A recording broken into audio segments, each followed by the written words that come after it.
Welcome back to Solynod Hex, everyone. Today we're holding a one-shot in Solynod Hex.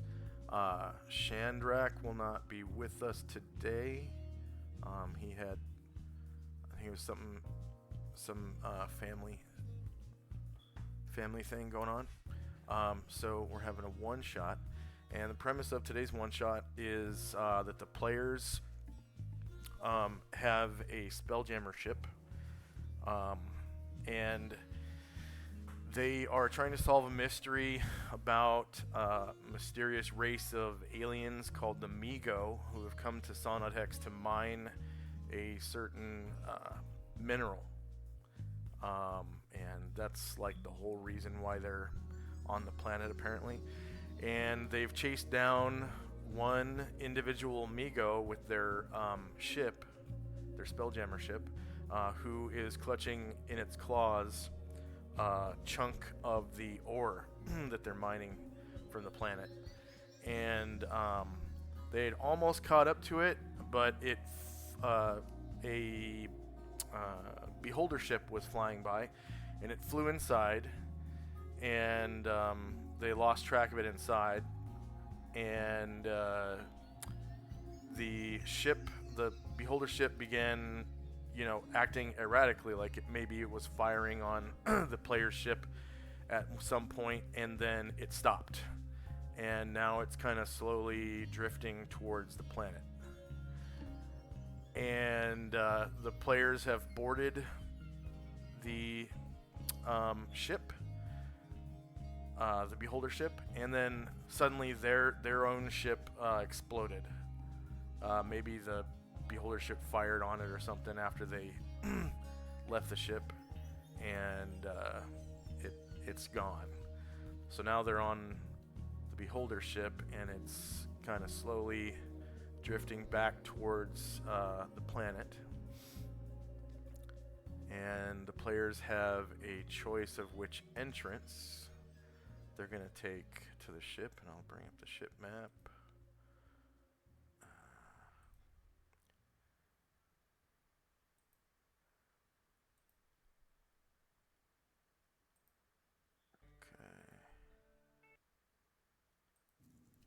Hopefully there's...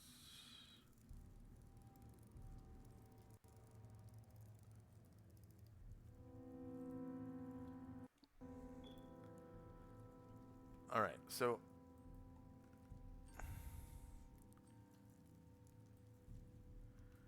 the ship looks like this. Can you see that? Yeah. Alright, so this is a picture of the ship. So these holes, they're actually kind of spread out around each 1/4 of the outside of the ship. And then this main hole in the front, so this is the very front of the ship. These eye stalk things are at the back of the ship. So it travels towards, away from its eye stalks, is forward. So in the middle of this area right here, there is it's kind of like a tunnel leading deeper into the ship, and you can kind of see little cubby holes where beholders would normally be, resting or whatever.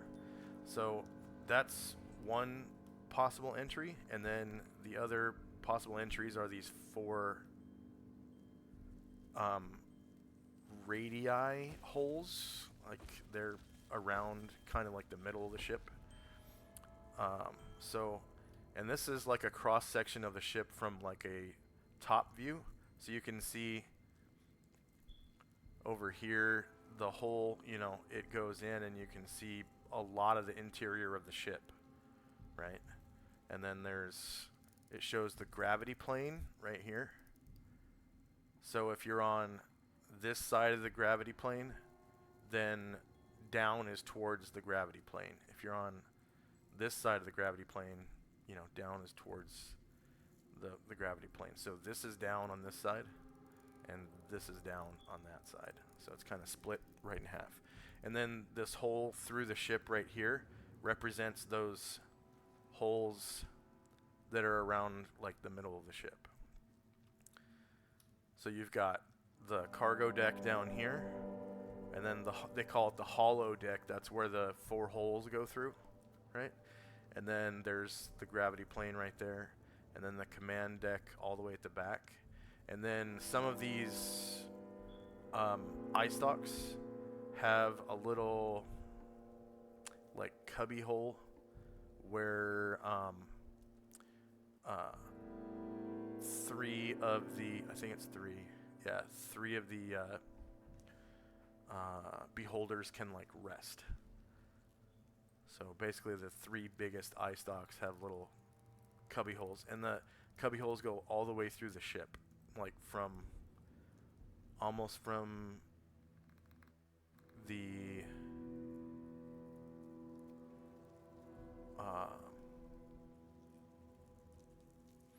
eye stalks all the way through, and it's spread out radius. I don't know the term for that. So the 3 cubby holes are spread out every 120 degrees around the circle of the ship. So there's one at 0 degrees, one at 120 degrees, and one at 240 degrees. And then, like I was saying, those holes at the midships right here, they're spread out every 1/4. So it's one at 0 degrees, one at 90, one at 180, and one at 270. Any questions about that? Okay. So that being said, you have a choice of where you want to enter the ship. You could go straight in the front or into one of the holodeck holes.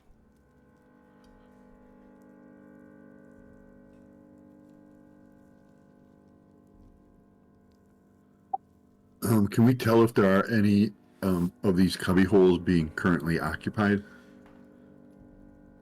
Yeah, you can see all the way through the cubby holes all the way to the back, and you can see that each one has all the way in the back one beholder resting.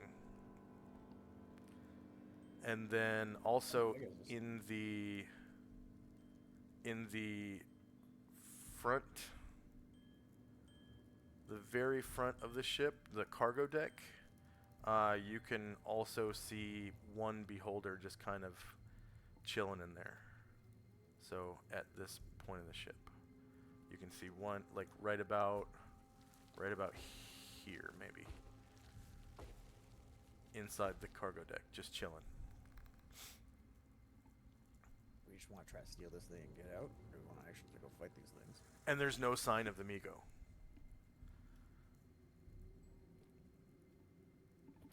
Did the Migo fly into the hole in the front?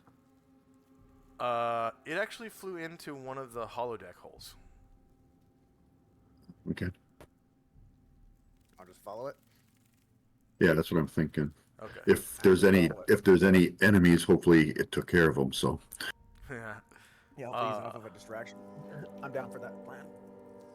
So it flew into the holodeck hole at 90 degrees. Alright, actually, we'll say 0 degrees. That one's larger. That one, no. 180 degrees. That one's larger. Well, we don't really care. It's up to you.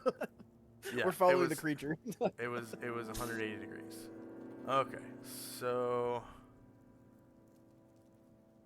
into the space butthole we go. And then as soon as you guys like jump into the hole from your ship, the ship just explodes. And there's no shock wave or anything like that.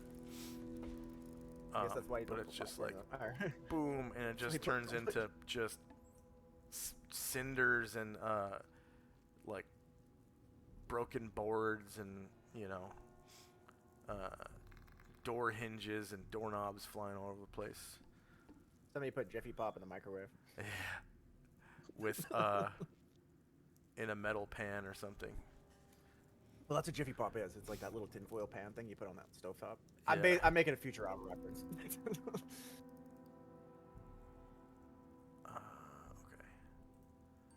over to the superior star. Flop. Fuck. Right there. So Thanks, there man. there is gravity. So it's pulling you, like the floor is the way you see it. Tenzi and Company, and then Tenzi, I'll let you drop the rest of your tokens, so you guys can see. Go ahead and roll base size initiative for your base size,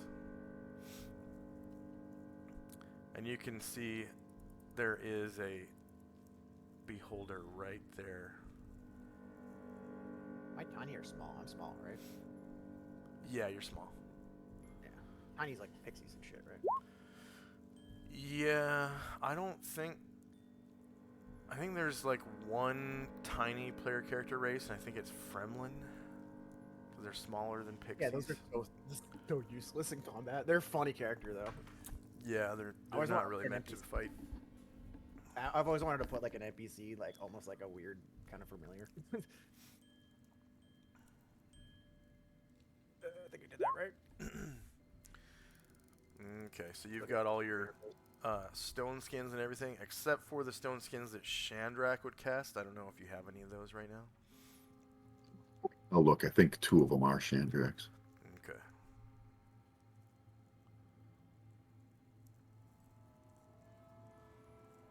You don't got anything for Flop to be a little less squishy, do you?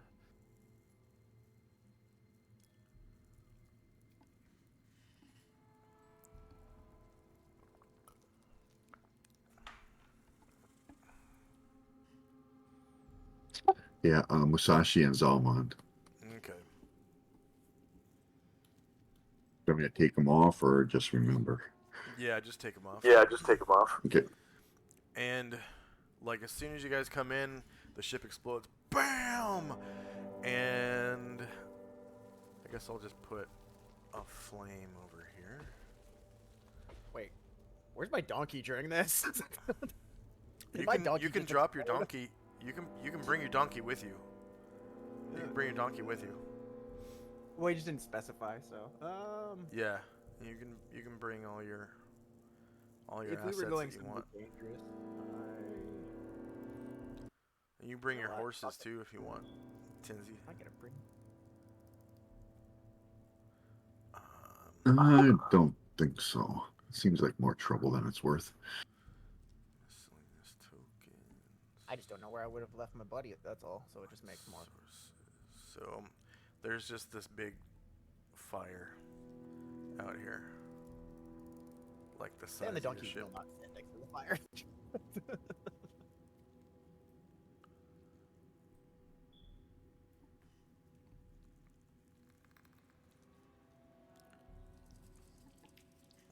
Can't do shit.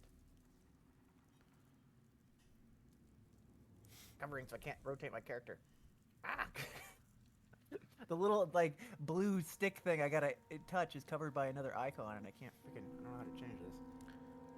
So that for now is your. You can grab the little blue stick and move it with Yeah, your mouse. it's the only problem is the one of the little icons. It looks like a little magnifying glass looking thing is in the way, so it just clicks the icon color instead of like I can't actually click it because it's in the way of both my characters. Oh, you're zoomed in too far or something. I don't know. You gotta change your zoom. Oh, okay, there we go. All right. So as soon as you guys like step out of your ship, it blows up, and this beholder takes notice of you guys, and it becomes agitated and starts coming towards you. And you guys notice it's slow as fuck. Like it only moves at 3. Okay. Something I could finally run away from. Yeah. Yeah. So now we are in initiative phase, and it starts shooting I-beams, and it's like talking in this weird mumbly like language that isn't really understandable. Enzi, it sounds drunk. How tall is the ceiling in where the beholder is? I believe the ceilings are all 15 feet. 15 feet.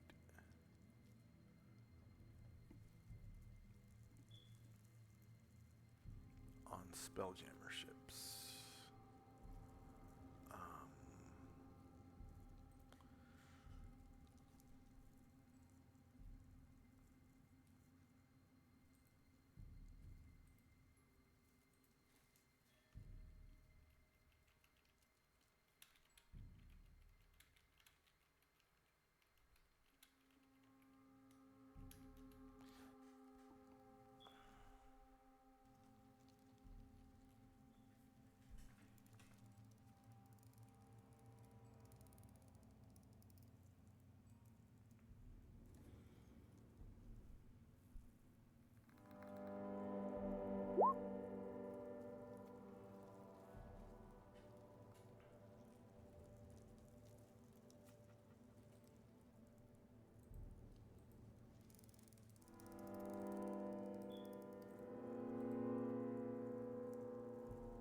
I'm gonna open the actual Spelljammer book that has the ships.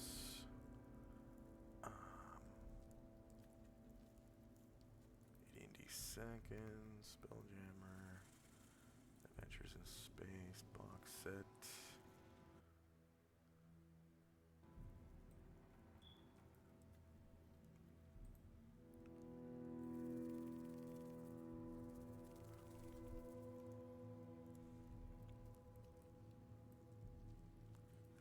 Find Tyrant ship.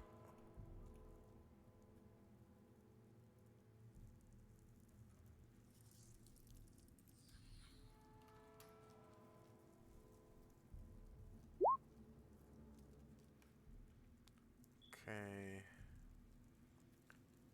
Tyrant ship.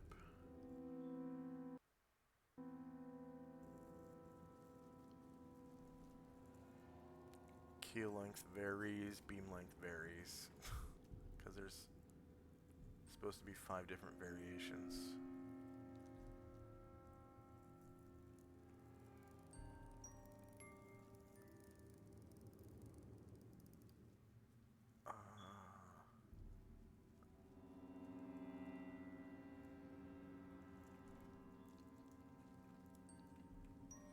Yeah, we'll just say 15 feet for now.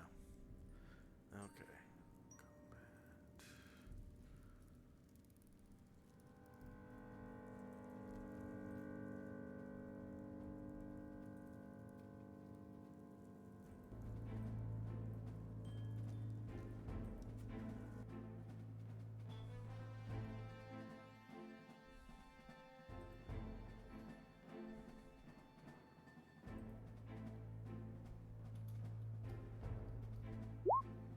Okay.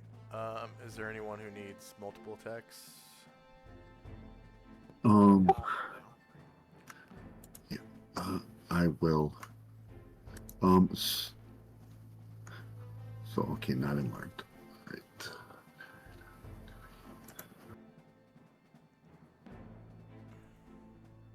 Sorry, I was figuring out what spell Tenzi was going to do.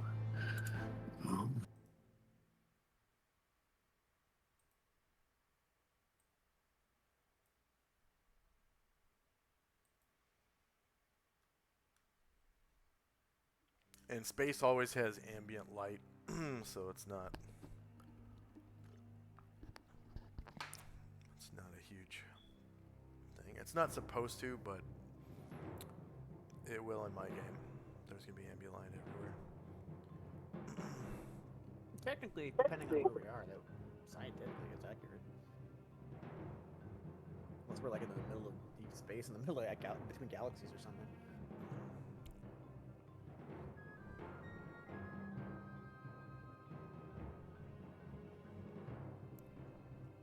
So, All right. I will need 1 for Zalmond, 2 for Musashi, and 1 for Ashriel.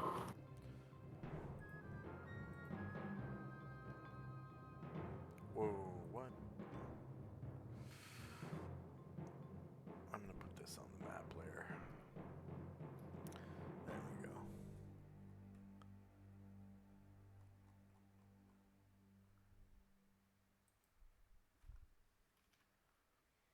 What's the green stuff? Is that like a plant matter, or is that just like a different color stone?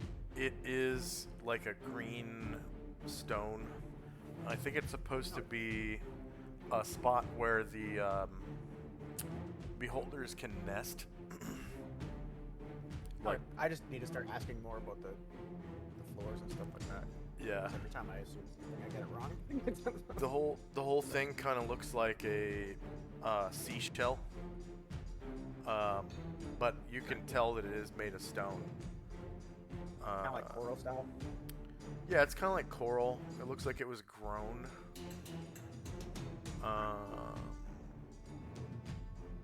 Gives me an idea.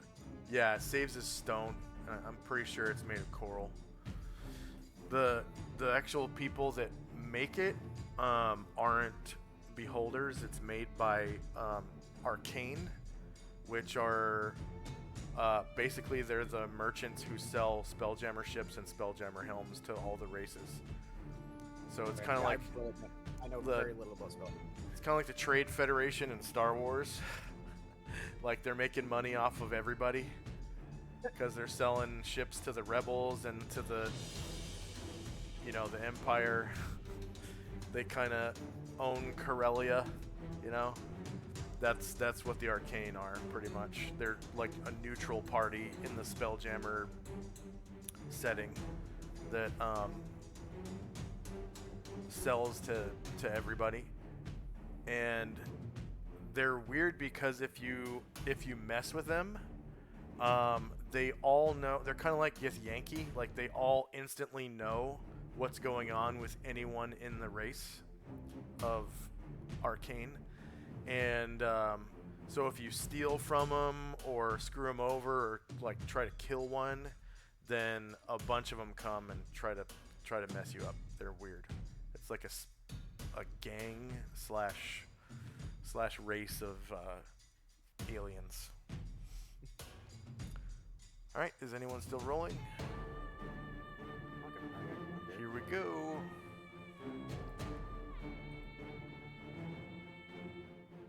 First up is Ashriel, and I think beholders are medium creatures. Just want to make sure. Yes, they're 4 to 6 feet in diameter. Would you follow evil magic? Astral's gonna fly and try to get. So he's gonna go 10 feet up. Would he still be able to reach the beholder from there? Yeah, because he's got a reach of 1 square. So from... Oh, okay, yeah, your feet would be at 10 feet. I see what you mean. No, you'd have to come down to 5 feet to be able to reach the square that he's in. Because it's right. basically hovering right over the ground there. He'll fly and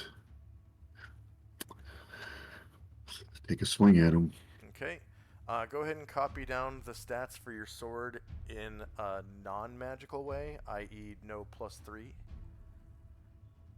As the beholder is looking right at you with its main eye, and your weapon becomes temporarily non-magical while it looks at you. Sorry, my apologies. Give me 30 seconds here. I know my turn's not quite up yet, but sorry. So do you want me to just take the minus off when I do the hit, or do you want me to put a new entry into the table? Yeah, you could do a -3 to hit and -3 to damage if that's better for you. Yeah, he's using the katana, so it'll be -4 and -4. -4, okay.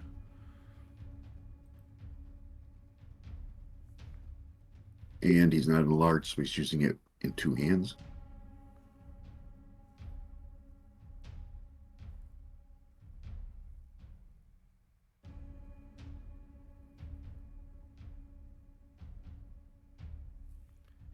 Okay, the beholder is shieldless. 4 beats its AC of 7, and you cause 9 damage. Wait, I forgot. I actually have to roll.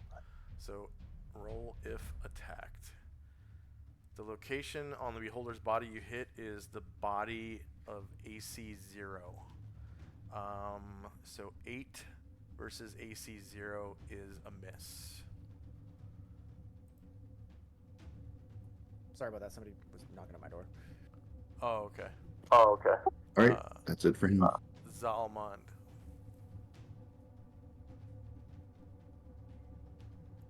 Zalmond will come up and try to flank.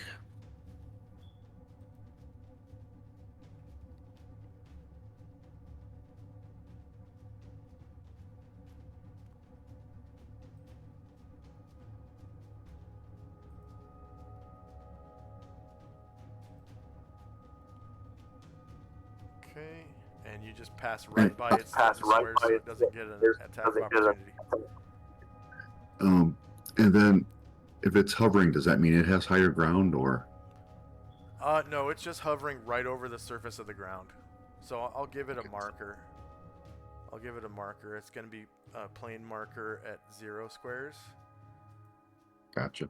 So the bottom of its body is almost touching the ground. It's just kind of floating like just inches over the surface.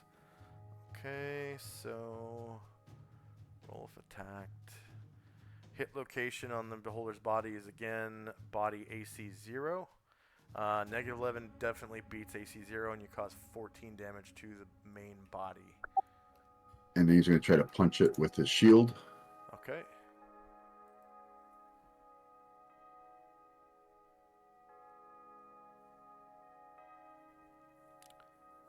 And again, hit location on the beholder's body is body AC 0. Negative 1 beats AC 0, and you cause another 13 damage to it. So it's looking pretty messed up already. All right, that's it for us. Okay, flop. Is this thing still muttering away in its weird language? Yeah, it's like. I am going to attempt to use a spell. I'm going to try comprehend languages. See if I can figure out what the hell this thing's saying. Yeah, I forgot to look up the casting time. Crap. Sorry. Oh, you didn't roll it on your initiative? I wasn't sure what I was doing until my turn. To be honest, I wasn't really sure. Didn't even think about this. What did you roll initiative for? Just normal base initiative, like you said. Base. Okay. You can wait till the end of the round to cast it. Okay. Fine by me. And your casting time would start right now. Okay, cool. So next is Musashi. Sash will walk up 2, 3, 6, 7, 8. Fight shoulder to shoulder with Zalmond.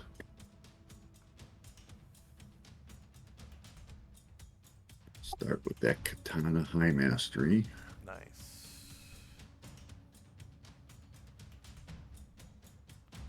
Okay, and the attack location is, again, body AC 0.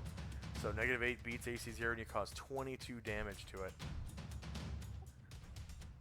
And if it's still floating, we'll try the Wakizashi. Yeah. It's still floating.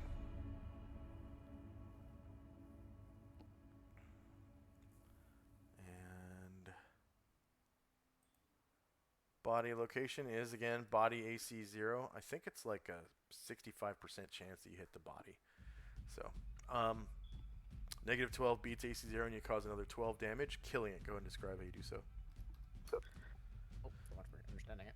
His first hit kind of spins the body a little bit, and he comes across with the Wakizashi right under the eye, the central eye, right under it. So it like kind of like folds into the body. All right. And normally they're worth 14,000, but this is a maximum hit dice eye tyrant, so they're worth 20,000 points.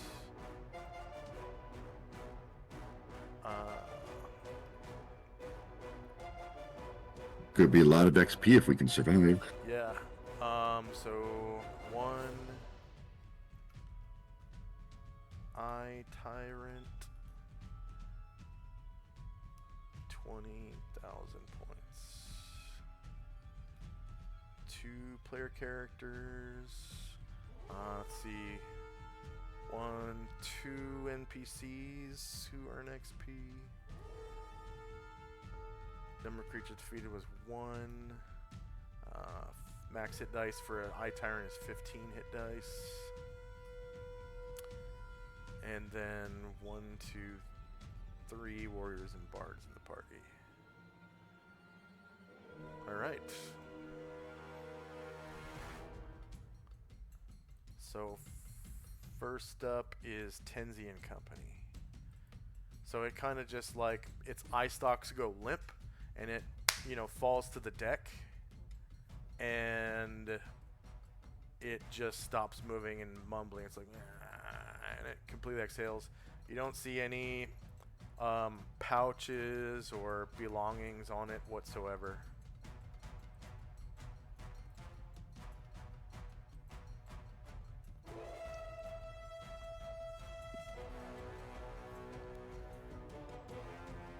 All right, so Tenzi's gonna move up towards, and this is like a hole or a tunnel, right, in the middle. Yes, yeah. So that is represents your kind of tunnel to the next deck, and you can also travel outward towards the front of the ship. So if you go down that hole, it's towards the back of the ship, and if you come towards the viewer, you're going to the cargo deck, which is like the front of the ship is the cargo deck.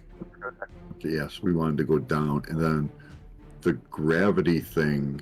And you can actually see above you. There's another beholder that's coming down towards your deck. Oh, and is there another hole like that at the top of on the ceiling of this area? Yeah, it's actually just completely open towards the front of the ship, up above you. Okay.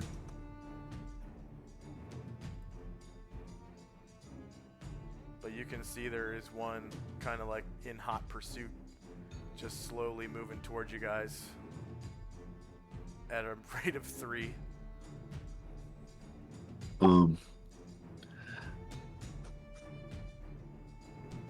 Gonna take a. Can we see down this hole? Are there rungs or anything, or is it just basically a tunnel? Yeah. Oh, there are rungs. There's no rungs. It's just you kind of just pass through to the next deck. Down below, you can see, like you sort of look through the hole at an angle, and you can see a beholder down there chilling, and it looks like it's guarding the entrance to one of those cubby holes that goes through the ship at every 120 degrees on the axis from your current vantage. You see one, and then also you can see a larger beholder that doesn't have eye stalks. It just has like an undulating body covered in eyes. Looks like that from your current vantage. That looks disturbing. Yeah.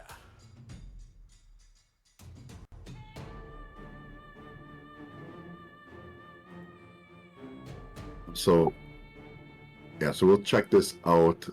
Musashi will get his bow out and just kind of train it on the beholder that's coming, and if it gets within range, medium range, he will fire. Okay. Yeah. Anything else? That'll be it. Okay. So end of round, and yeah, you can go ahead and make your bow shot because it comes onto your deck right here. And he is a specialist, so when he gets a free shot at the beginning of the round when he has an arrow knocked. So you can go ahead. It's kind of like a mini surprise round almost. Then it would be higher ground when he shot, right? I mean, he would have lower ground. The creature would have had higher ground at the time he shot. Sure. Yeah. Lower ground, and it's actually you can take it at close range, because it was pretty close. It was good.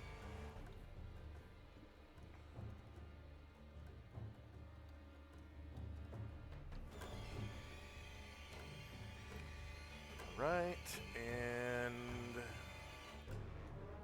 hit location is actually one of the eye stalks. It's armor class 2. So when that happens, we take the turtle AC shot. So -8 beats AC 2, definitely, and you cause 9 damage to that particular eye stalk. So I'll put.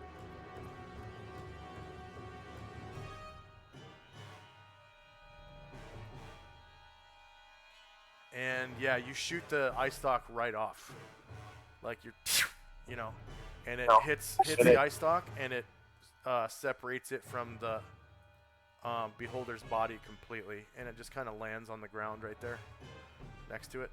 Let's do it. Okay. So I'm like, yay, good shooting. Yeah. And it becomes agitated, and you can see its eye stalks are training, on some of you guys, and it's initiative phase again. Quick question. What's up? How does it work if I haven't finished casting a spell but the target dies? So it's self-cast. You cast it on yourself, I think, right? It's area effect, one speaking creature or text. Okay, you can cast it on this one instead. I was just like, I don't know how you want to work that. So, because I've never actually come across that in my own games as a DM. I've like never had like the target die. Yeah. The casting was over. Yeah. So I'm like, I don't know how you want to do this. All right, we'll just assume that. You can go ahead and cast it now, and I will tell you what he's talking about. Okay. It essentially just says, I can understand spoken words of the creature, or read upon it. And I know you've never cast a spell, so I'm going to walk you through it. So go ahead and click on your token. Oh, okay. Yeah, actually, okay. And then click on spells and powers. Sorry, give me a And second. then I think it's a wizard spell. Gotta make sure I actually have flop this time.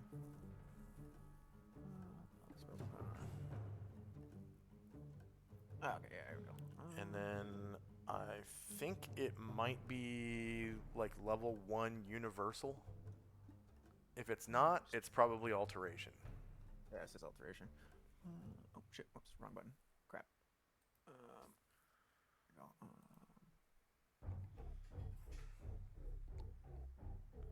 What was the other one you said it might be under? Universal? Alteration? Oh, universal, yeah. Yeah, it's under universal.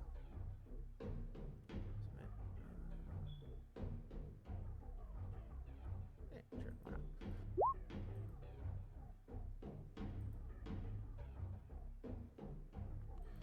Okay, so it's got a duration of 5 rounds, apparently. That doesn't sound right. It says it's 5 rounds a level. Go ahead and re-roll it, but when it asks you what your level is, type in your true level. Oh, I thought that was a casting level. What level they wanted me to cast it at. Yeah, your current level is 3, so you would cast No, it but at there's 3rd caster level. There's actual spell level and caster level opposed to actual character level. I thought they meant spell level, as in if I have a level 1 spell, sometimes you can cast it as a level 3 spell or a level 4 spell, right? That's what is your caster level as a bard, level 3? It's just 1. That's why I thought it was 1. But Okay, they mean the actual level. Then that means that the duration is 5 rounds. Okay. So flip cast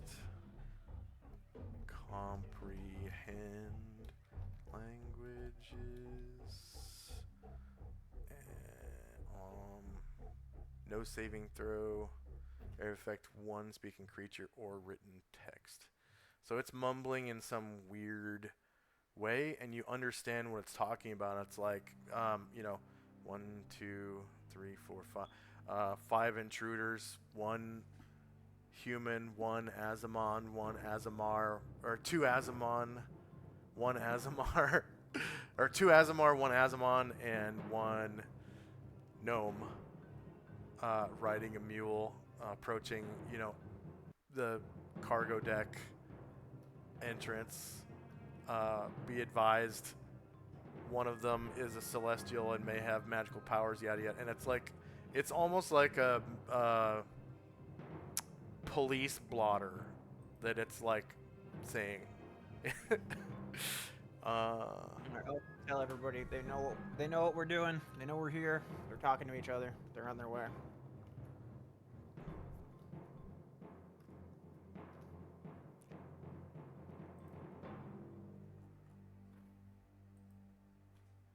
Astral wouldn't have it any other way. Yeah. I don't think I can do anything else for my turn. I cast. You do get experience for that. It's 25 points of experience. And then, yeah, Ashriel does sense evil coming from them. So it's like, yeah. Would I still be able to move, or was that No. the spell finished? Spellcasting requires you to not move. But that was technically from last turn. That's what I'm You asking. can roll initiative for this round and then move during your turn this round. So we're in initiative phase right now, since you finished your spell. So you can So we're just re-rolling for the next roll turn now. initiative. I'm just. Yep, Okay. exactly.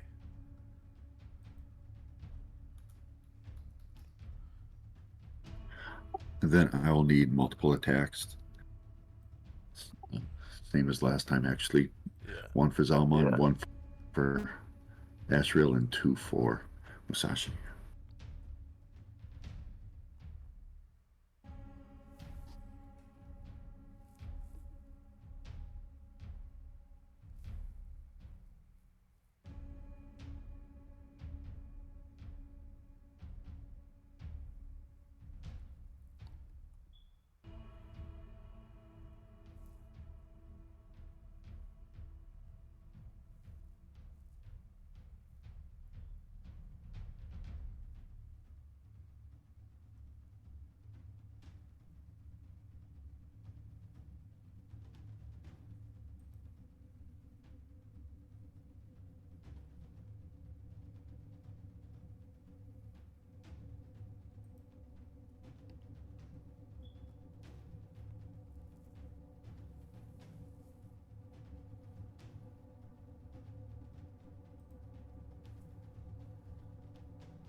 All right, looks like we're ready.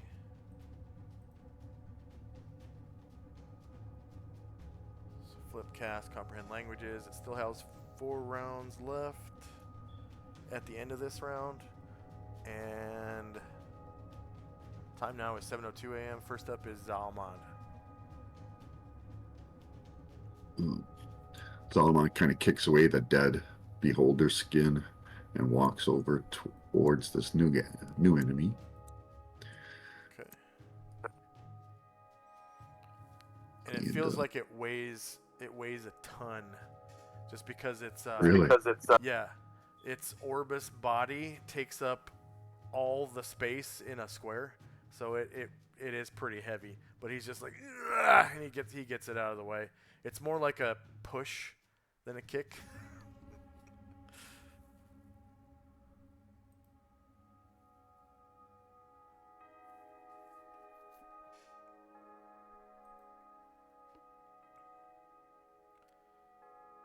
And as you get up to it, same thing.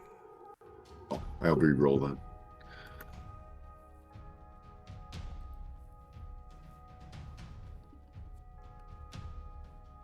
So -3 to hit and damage.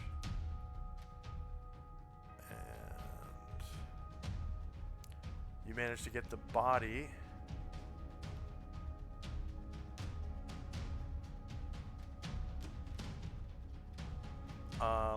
-1 beats AC 0, and you cause 9 damage to the body.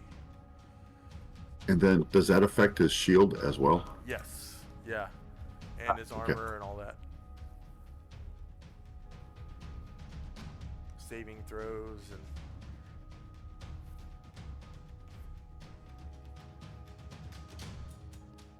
Oh, would he get magic resistance? Magic resistance against anti-magic? No. It's not a spell. Okay. Uh, Right. and you managed to get... Well, it's actually that same eye stalk you cut off, so I'm going to roll again because that location is gone. You get the body. So 5 versus AC 0 is a miss. And then next up is Ashriel. Ashwell will fly over the whole, kind of be over the tunnel, and Okay, attack. same thing. Minus 4 to hit and damage.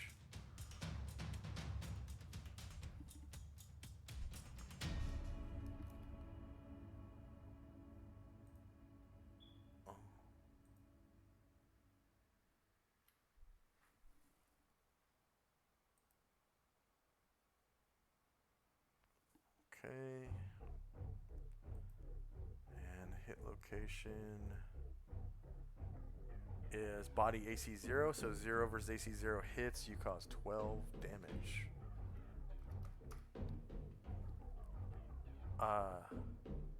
Tenzi. Cast Vengeful Strike on Musashi. Okay.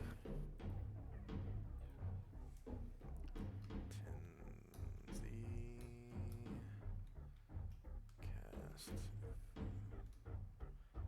Vengeful Strike on Musashi. And that's like a lot of rounds, right? 190, yes. There's 190. Okay. And then Vengeful Strike is level 5. Level 4. 4. So you get 400 points for Tenzi. And then the Beholder. So you guys are basically on pretty much 180 degrees of its sides.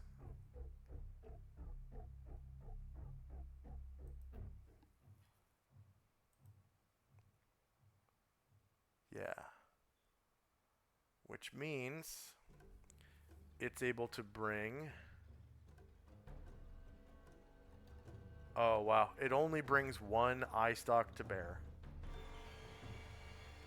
And it is going to try to shoot...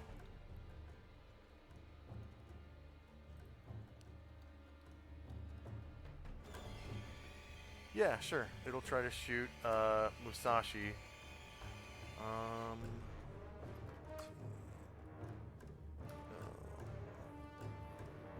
Okay, so Musashi gets a saving throw versus spell to negate a charm person effect. And you let's see. Your armor is nullified because it's looking right at you now. So you have a -4 to your saving throw because you have a +4 on your +2 splint and +2 cote. Because the Beholder is in Zalman's protection from evil, do I get a +2 from his protection from evil?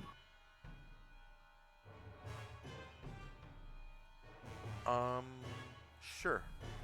Wait, no. Wait. That's an innate ability, right? Yeah. Okay. Yeah. Yeah, you can have a +2. So it's only a -2 to save.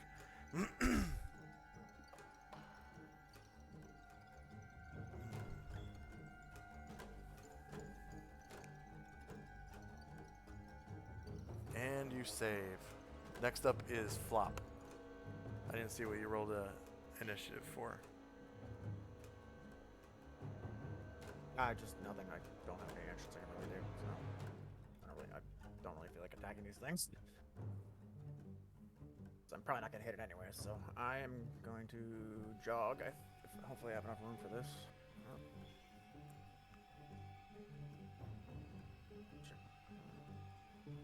If you want to jog your mule, go ahead and roll, land-based All right, riding I'm on a horse. mule. Never mind.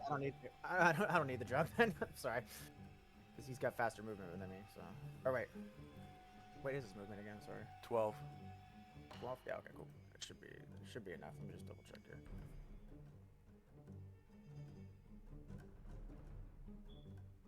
Oh shit! God damn it.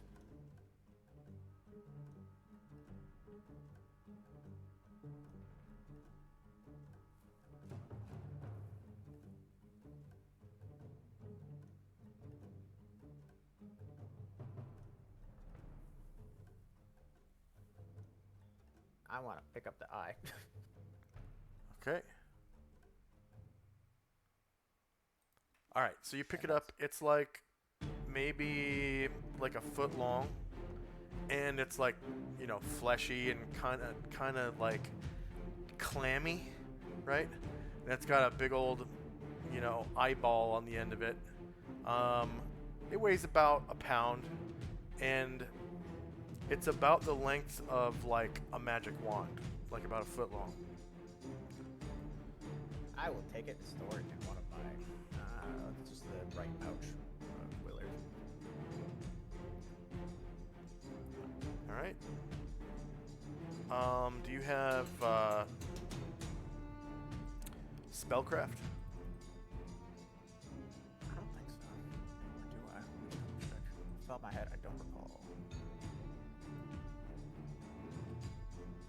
Nope. Okay.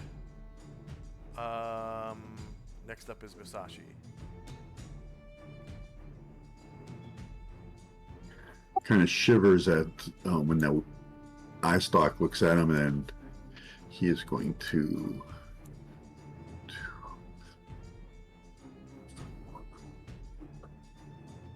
Six. Again, fight side by side with Zalmond. Okay. It's going to bite at you as you pass through this square. Oh, I thought I went around. Didn't it show me to go around? I went like. Looks like a straight line. Like a straight line. Okay. But if you have enough movement, you can retroactively say you went around. Yeah, my plan was to go here, here. Okay. That's only like 7 squares. Thank you.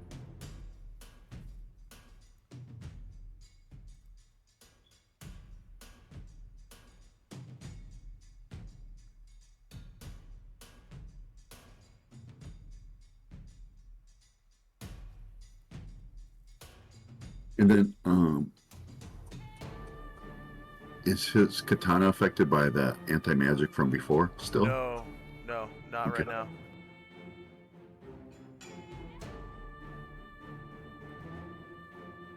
And you managed to hit the body AC 0, -3 beats AC 0, and you cause 16 damage.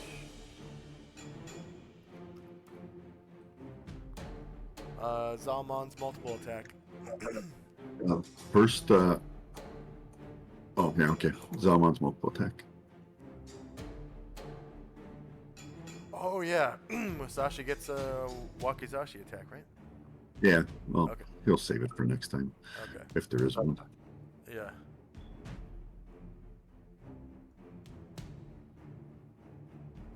I think for Zalmond, his stuff isn't unmagical currently.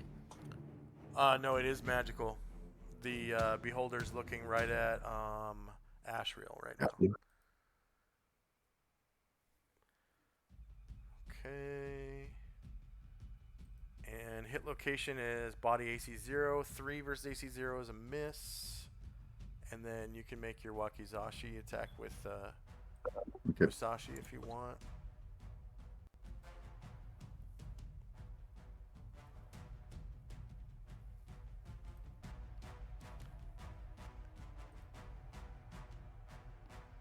Okay. Hit location is body AC 0, -9 beats AC 0, and you cause 11 damage. Should be able to see its green bars looking pretty sad right now. Yep. Okay, Asriel. His weapon is non-magical right now. Gotcha. Should be -4 to hit and damage.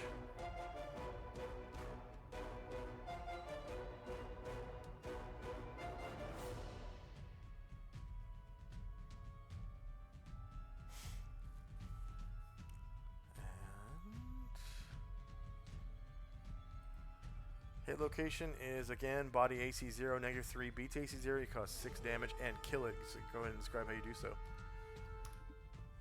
Just brings the katana right down in the top of its head, right in between some stalks, kind of cleaves it a little bit.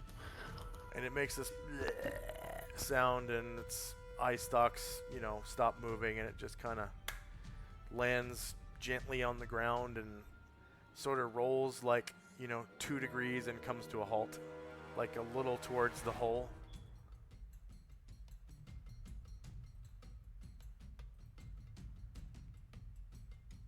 All right, so that's the end of the round. Flip still has 3 rounds left of Comprehend Languages. Time now is 7:03 a.m. First up is Tenzi and Company.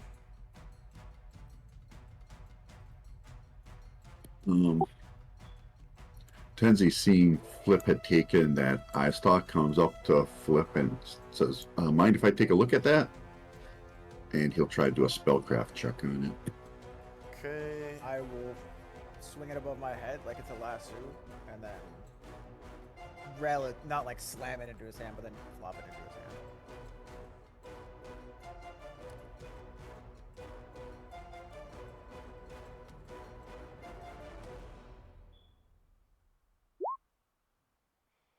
All right, so you can tell that this was the Disintegration Ray eye stalk.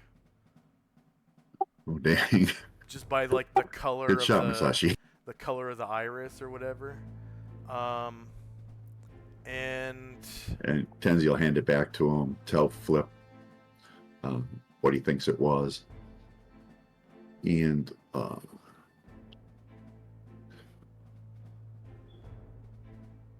that'll be it for us. okay. I think that's about it. Yeah. All right. Next up is Flop.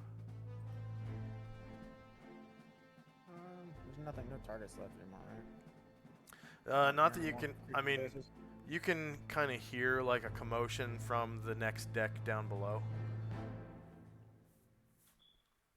I think we should go down there. Let's go fuck with them. Go mess with the other ones. How far down? Because you said we could see something down there. How far down is that? It's about 15 feet, and it's like, it's not like a drop.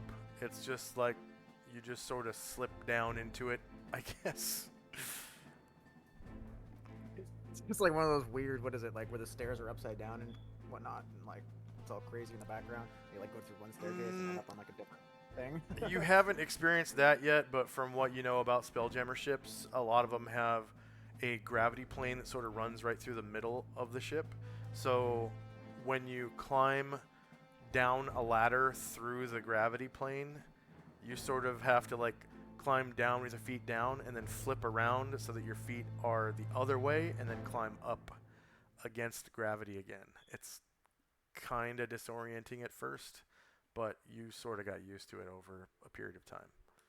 What you're saying is the donkey's not coming with. The donkey can go. Yes, the donkey can go. Yeah. All right. I will just kind of peer at the edge and be like, well, I'm not taking point. And yeah, I guess I can't really do much else because I don't want to go in first. So. All right. So that will be the end of the round. And I'll just kind of keep an ear out for anything other than the noises I've been hearing, for any changes. All right, so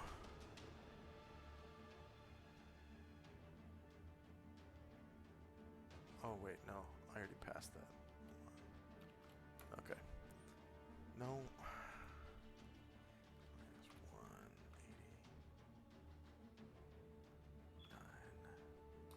Okay.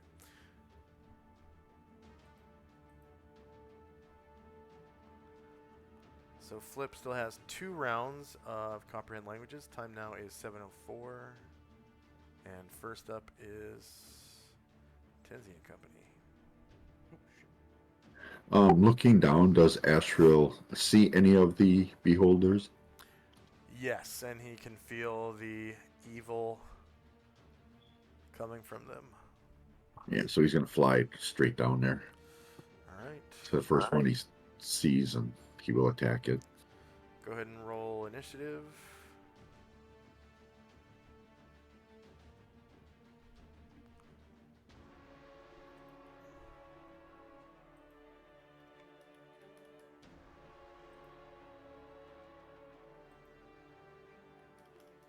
And that's la-di-da-di everybody. We're in initiative phase. Everybody has to roll initiative.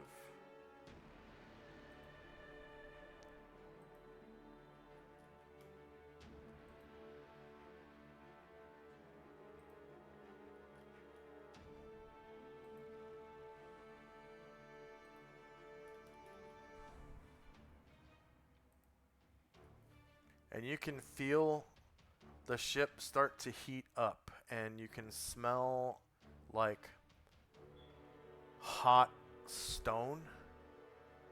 And there's this weird like rumbling. You can kind of look up and see that the ship is now entering the atmosphere of the planet. And like the front of the ship, like the very edge of the rim of the mouth, is starting to heat up red hot. And it's like smoking a little bit. And you can feel the air kind of moving through the ship from the front hole and the hollow deck kind of through the little hole that you're heading towards. And there's like, you can see little vortices of smoke.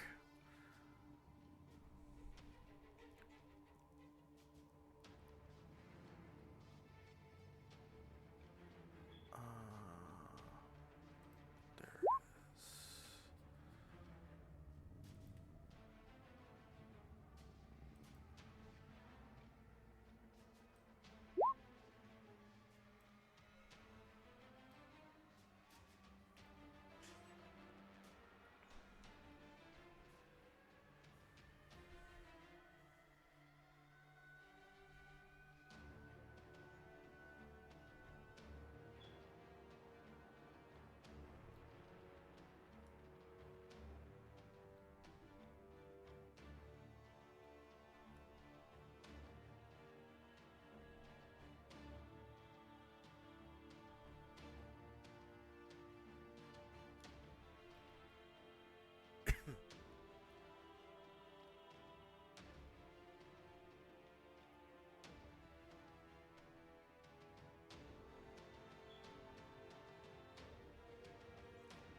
And then multiple attack for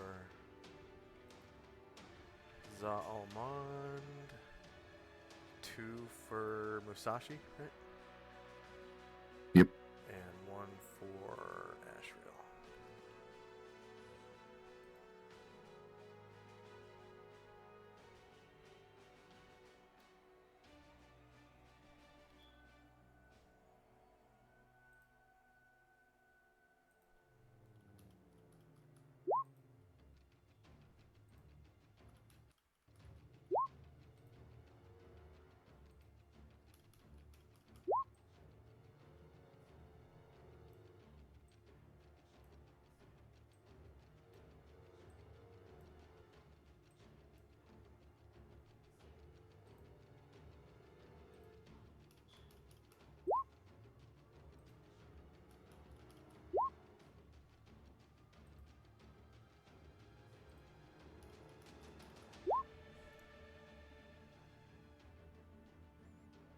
Alright. Looks like we're ready.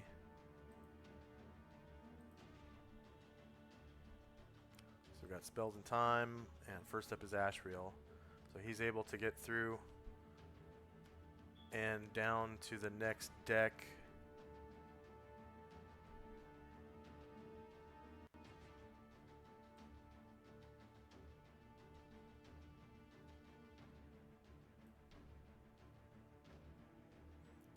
And when he gets down there, he can see that pesky Migo right back here. Ooh. Okay. So there he is, and he's clutching that bit of ore. And you can see, you know, the stone, it's like, you know, maybe some kind of granite or something. And then it has veins of this, like, black crystalline metal going through it.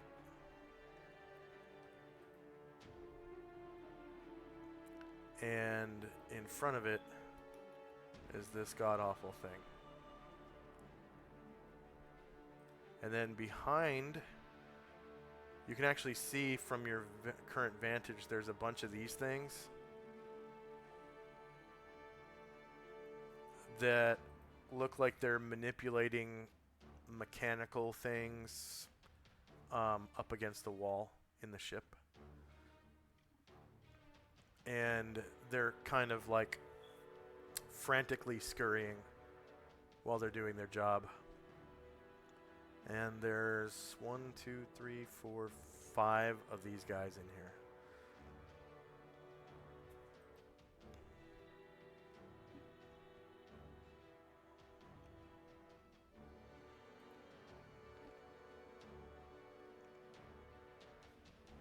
And it only took 15 feet of movement to get down here. Man, I don't know what to make of that eye thing, but no, he's going to go with the greatest evil, I think, is the Migo, so he's going to head over there and try to attack this. Does this eye thing look aggressive? Or yeah, it looks like it's defending the Migo. Gotcha. Okay. I will have to destroy it. Hopefully, without destroying myself. And then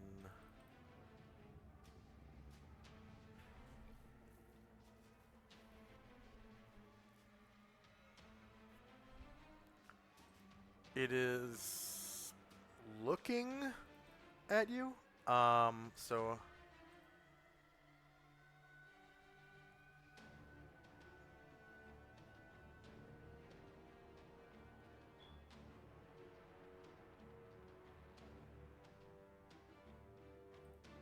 your sword is rendered kind of non-magical, and it looks like the other ones are looking at you too, so it's like there's a crossfire of anti-magic.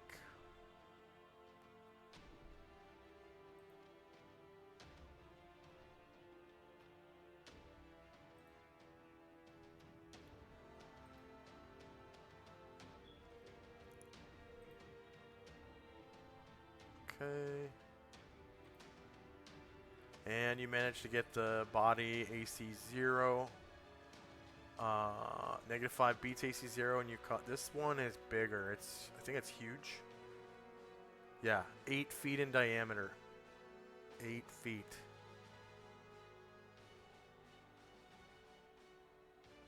So you do large creature damage to it.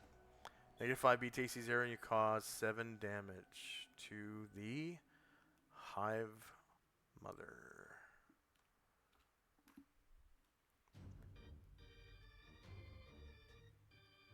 And next up is one of the beholders. It's going to kind of float right to here. And 3 of its eye stalks come to bear. You're immune. Are you immune to charm because of Hero's Feast? Yeah. Okay. So 3 eye stalks pew, pew, pew, shoot at you, and like because of Heroes Feast, they're all done. Wait, who casts Heroes Feast though? Oh, that's Shadrach from the book. So yeah, I don't have Hero's Feast. Okay, Let's see if I got any other protection here. from Charm. You have at least magic resistance. And then That's what I'm going to have to live with. are you immune to sleep? I am immune to sleep. Yeah. Okay. So you get at least 2 magic resistance rolls and 2 saving throws from the first 2 eye stalks. The first one is Charm Person, the second one is Charm Monster, and because it's a PC race, obviously, Charm Person will... I know the list of races doesn't say, Azamon, but it means PC races. It was written before, Azamon were even a thing. Okay, so I1, yep, you resist the Charm Person effect. And the second one... And then you still get a saving throw versus Charm Monster, but I think it might be at a penalty. So let's see. Charm Monster is I2.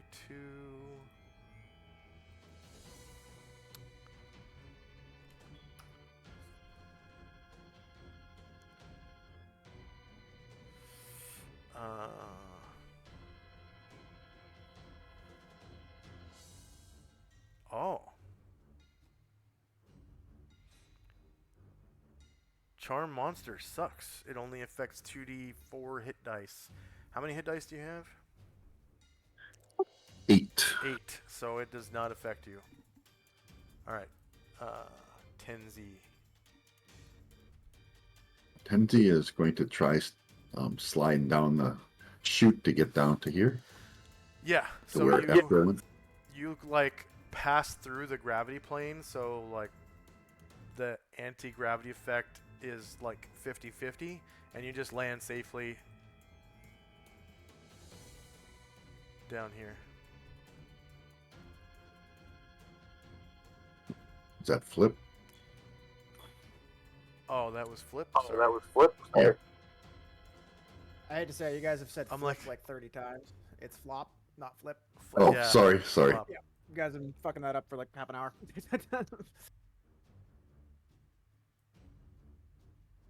There we go.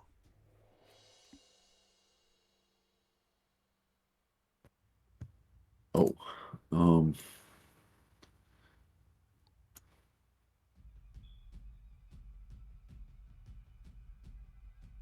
I can't move again, so I guess I'm just gonna stay there and defend myself. Okay. Next beholder is kind of behind Tenzi.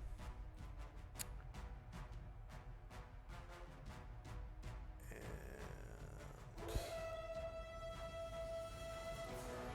it brings 3 of them to bear. Is Tenzi immune to charm and sleep and all that? I have to double check, but he's gonna miss at least one because of the cloak. Yeah, so that will be the charm person.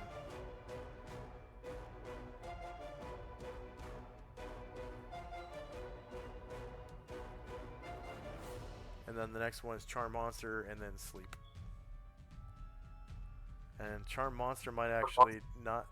Actually, charm monster is not going to get your hit dice because it's only 2d4 hit dice. So sleep... I think you are too high level.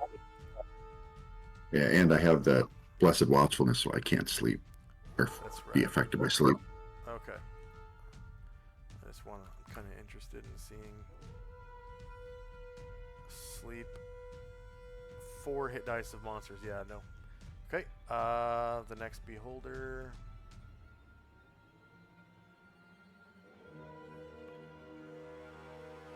Oh, he's way out there.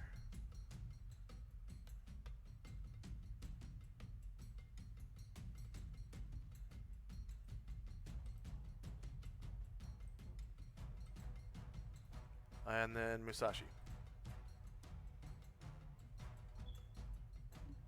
He will move down to where Asheville and Tenzi went, ready to strike.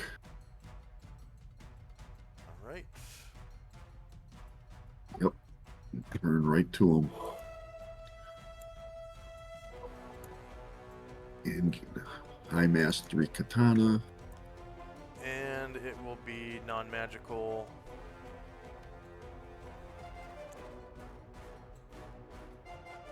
There's kind of a crossfire effect.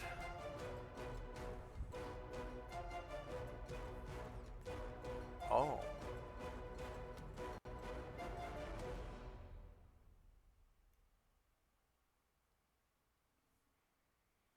All right.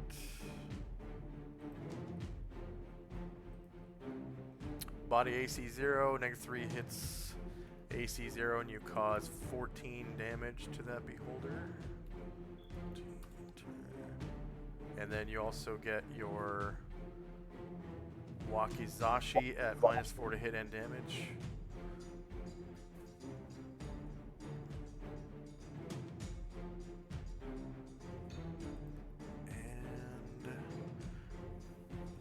You get one of the eye stalks, AC 7. So -2 does beat AC 7, and you cause 11 damage to that eye stalk, and I think you chop it off.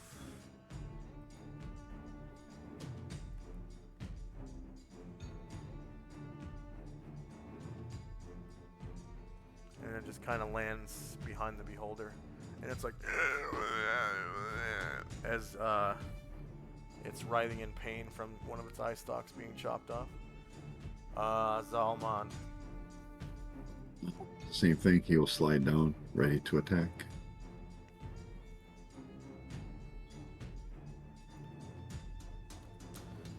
Okay.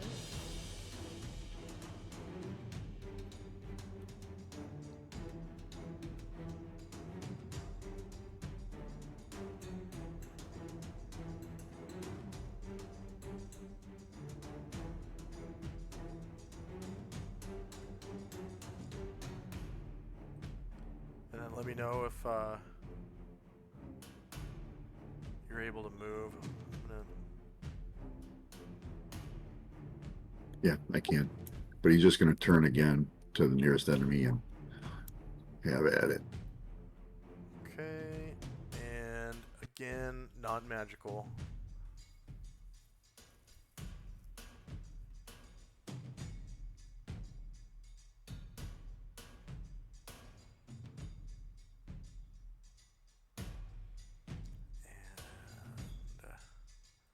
Hit location is body AC 0, so 3 versus AC 0 is a miss, but you still have your shield. And shield is not rendered non-magical as well. I think it's a +1 shield. Yeah, so -1 to hit and damage. And the shield hits another one of the eye stalks. So AC 2, 0 versus AC 2 hits, and you cause 10 damage to that eye stalk.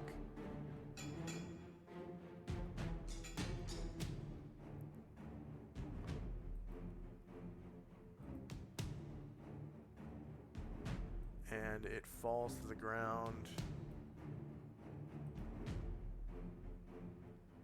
behind the beholder.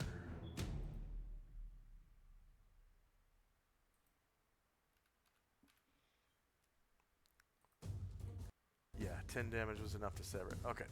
You just kind of clang, just rip it right off with your shield. Next up is one of the other beholders. This one apparently is on a different deck. Okay, so another beholder appears right down here. Comes out of that little cubbyhole thing. And 15 feet is all of its movement. But it does have eye stalks.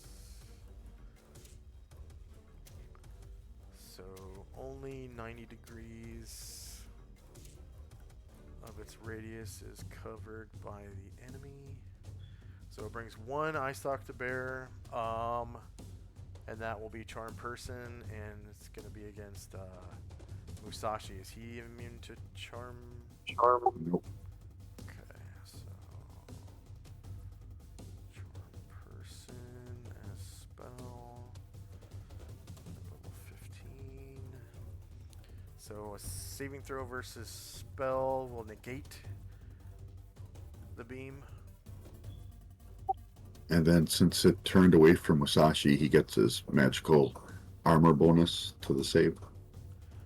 No, there's multiple beholders looking at Musashi.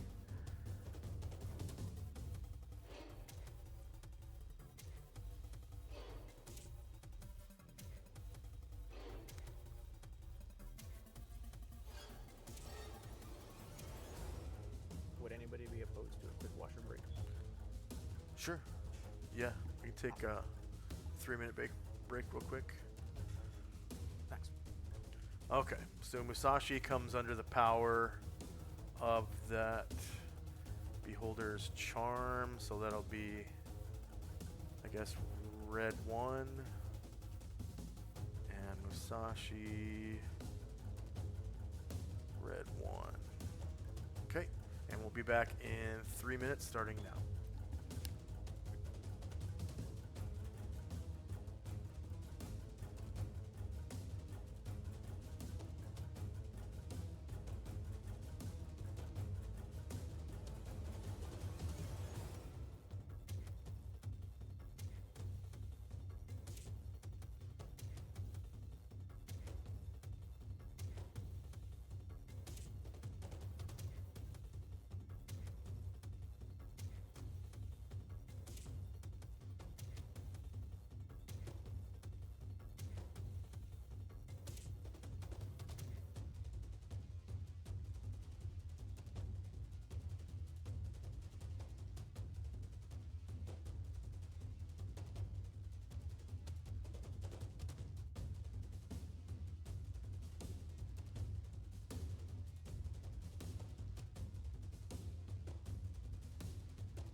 Five seconds.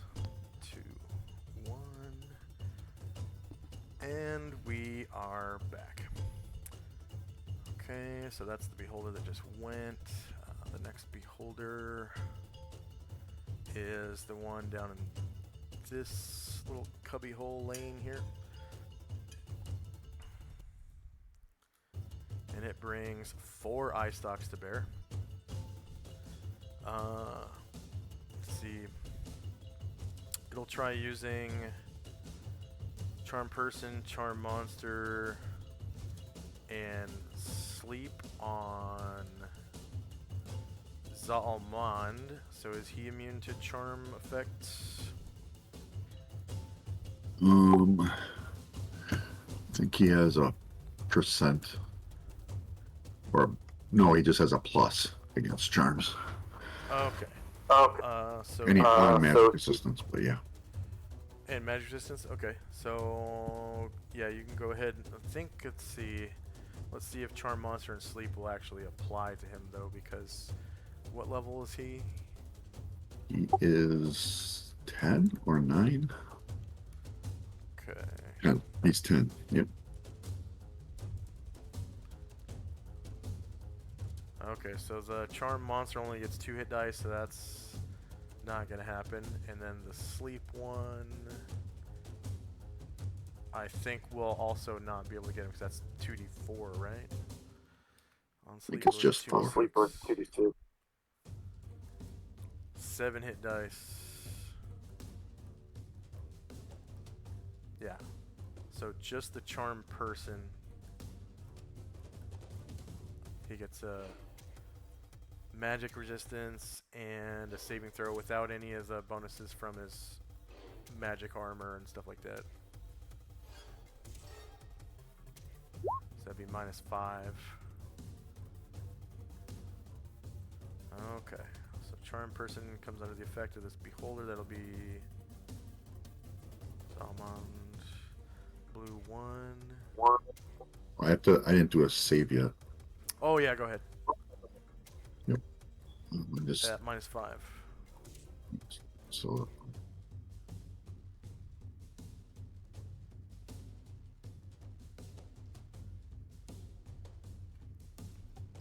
Why is it -5? Because he has +5 from his... Oh, he has +3 from his armor. The other +2 is for Paladin Hood, right? So he gets to keep that. Just -3. -3 and then +2 from his racial save versus charm. So Yeah, -1. -1. Yep. Forgot about that.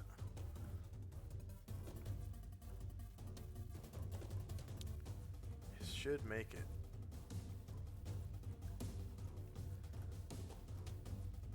It would be nice if he did.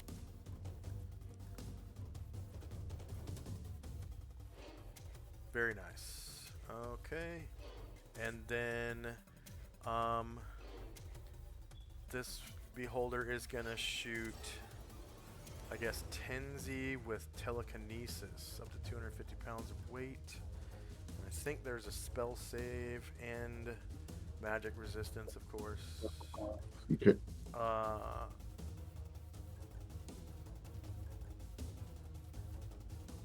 Yeah, spell save to negate.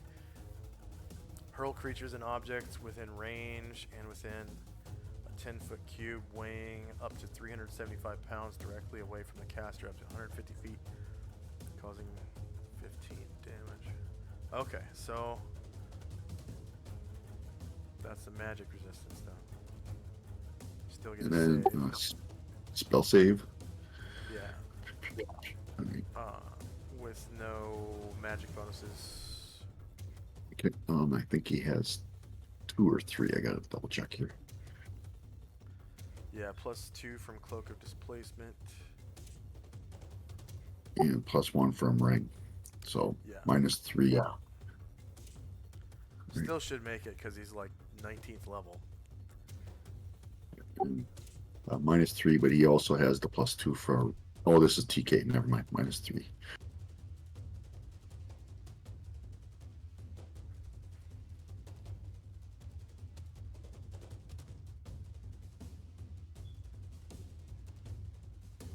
Alright, he succeeds, and the next Beholder. So it's kind of turning into like a Beholder hive real quick. And you can kind of hear the mumbling of several other ones coming towards you guys. So this Beholder pops out of the cubby hole to the north.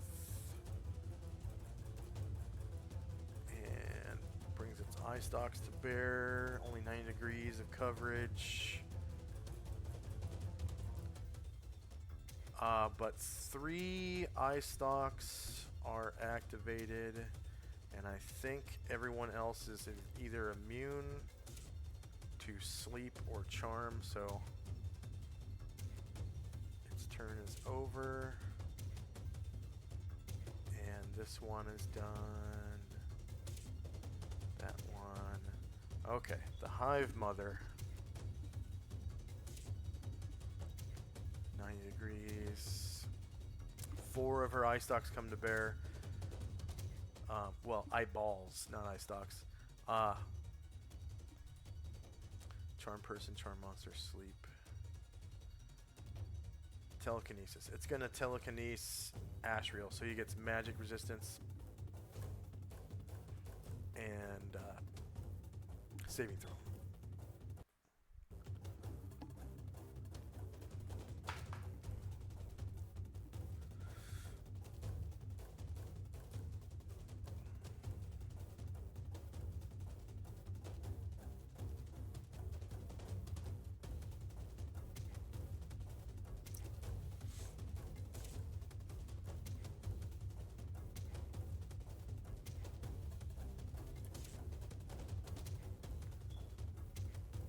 Alright.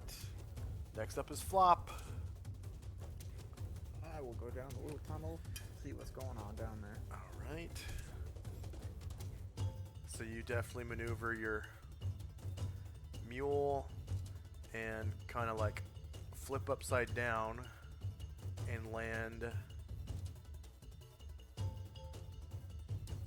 right here. So you can see over here. Let me just readjust my screen here. All right.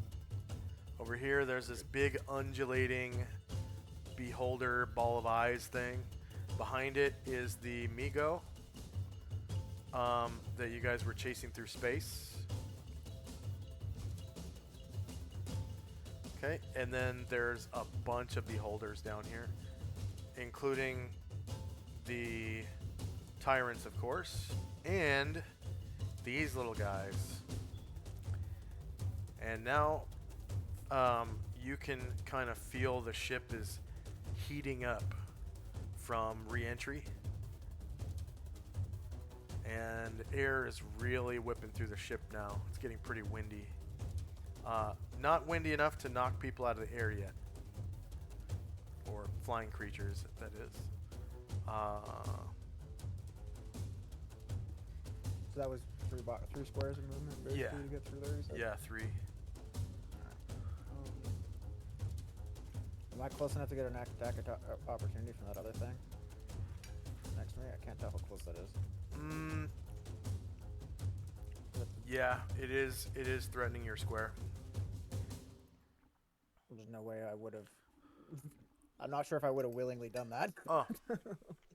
Yeah, you could have landed, like here, for instance, instead. All right. I was like, I don't know if that's a DM force thing or if No, it just no. didn't specify. I'm like, No. given the choice, I would not have stepped next to it. Yeah, it's just that's where you were next to the hole Yeah, no, it's above, so that's where I put you. It's all good. Just clarifying, just to make sure. All right. I will try to keep an eye on the weird. I don't know what the fuck to call that thing. Hive Mother? Ball. Yeah. I will cautiously approach that thing because I still have another round or two of my language thing, right? Yes. I will try to talk to it, be like, "What are you? Do you think? Are you a living thing that can communicate?" I will kind of, as I'm doing this, I will kind of slowly approach, by kind of like hands up.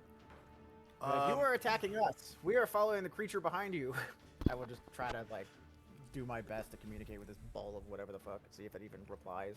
You can hear it saying,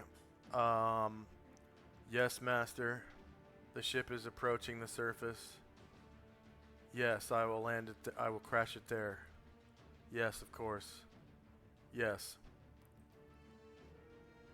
I will share with the rest of the party. They're not in charge anymore, I don't think, guys. What'd you call that creature thing again we're chasing? The hive. Oh, the Migo. The Migo. Is that the Migo thing? It seems to be controlling them. It's telling the big eyeball what to do.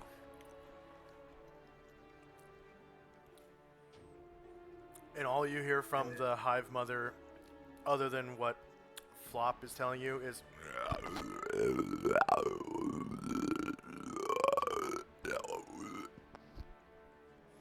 like that's what they sound like when they're talking or whatever. So next up is, I think you still have movement left if you want to move. Flop. Sorry, sizing. Yeah, I'll kind of try to get. Sorry, I don't want to. I don't really want to stack that many things on top of each other. Can we just say I'm in the square next to me? Where what's that character? The celestial character is? Ashril, you want to be underneath him? Yeah. Okay. What's This might work out really Ashril's poorly. altitude? Can we just 5 say I'm there? feet. Because I don't want to like muck up everybody's token.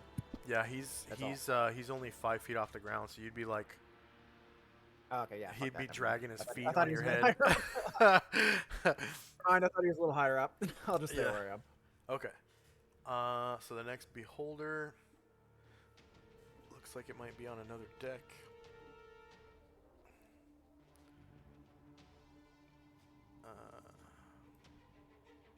Yeah, okay.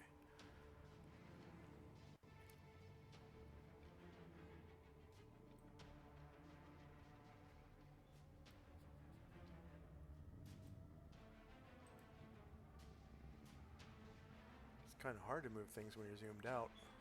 There we go. I had to Alright. zoom in. Things are too tiny on my screen. Too big. And beholder. Okay, so in the bottom right cubby hole, another beholder comes into view. And its eye stalks come to bear. 4 eye stalks. So it will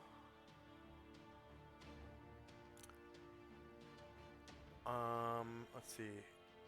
Yeah, charm this charm person on Flop.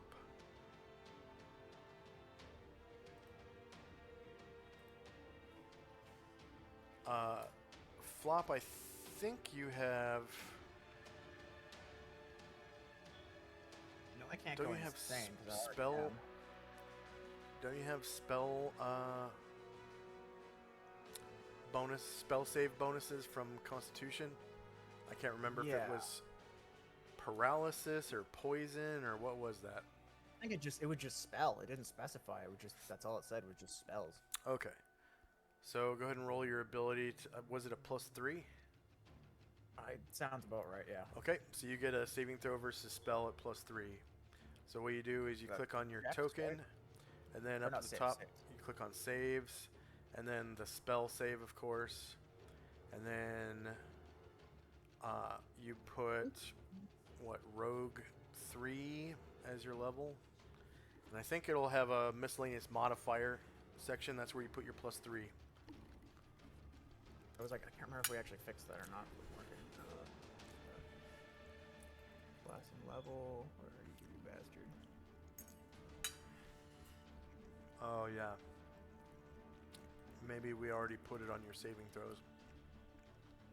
I guess we'll find out in a sec. Yeah, we did. Did I double Go ahead did and it? Alright, I'll reroll. go ahead and reroll it. Yeah, I wasn't sure if we actually fixed that last game or not. I can't You have a remember. +1 from your luck, and then it is just a straight up +3 for spell, and it's already plugged into your saving throws. You have +1 Well, I to just- all your saves, and then +4 on spell, so you just roll without a miscellaneous modifier. Alright. That was just straight, no modifiers on that one. Just the ones Mhm. we had plugged in. Alright. Guess it worked? Yeah. Yep, your target number was 14 or higher, and you rolled a 14. And then See, the charm monster can affect you.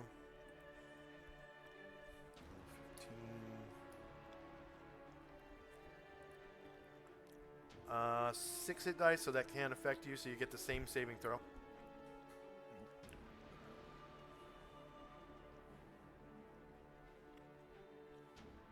shit, cancel. Too many times. No way I can like save it so it just does the rogue. Yeah, For yeah. you, You huh? put your cursor in the typing field in chat, and you push the up key.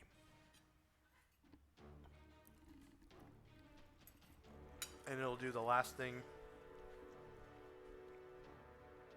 you rolled. So you don't have to go through the menu again. But you do have to enter all the I just data. meant like, yeah, I just meant like that so I don't have to click Rogue 3 every time and scroll down. No, It's you, just not. you do have to do that. Okay.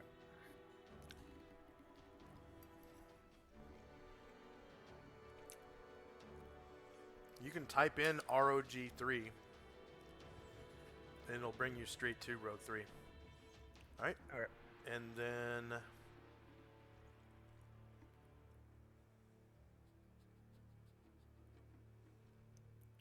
the sleep effect can affect you as well.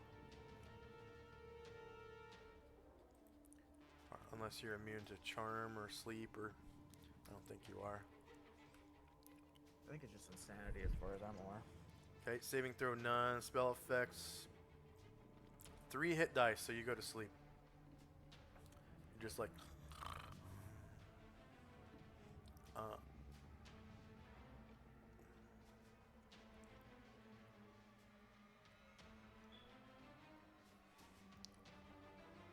see.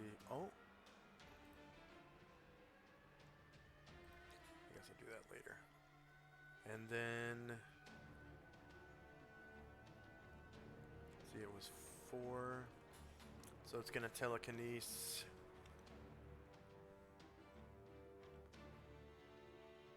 I don't think.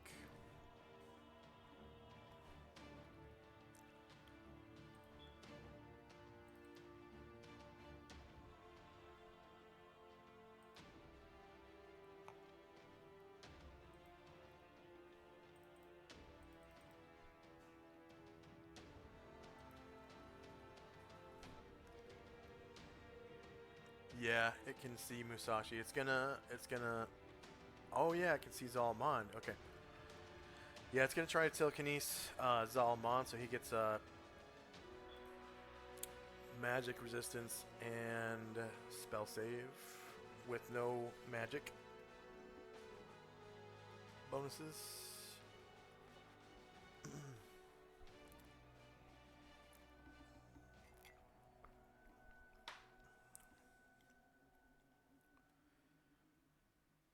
And scales. His total weight is 203 pounds. So that's well within the limits.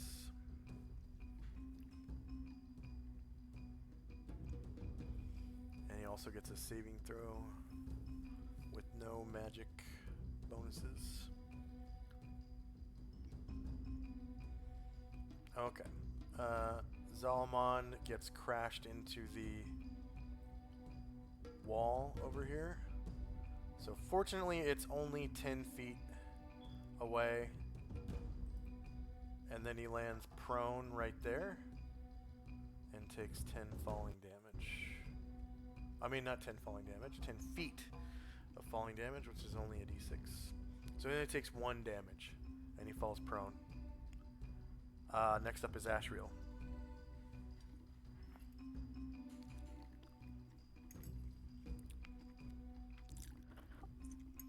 Ashriel once again attack the eyes.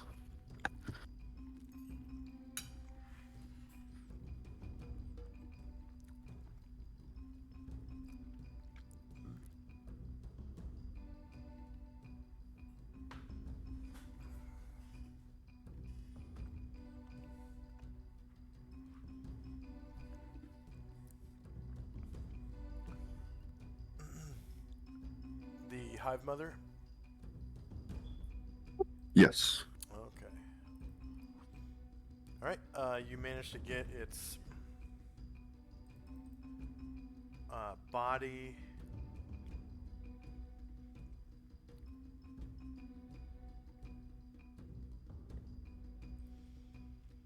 So -5 beats AC 0 and you cause 7 damage to the Hive Mother.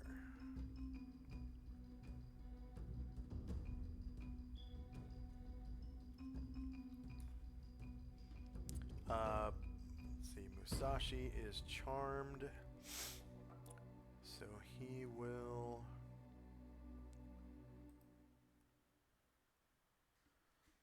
So these creatures don't know anything about High Mastery or Grand Mastery.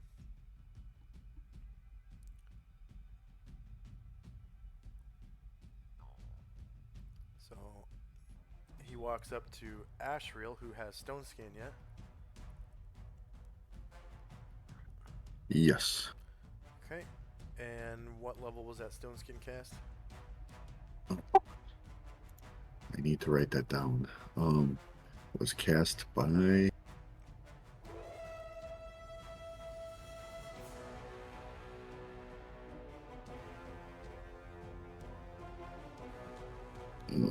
It's cast by Ryer. Okay, so no Stone Skin. Okay.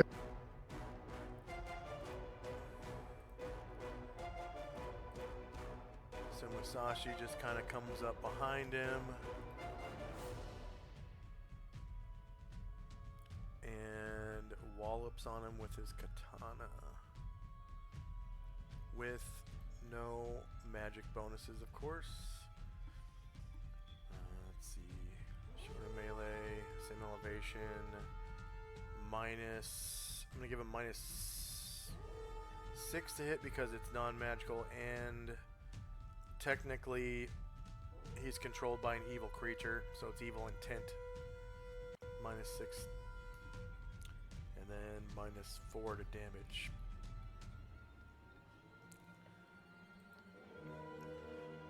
And of course that's Ashriel's back. And Musashi rolls a 1. Yay! Alright, Zalmond has a multiple attack. Yeah, he's prone, so he's going to take a half move to get up.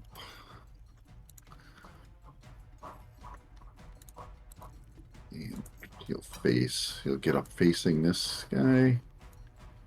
And he'll attack. Okay. Non-magical, of course.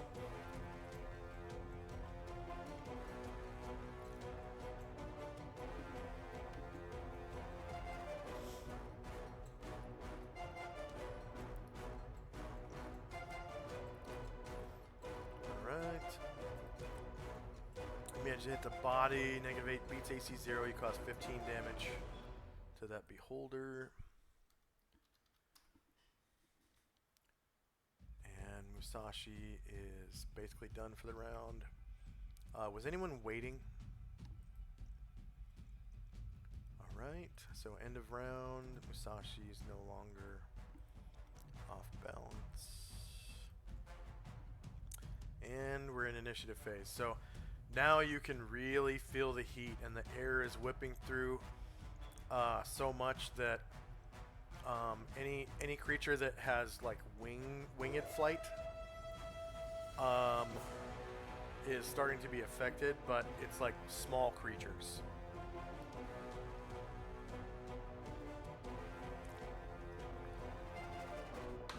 So that's what, like 20-mile winds or something? Rules, wind effects. 19 miles an hour. 19 to 31. So it's probably getting close to 30 miles an hour winds right now, which is pretty fast. Feels like you're whipping down the road on a like downhill on a bicycle or something. That's what it feels like. Or you stick your head out the window when you're driving down the street.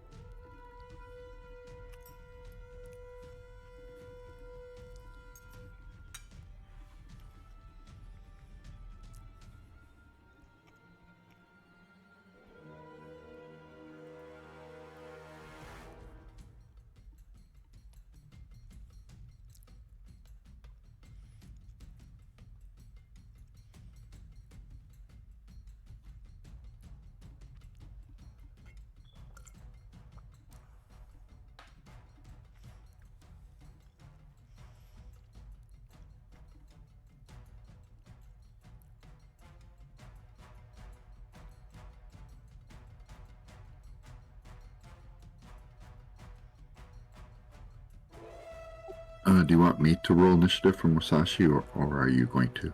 I'm going to.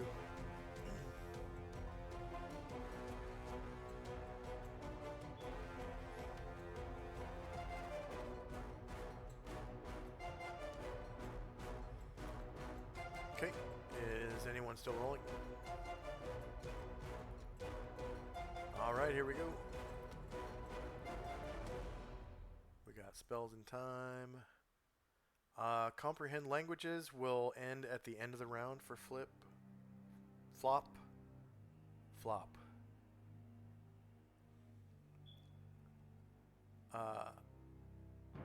First Beholder. It's this one. That's the one that has Charm on Musashi. So it's kind of moving closer.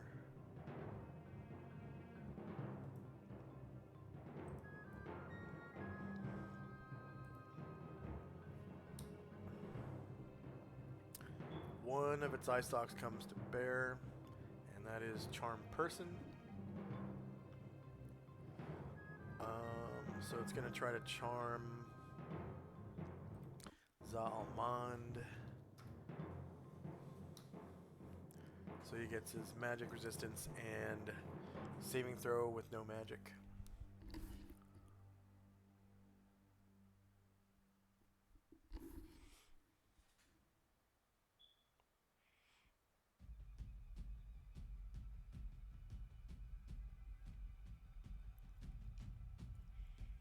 Fails magic resistance, but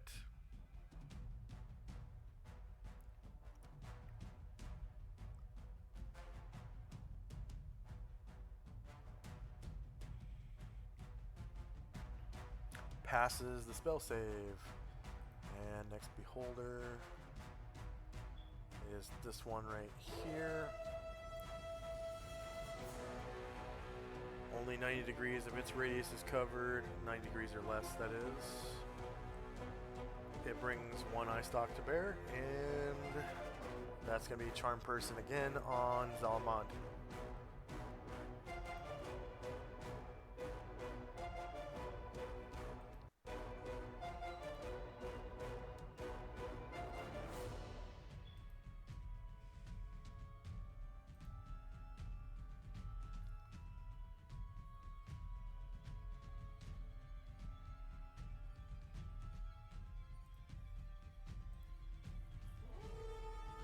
And passes the save. Next up is the next Beholder. And it looks like he's on another deck.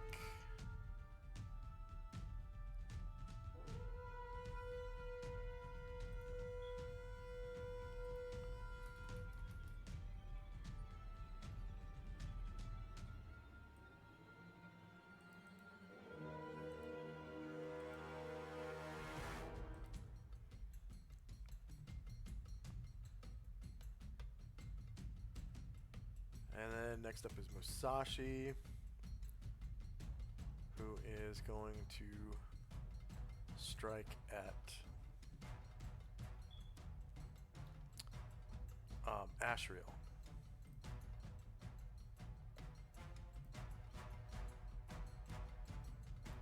Katana, shorter melee, same elevation, -6 to hit, -4 to damage.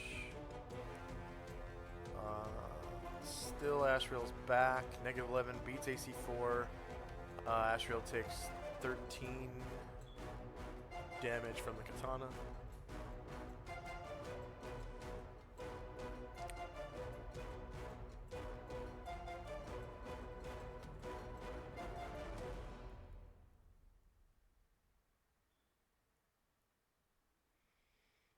And then the Wakizashi.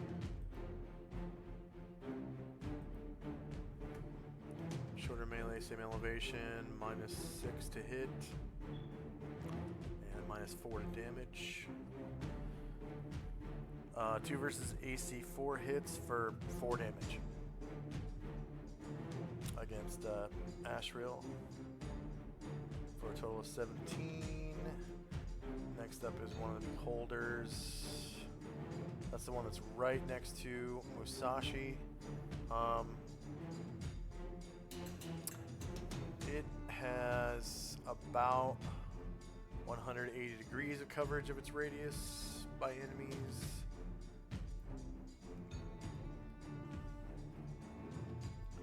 So it brings 6 stalks to bear. Nope. Nope. Because 2, let's see.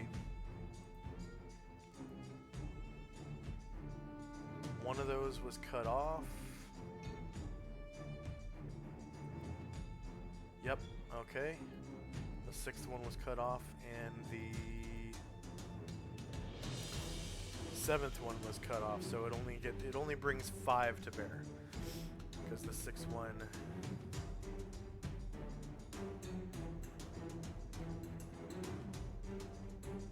is cut off. So, let's see. It's going to try to charm person Zalmond, so he gets magic resistance and save. I think everyone else is gonna be too many hit dice for charm monster and sleep. And then the 5th eye beam is gonna be a flesh to stone eye beam on, let's see, probably it's gonna be Ashriel.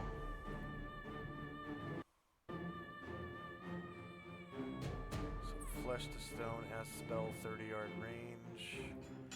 Ashriel 15. Does he have any resistance to petrification?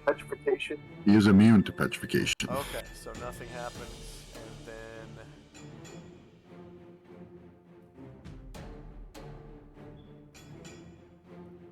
Zalmond saves, so nothing happens there. Okay. Next beholder is the one that's kind of behind Tenzi down here in this little tunnel. Let's see, eye stalk's probably just 90 degrees of coverage. Brings 4 eye stalks to bear. Again, charm person on Zalmond, and then everyone else is going to be immune to the other 2, but then it's going to try to telekinesis Ashriel. So Ashriel gets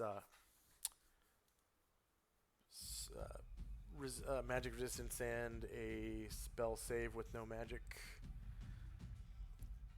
Zalmond fails the magic resistance, but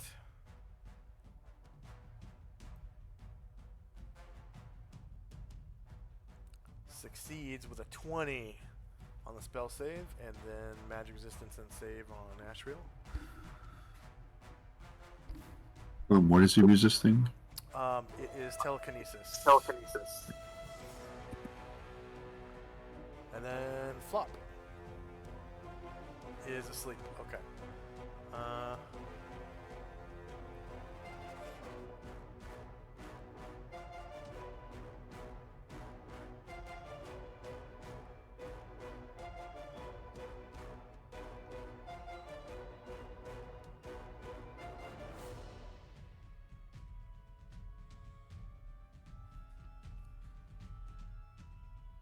Okay, so Ashriel gets telekinesed. 250-pound weight. Level 15. And Ashriel's total weight is 259. So it's up to 375 pounds. Wait, what did that say? Oh, it's supposed to be 250 pounds max. Why is that? Why is that? Is that because of level?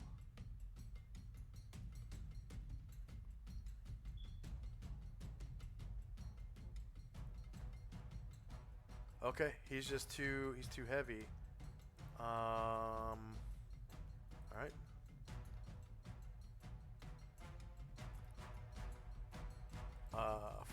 Beholder Okay, this one moves up 3 squares.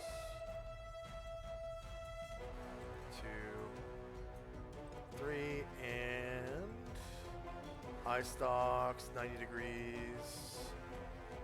3. So it's probably gonna try to charm person Zalmond, so he gets resistance and spell save.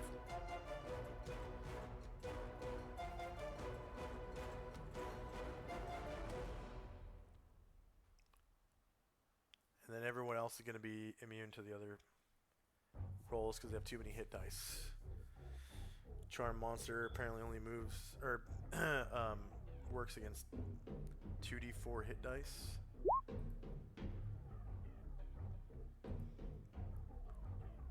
Zalmon finally comes under a charm spell.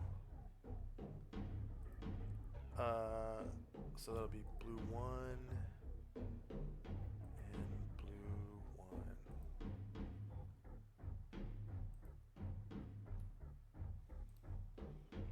Alright, next up is Ashriel.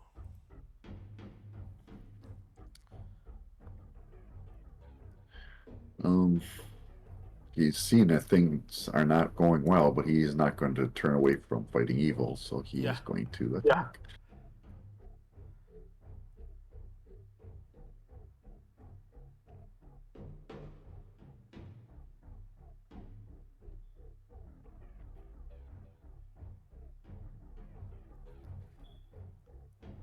Alright.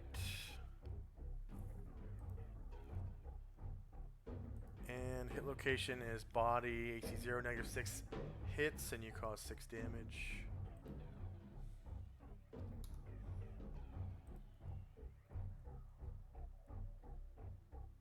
Alright. Let's see, this beholder will just move closer because the eye stalks are going to be useless at this angle. Pretty much no matter what, except actually unless it's telekinesis. So pretty much all it can do is telekinesis, and it's going to try to TK Tenzi. So he gets a magic resistance and I think it's the first time this beholder has seen Tenzi. okay. So well, the cloak's non-magical right now, anyways, because of all the eye beams, or not eye beams, right. but Magic resistance.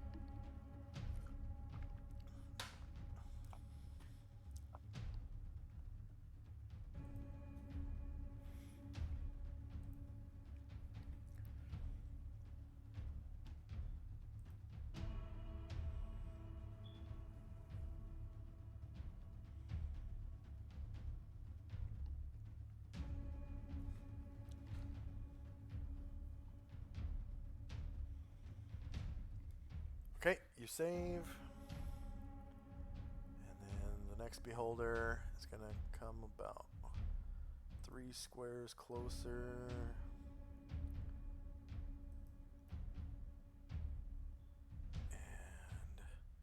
And it's got...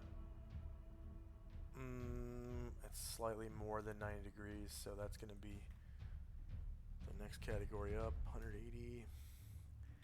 It brings 6 eye stalks to bear, and this one hasn't had any cut off. So that's, let's see. First 3 are going to be useless. It will try to telekinesis Tenzi. So go ahead and do your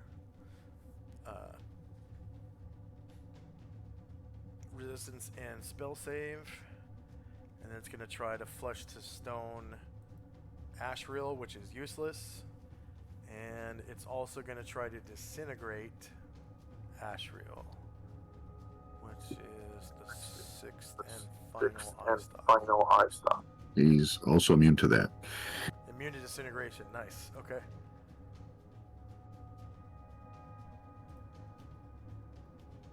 That's awesome. I was a little worried. Alright, and Tenzi saves versus the telekinesis. Alright, this Ice Star, or Beholder behind Zalman comes a little closer.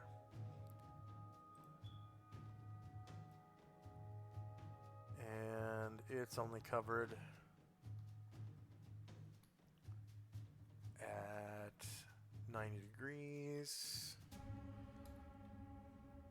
Only one eye stalk comes to bear and it's useless. And then Zalmond is going to turn to face Tenzi and take a swipe.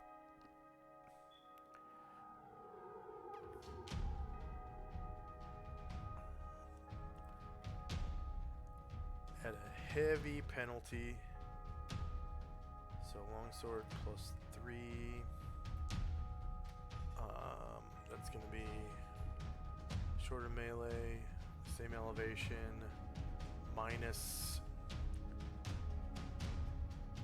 5, I guess, because he's inside his own protection from evil, right? And it's evil intent because he's controlled by an evil creature. And then minus 3 to damage.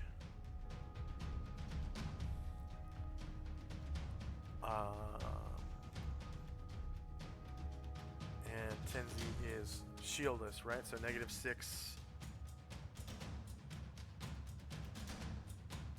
hits. Oh yeah, his AC wouldn't even be -3. It would be like 0. -1.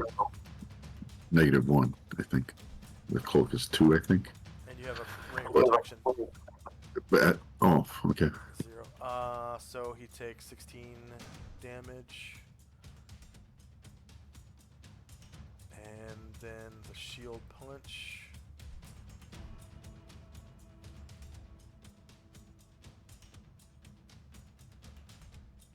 Against Tenzi, shorter melee, same elevation. Minus 3 to hit, and minus 1 to damage.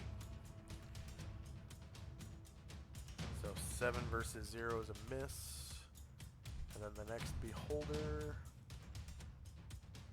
is on another deck, so I'm not going to worry about it right now.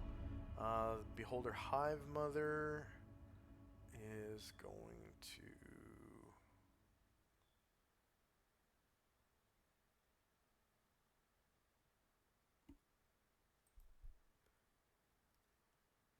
guess try to bite Ashriel.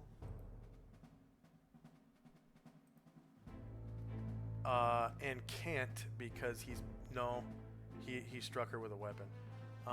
So shorter melee, same elevation, but it is at -2, or no, -4, right? He has 4, right? Yeah, double strength. Okay. And then no damage roll modifier. So he's shieldless, right? So 6 versus AC -1 is a miss. And then the next Beholder is not on this deck right now. And then Tenzi. Tenzi's spell was ruined by his brother. Musashi is going to attack Ashriel once again, but of course it can't be high mastery because they don't know anything about that. So attack.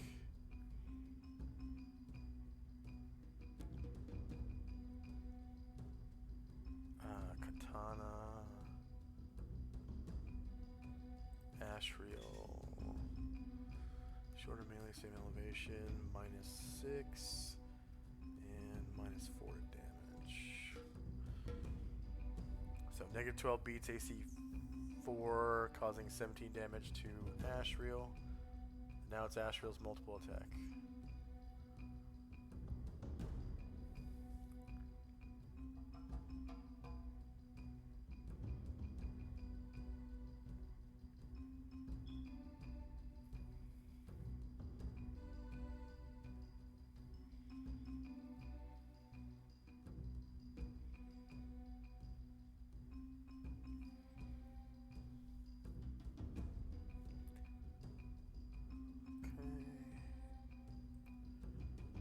Hit the body.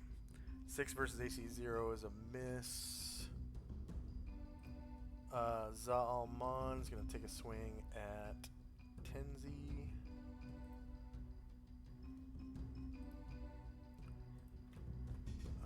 Let's see. Shorter melee, same elevation, -5 to hit, and -3 to damage against AC 0. -8. Or sorry. Shieldless, right? Yeah, -8 does beat AC 0, so it's a crit. 17 damage to Tenzi. And then Musashi attacks Ashriel again with his katana. Shorter melee, same elevation, -8. Should have been -8, not 6 before. And -4 to damage. 2 versus AC 4 hits for 9 damage to Ashriel. And then was anyone waiting? Okay. So by now the ship is getting really hot. The air is just whipping through, and it's starting to make Ashriel and the Migo kind of get sucked in towards this hole right here. And then all of a sudden you hear this like and the ship comes to a sudden halt, and you're all ejected through the front of the ship along with the Migo. The beholders, because of the way their movement works, are unaffected. It's like for them it's like an anti-gravity thing. And you guys spill out of the ship.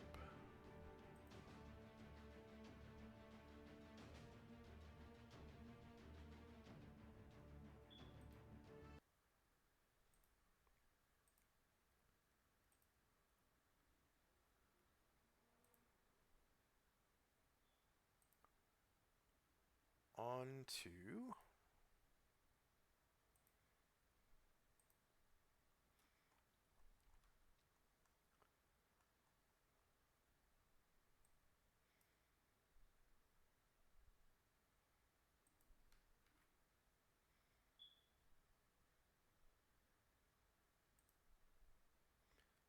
this map.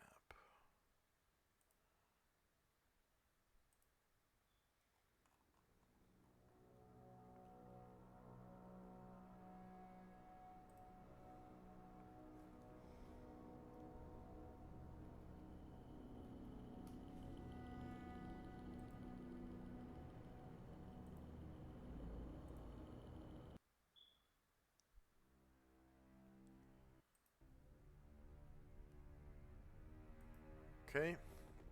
And it kind of takes a minute for you guys to recover. So I'm going to pass through. And then Flip, you wake up. Everybody wakes up, comes to, and you can see the Migo is stirring too. Sorry, Flop. I can't believe I keep saying Flip. It's because I had it on the turn order tracker as Flip. Okay. So go ahead and roll base size initiative for the player characters, please.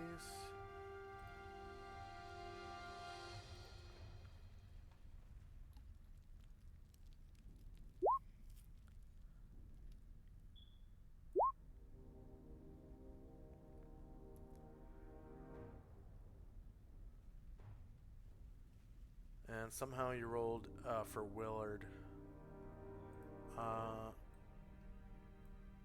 Here, let me make sure Willard is to back. Or actually, that Flop is to front.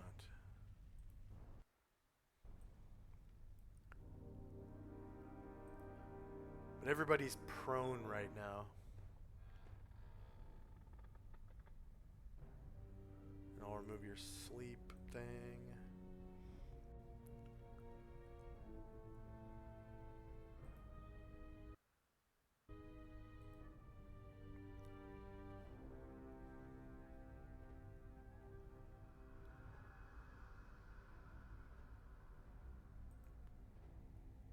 Okay.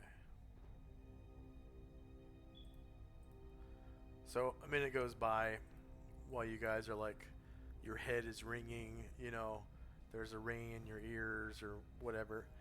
And you come to, and first up is Tenzi and company. You can see like everyone has gotten up and they're like shaking their head or whatever.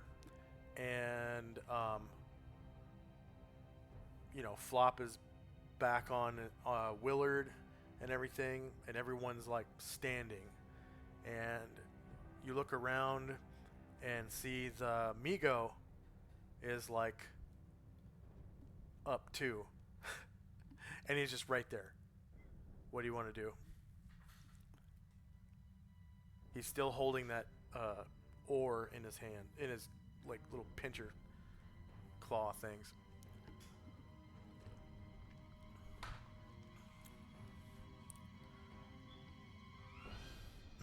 I can't hear. I'm sorry, I was talking on mute. Ashrael will detect evil on the Migo. If it's evil, he will attempt to kill it. Oh yeah. If not, he will attempt to communicate. Okay. Yeah. You detect that it is evil, and he wants to kill it right now. Just kill it. So Right. we're now in initiative phase.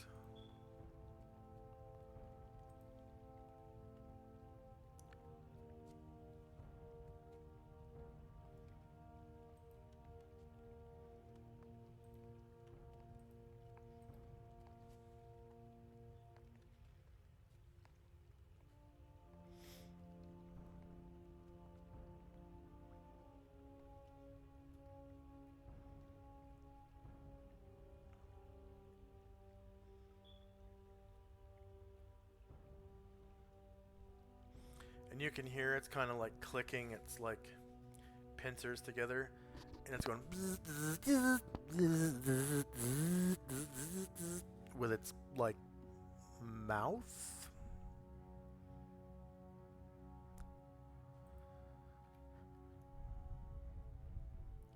The ceiling in here is a good 20 feet high. And behind you is the remains of the ship. It has like crushed into whatever this was. You could kind of see on the way down when you looked up, you could kind of see like a mountain.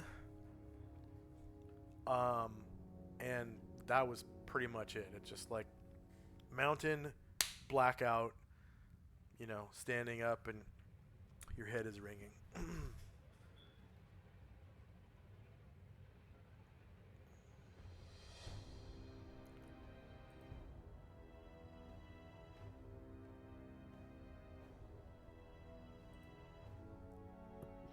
And then are Zalmand and Musashi still under another creature's control or not? No, you can take that marker off.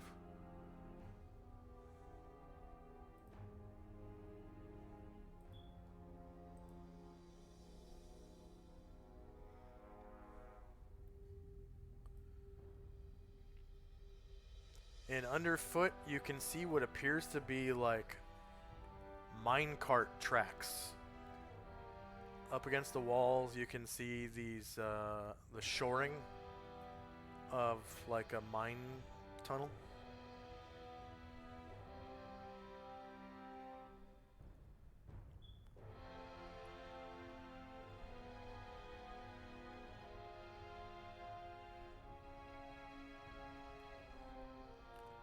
And then you probably want multiple attacks. Yep. And one on Musashi. One more on Musashi.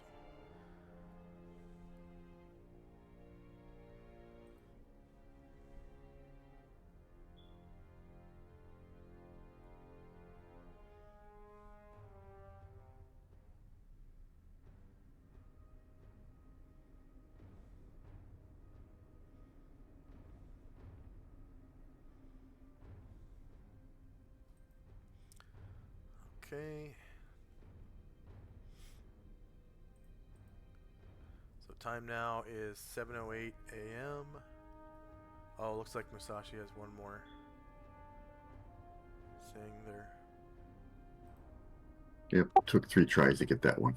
Sorry.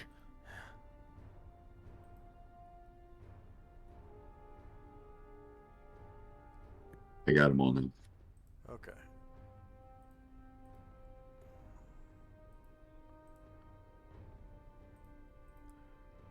So first up is Zalmond. He's like shaking his head. He's like, "Yo, sorry, bro. I don't know what came over me." And then he'll stab at this creature. All right.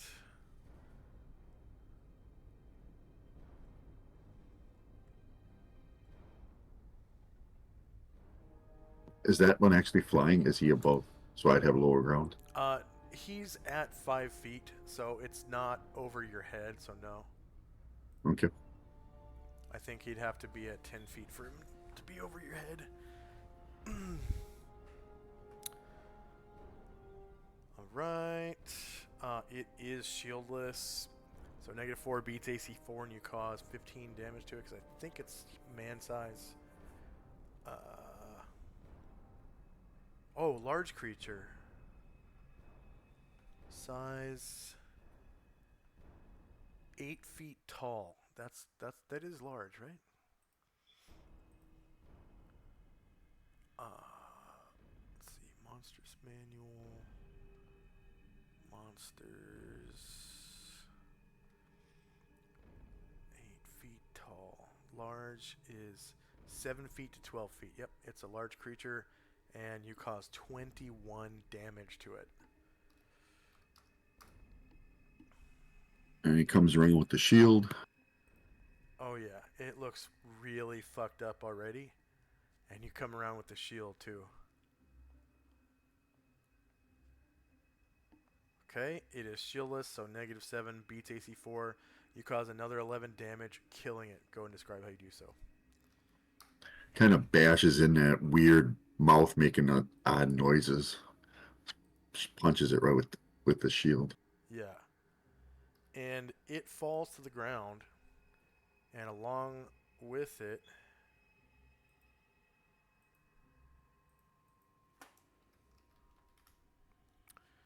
is that interesting looking piece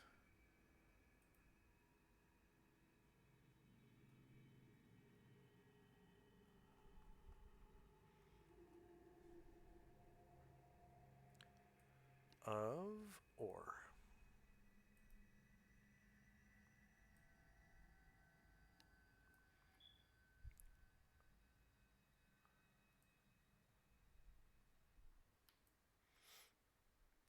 All right. Flop.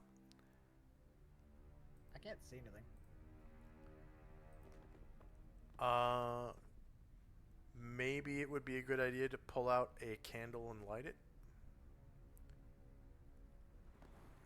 Okay, so it's just dark everywhere then? Yep.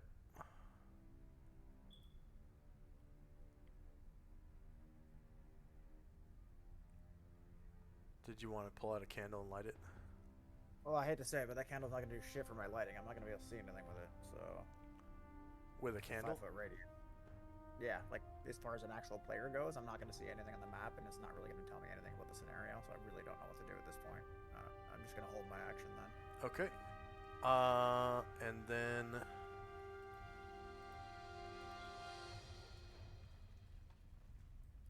Tenzi looks like was casting a spell. He was indeed. And he'd like to finish that spell if possible. Yeah.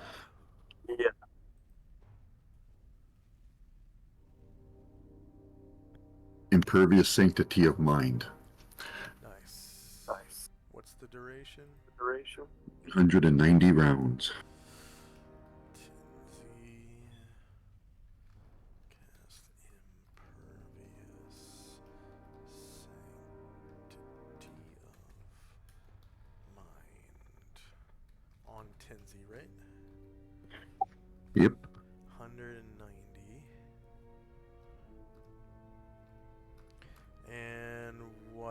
else does your group do? I think Um, Mon still has that necklace, right? um, Musashi should have it. Oh, okay. Yeah, grab one and drop it down here. I Okay. think we're just going to kind of there.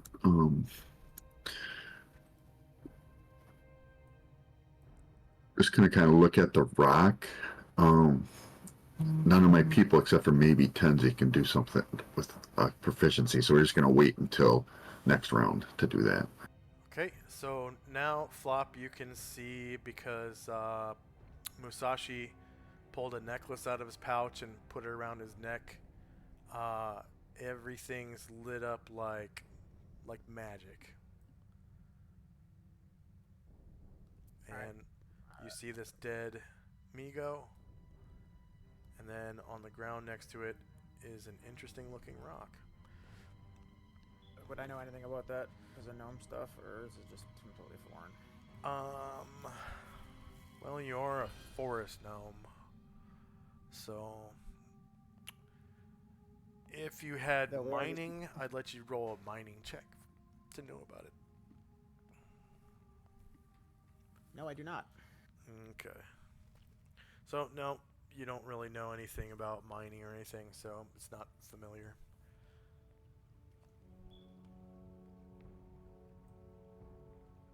Well, I don't know what to do. I have nothing to do, so I'm just gonna pass my turn then.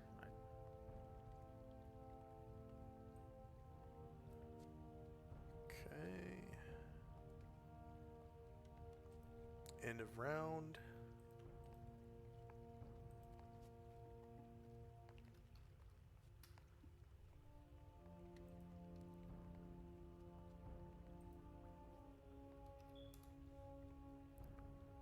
And first up is Flop.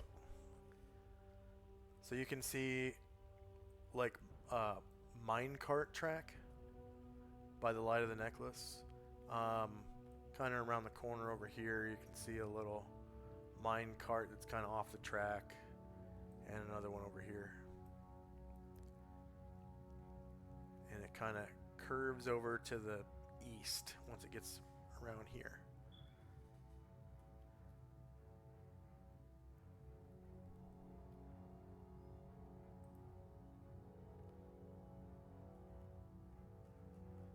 Are you waiting, or?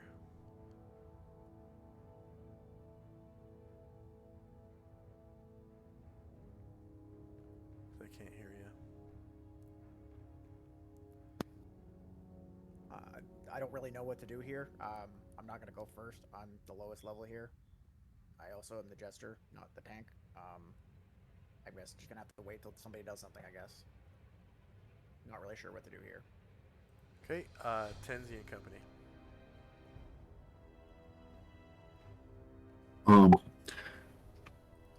Tenzi will examine rock. I don't have mining or anything, but I do have spellcraft, so I want to see if it might be something that could be used in some kind of spell or magical ritual or whatever. Oh, okay.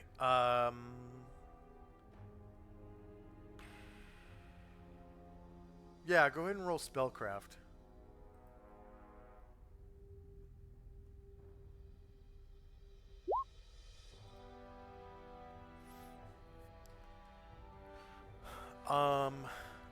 It looks like, so you can see this vein of like black crystalline metal running through the stone.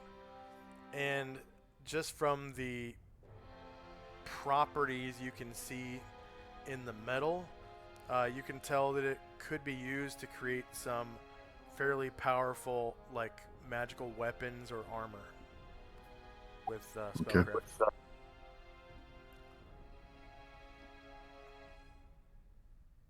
Then, so he'll let everybody else know about that, and he will pick it up and put it in one of his pouches. All right. It's about 5 pounds. It's fairly heavy. It's a large rock, probably about almost as big as a bowling ball. Wow. Maybe throw it in his backpack then. Okay. And then Zaman will go to Flop.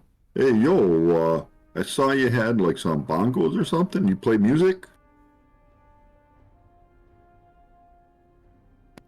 Yeah, I do. For all the land to hear. Yeah, you used to know a bard guy could play music, and he would sometimes play while we were walking, and it'd make us inspire us to be um, more effective. Can you do that? I don't know if I can as a jester, to be honest with you. I got a character. You have all the powers of a bard, as well as the powers of a jester. So yeah, you have the ability to rally people and to raise their morale or their, ability to attack creatures. I thought that would just affect. I thought that just affected groups of people, though. I didn't know that actually affected your party directly. Your party is a group of people. Why would it not affect? But I mean, it was more like, from what my understanding was reading, I can affect their mood and like That's alter a them that way or not. completely different power than what Zalamon's talking about.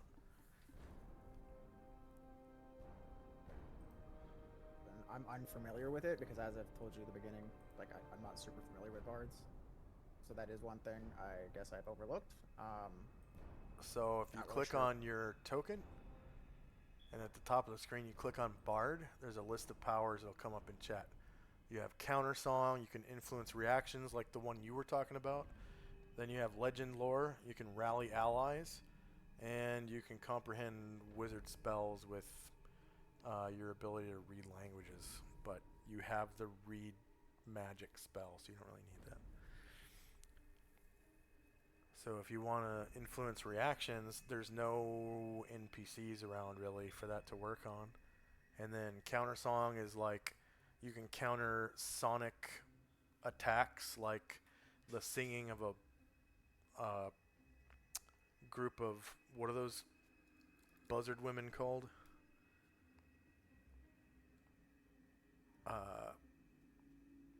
I can't remember what they're called. They have like a charm screech or whatever.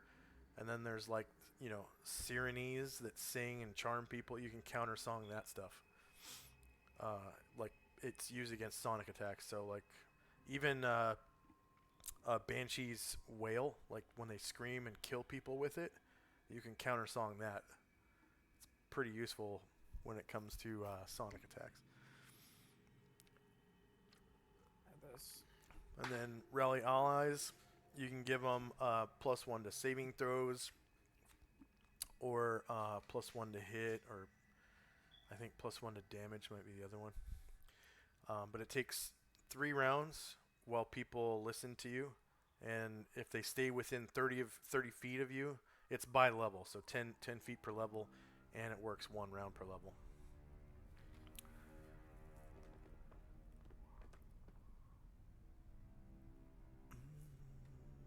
Rolling this again.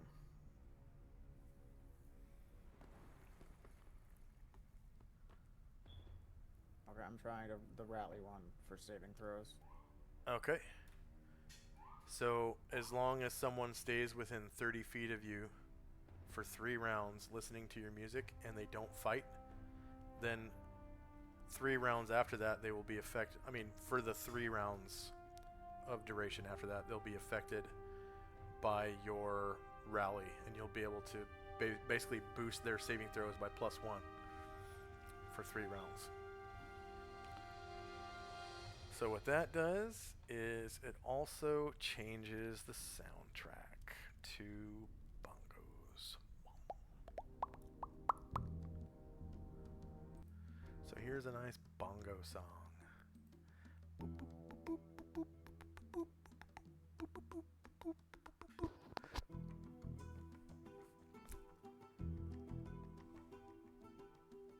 Okay, anything else for Tenzi and company? Nope. Once he starts hitting the bongos, Zaman just gets a little lilt in his step, and he's like, all right, we can go.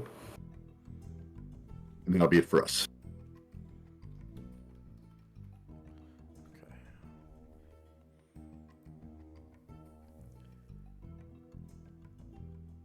and then flop while you're playing music. It takes concentration, so concentration in second edition just means that you can only move half as far as normal, and you're outside of combat right now, and you're mounted. So what that means is you're not actually the one walking, so you go as fast as your mount will go, even though you're concentrating, quote unquote, on playing bongos. So your mount moves 12, and then outside of combat, that's times 2, so you can move up to 24 squares, if you wish. I'll just follow the party. All right. End of round.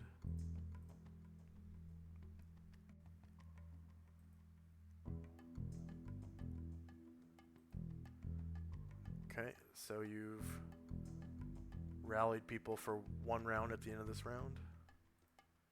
And actually, I'm going to do a countdown, so it should be at -2. There we go. So first up is flop. I'm just gonna keep following them. All right. I'm gonna let Tenzi them lead the way. Tenzi and Company. We'll start heading down the track, making sure that we stay close to Flop. I assume he's going to kind of just move with us. Was that your intention, Flop? I'm just gonna follow either inside the group or at the edge of the group, one of the two, whichever one's probably safer. Yeah. And because you go first, you can move as they move, and that'll be fine. Because you're kind of waiting for them.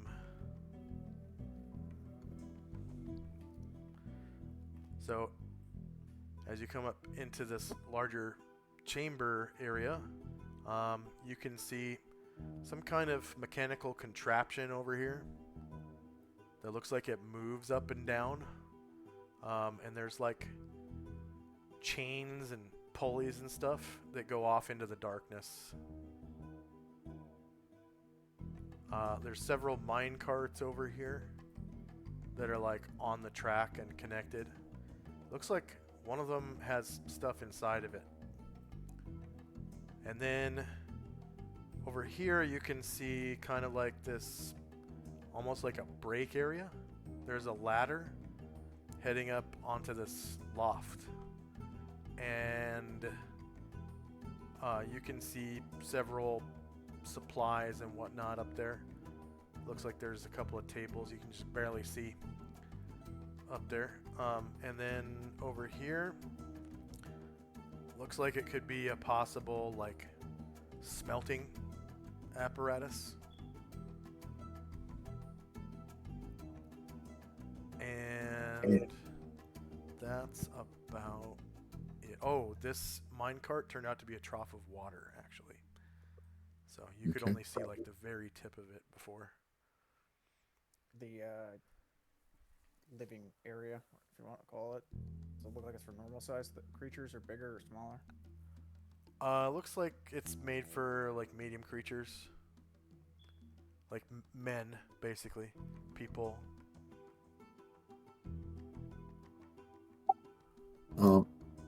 Astro will, as we're walking down, he's going to kind of stop the group, and he's going to detect evil. Okay. He doesn't detect any. Okay. And he'll pass that on. He says, "My children, I do not detect evil near us." And he's just going to go to here, and we're all going to follow. And I think we'll just stop there, kind of take in the environs here. Okay. There's like a couple of wooden crates. Looks like there's a supply of lumber over here for like, you know, shoring up the walls and whatnot. You can see that the chains on that mechanical apparatus kind of end up over here at this, like, it's like a capstan that is mounted like into the wheel, so someone would have to stand in front of it and just like turn it by hand, and it looks like it might crank this thing up and down like an elevator. And then there's some barrels over here. Some of them are kind of knocked over. And then over here, it looks like there's some kind of like metal barrels in this weird looking cart.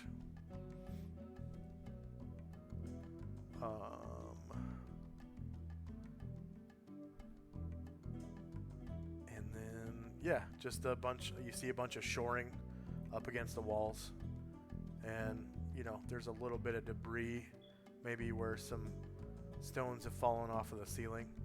And then around this, like, elevator thing, you can see that it's like a mine shaft. Like, you could actually go down here. It's a mine shaft going down. It's about 5, 10, 15, 20, 20, about 25 to 27 feet across, depending on where at. It's really roughly cut. Like maybe somebody was using explosives. And that's about it. Anything else for Tenzi and Company?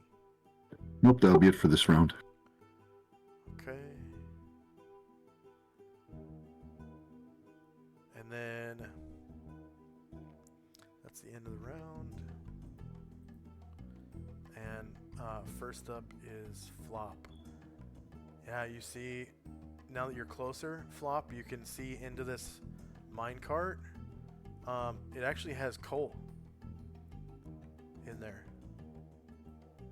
Alright. Our elevator goes down into the depths, right? Yeah, it does look like it goes down. And it looks like maybe this is where it's operated from, so it would take a person to like chill here and operate the elevator. Maybe we should take the other way then. So Flop will say to everybody. I don't think we can I'm sorry. afford to have somebody left behind. Astral said, my son, I can, if we know how to operate that device, I can do that and then fly down and meet you at the bottom of the shaft. I will attempt to go and poke at it then and see what happens. All right. So you get over there, and it doesn't take a check or anything. It's like when you're riding a 10-speed, and you have the pedals gear all the way down to the smallest gear, and the wheel gear all the way up to the largest gear, and it's like you pedal, you know, like normal speed, but you're going really slow, but it's like really powerful. Same thing here. It's like you're using this tiny little wheel to drive a really big wheel on the block and tackle of the elevator. So it's like you could sit there with one finger and spin this capstan, and the elevator will go down slowly, and you can see it kind of bouncing like it's suspended from on a chain, like a bike chain almost. But it's like it's a regular chain that feeds through the teeth of a block and tackle. So some of Flop will turn to... sorry. say again. Go ahead. No, I thought you were done, sorry. No, go ahead. I was just gonna turn to the party and Flop's gonna be like, any of you guys got one of those wizard hand job spells that can move this?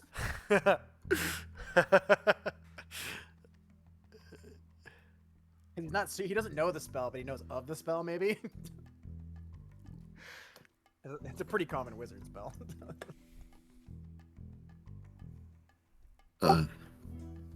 No, my son. I'm out of character. I'm asking if anybody has mage hand. No, my son, but Astral speaks. No, my son, but I can operate it and meet you at the bottom. Flop will get it out of the way.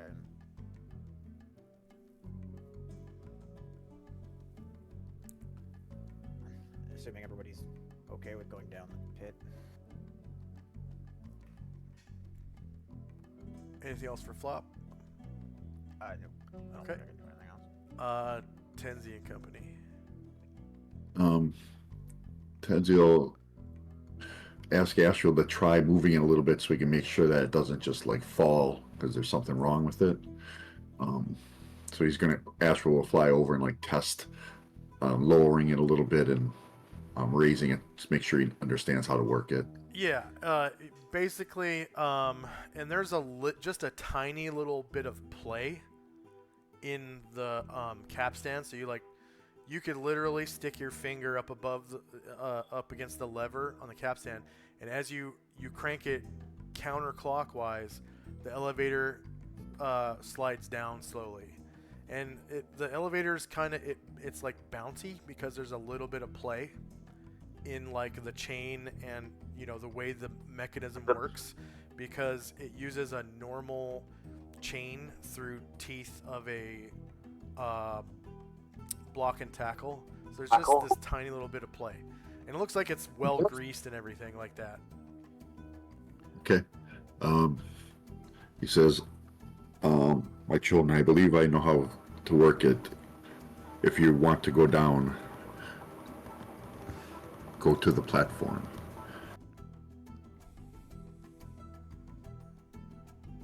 Tenzi, Masashi, and Zalman will do that. So as they step onto the elevator, it kind of bounces up and down. Like if you've ever been on like one of those genie work platforms, how there's a little bit of play in the hydraulics. It's kind of bouncy. Like you could stand on it and kind of do this like a little like a pee-pee dance hop, where you're like kind of bending your knees and moving up and down, and it will bounce up and down slightly, like just maybe 1.5 inches or 2 inches up and down, because of the way the chain has just a little bit of play. So you can feel that it's suspended by the chain. But as you get into the elevator, you can see that the elevator is locked into channels at each corner. So it will only move up and down vertically, and the channels are long, so the elevator can't like go crooked inside of the elevator channel. So it's a pretty decent system the way it works, like how it's suspended by a chain. Very, very sturdy looking chain. It's really thick, and everything looks well greased, and there's no like. It's not like there's a dust buildup or anything. It looks like it's been used recently. Oh, and I'm sorry, we've been here like 5 rounds so far, or something like that. Something like that, yeah, maybe. Because I didn't do any regeneration for Ashriel. Okay. Yeah, go ahead. I think it's actually been 4 rounds.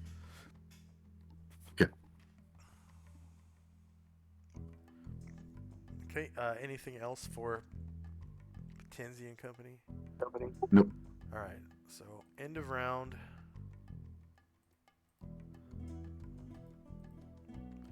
And first up is Flop.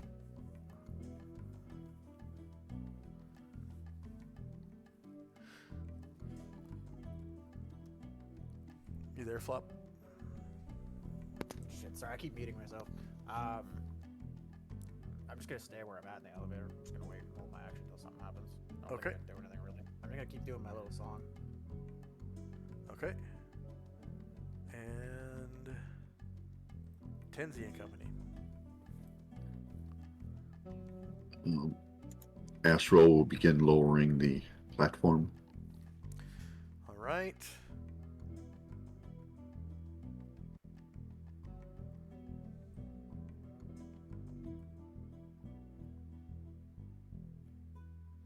So it takes about a minute,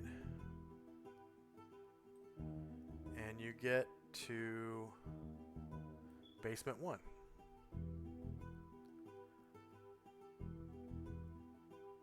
So it's like,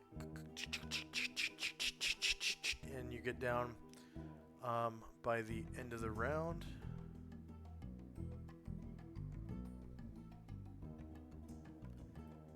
And so Flop's rally has now taken effect. Ashriel can still hear it, so everyone can give themselves the The music token marker. Yeah. And that lasts for 3 rounds. Everyone gets +1 to their saving throws. And then Flop, do you keep playing the bongos to continue rallying, or did you want to? I'll just keep going. Okay.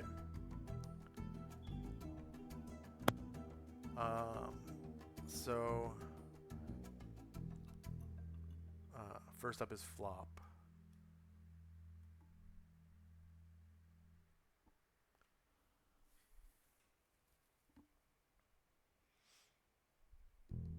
I can't hear you, Flop. You're muted again. Just hold my action again until something happens. Just assume I'm holding it. Tenzi. Astral will fly down to the rest of the group.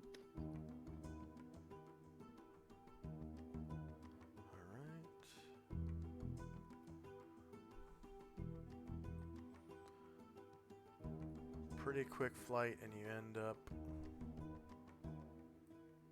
right here.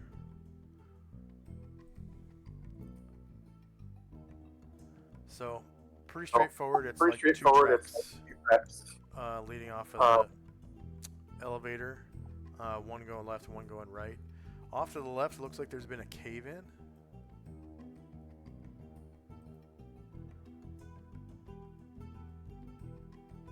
And then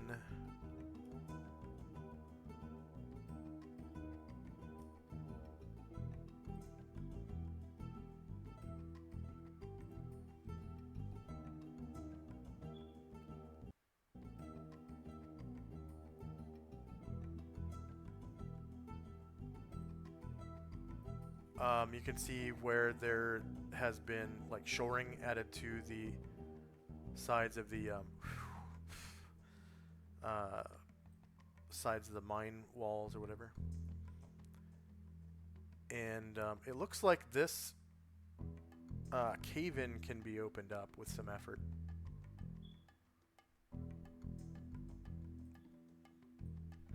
Tenzi will turn to Flop and say, well, what do you think? Do you want to dig through and see what's off this way, or continue where it's open? Let's try the easy work first. All right. Flop didn't become a jester because he's super active. Then we'll move a little bit further then this way. I'll just gotta keep staying with people, trying to stay in the middle of everybody to keep my song going. All right, and then we'll stop there. This looks like a unfinished trail. Yeah, you can see where it looks like right here there is like some unfinished work. Looks like someone was in the middle of like shoring up the wall right here, and there was like a cave-in just up against the wall right here. A little bit of material has fallen away, and then over here it looks like that was where a new mine shaft was being excavated. And then over here you've got like a mine cart that's ready to be loaded, looks like. And there's a couple other mine shafts, one here, and then one over here. And of course you can see the tracks going south, 2-directional. All right, that'll be it for us. Okay.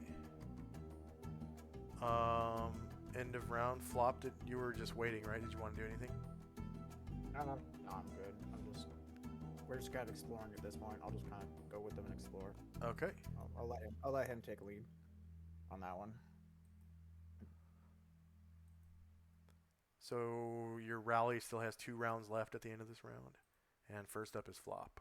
Did you want to wait again? Yep. Okay. Tenzi and Company. We'll go down this way. I'll just follow. Oh yeah. You definitely feel evil. And you can kind of see something around the corner. Yep. And whatever it is seems to become agitated. So does Ashriel. Yes. And we're now in initiative phase.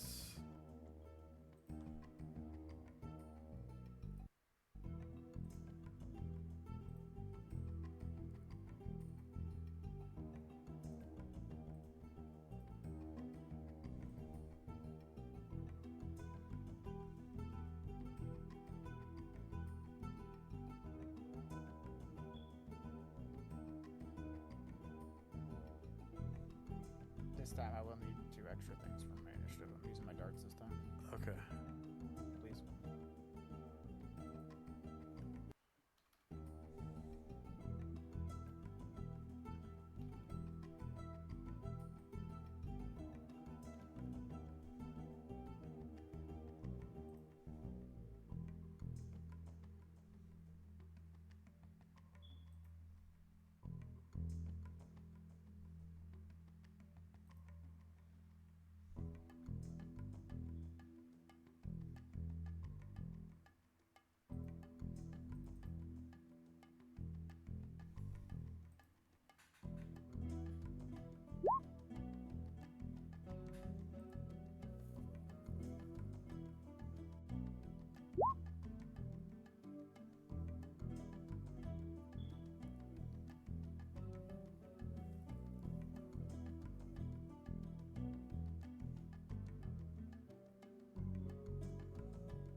Oh, nice. Another vengeful strike.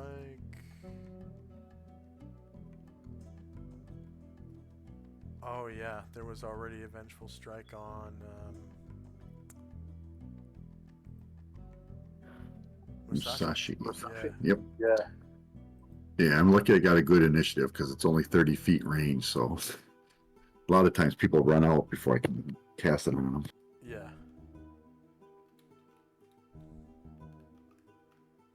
But he can always put it on himself, so that's always an option.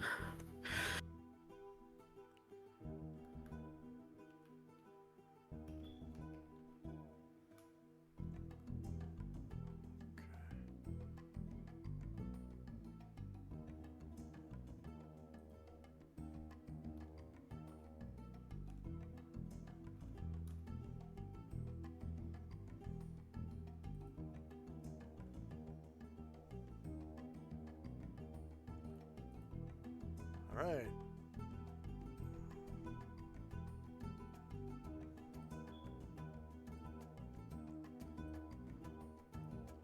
First up is Almond.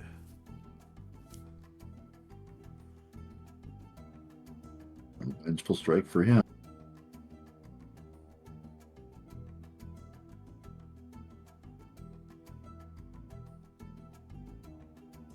What do I see? All right. So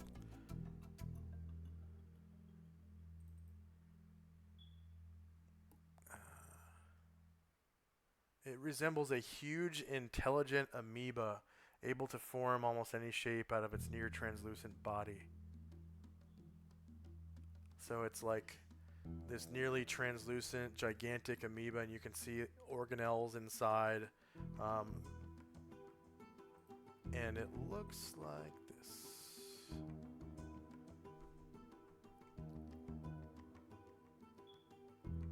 Mouths and eyes, tentacles and hands and weird things all over its body. And it doesn't seem to have a front or a back or a rear or a top or a bottom. It's just amorphous. Like an ooze or a slime or something. This cannot stand. So he charges up and tries to swing his sword through it. All right.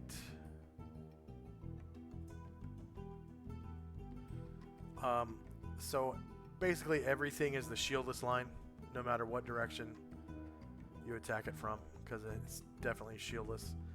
So -8 beats AC 1. It's huge, so you cause 19 damage to it. It is 15 feet tall, and it seems to like squirm and squirt as you slash into it. And then you clang, attack it with your shield, -7 beats AC 1 again, causing 10 more damage for a total of 29. And it seems to squirm and squirt again.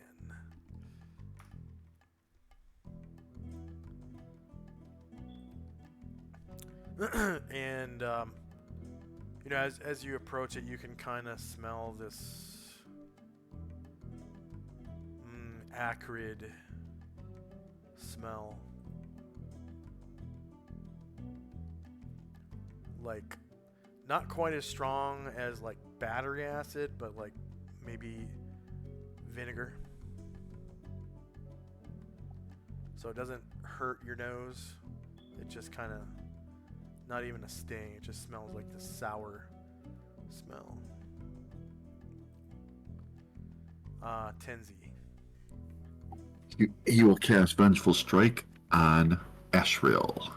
Nice.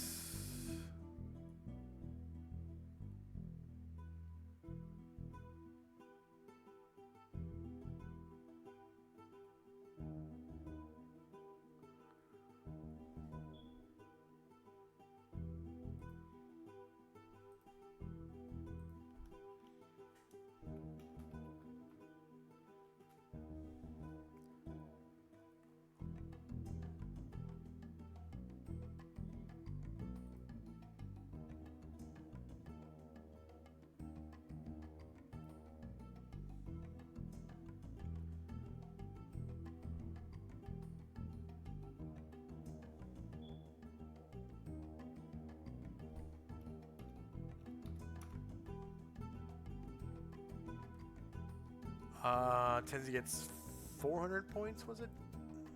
Yep. Alright. Asriel. Asriel comes flying around. He gets up into the air. And this thing's 15 feet high, so I'm going to have to get at least 10. That was cast at 19th level now, right? So 19 motes. Yeah. Yep. Okay.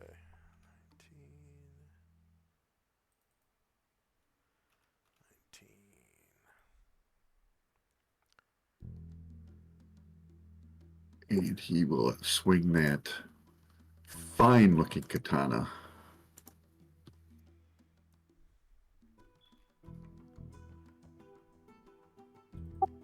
Wielding it in both hands.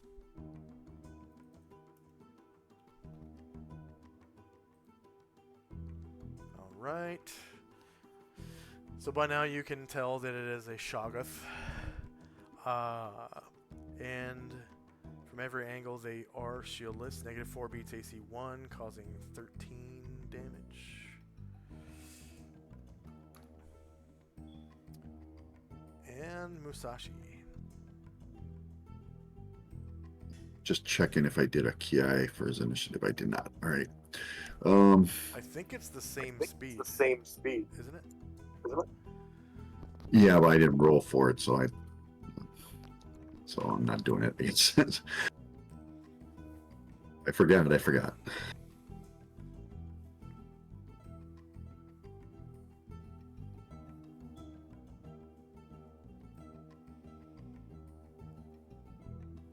And attack with high mastery.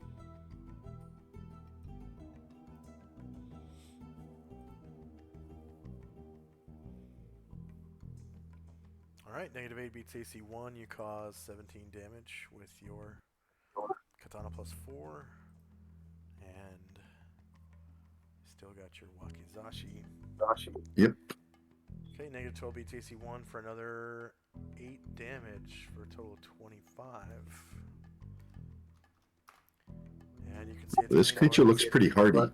This creature looks pretty hardy. Yeah, yeah, lots of health, not so good AC. Flop. So you can hear the sounds of combat coming from around the corner down here.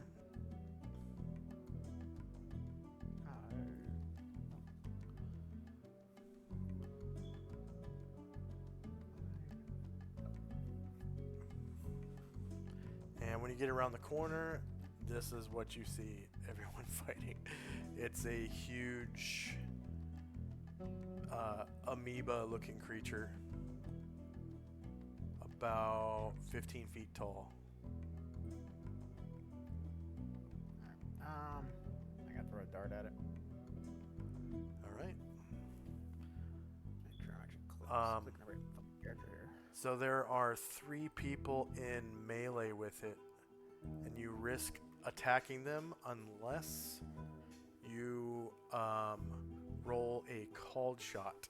But the thing about called shots is they have their own initiative modifier. So if you wanted to roll a called shot, you'd have to wait till the end of the round, and you could do all 3 of your darts. Sure. Or not the end of the round, but it oh yeah, it would be at the end of the round. Yep. Just let me know when I'm ready to roll. Okay. So I'm assuming that you do want to do called shot. Yeah. Okay. And Yeah, then do that. called shot is basically it's an aimed shot, and it takes a -4 to hit.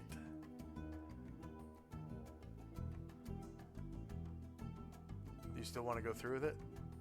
Well, it's either that or hit them. So Yeah, possibly, don't because really have much of a choice. it is huge. It is huge. So, Yeah, basically, they count as 1 pip on the die, and a huge creature counts as 4 pips on the die.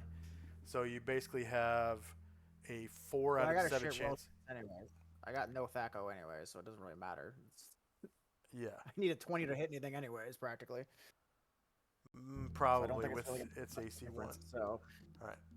So next up is the actual Shoggoth, and it is stupid. It's going to attack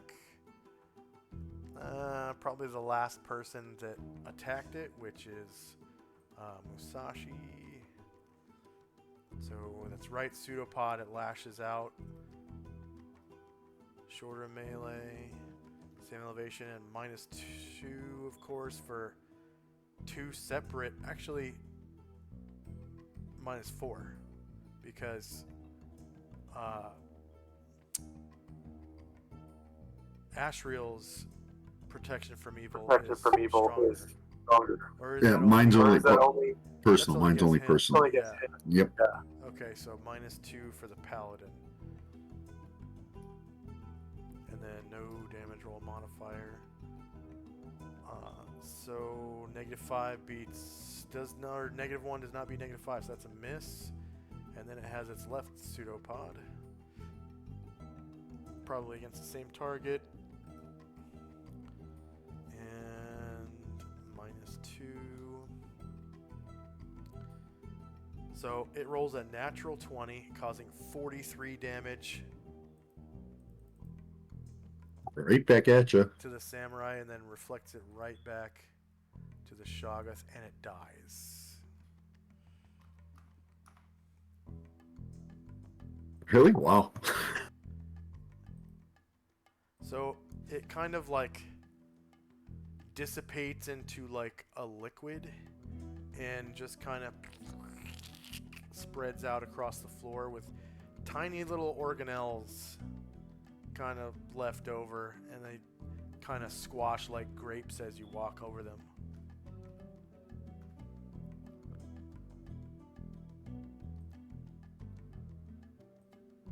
And so 1 Shoggoth is worth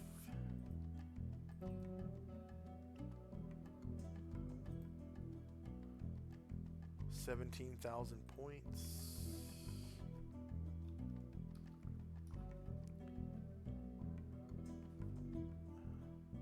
And there are 2 player characters. Actually, I think I might have put 1700. One Shoggoth. 17,000. There we go. 2 player characters. 2 NPCs.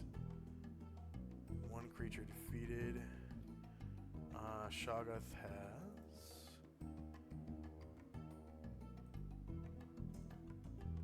20 hit dice.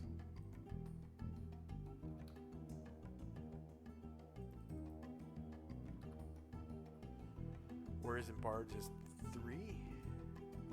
There we go.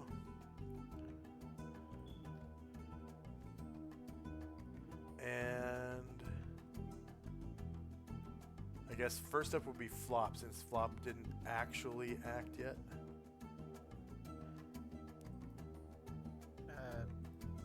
I'll poke through the slop, I guess, see if there's anything there.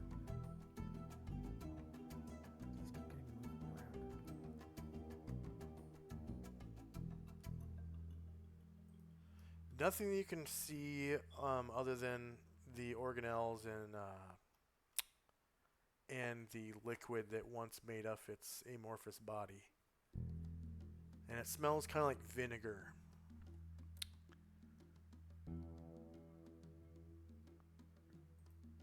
Slop will taste it. It tastes like vinegar. It's like a sour kind of taste. And it's not, it doesn't like hurt or anything. It's like salad dressing. And there's like little organelles kind of floating around in it as it kind of dissipates and spreads across the ground.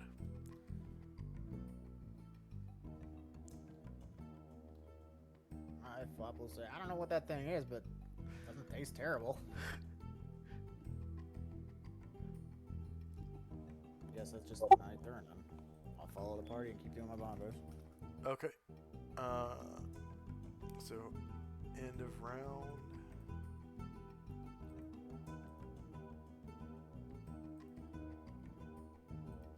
Okay, so your rally +1 to saves will end at the end of this round. And first up is Tenzi and Company. Tenzi will come down and join the rest and say, let's hold on for a moment and try to heal some of our wounds. And Astral will do a Cure Serious innately on Musashi. Okay.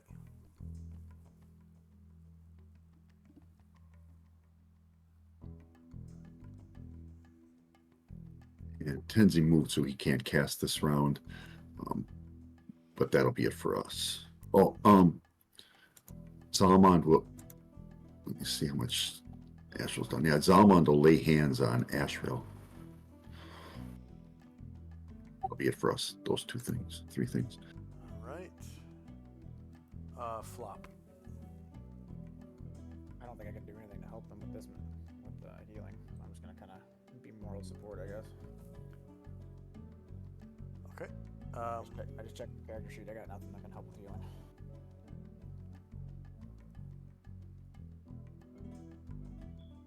End of round.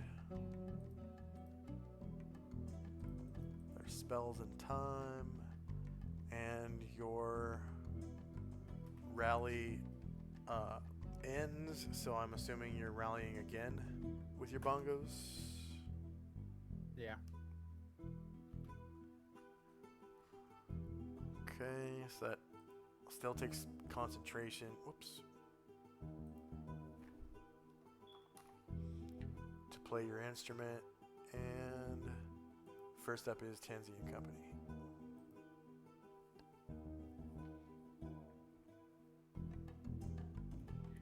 Tenzi will cast Cure Moderate. That's his best heal. Cure Moderate on Musashi. And Astral's going to do another Cure Serious on Musashi, and that'll be it for us. Okay. Zalmon's Cure Moderate wounds.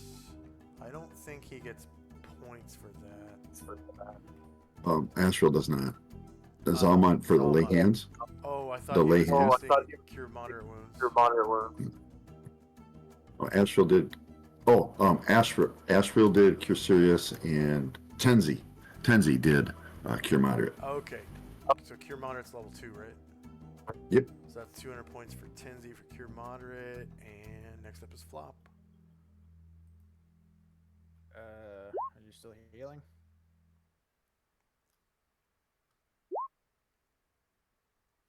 Do you still need more healing, or are we chilling here? Or are we moving on? Probably this will be the last round of healing, and then we'll move on. Alright, I'll just kind of hang tight till they're done their thing. I am hurt really bad, says Musashi. Yeah, he was hurt really bad. And Cure Serious.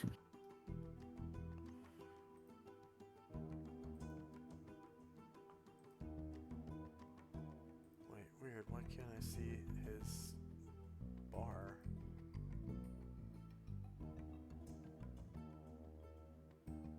Strange. Oh, that's wrong. Musashi did not heal Musashi.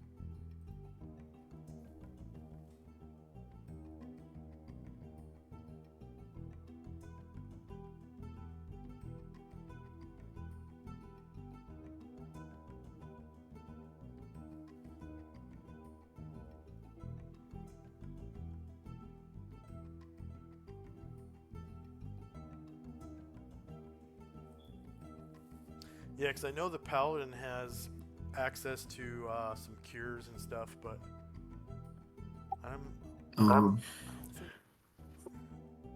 Paladins get. Let's see, Paladin's Handbook, tables.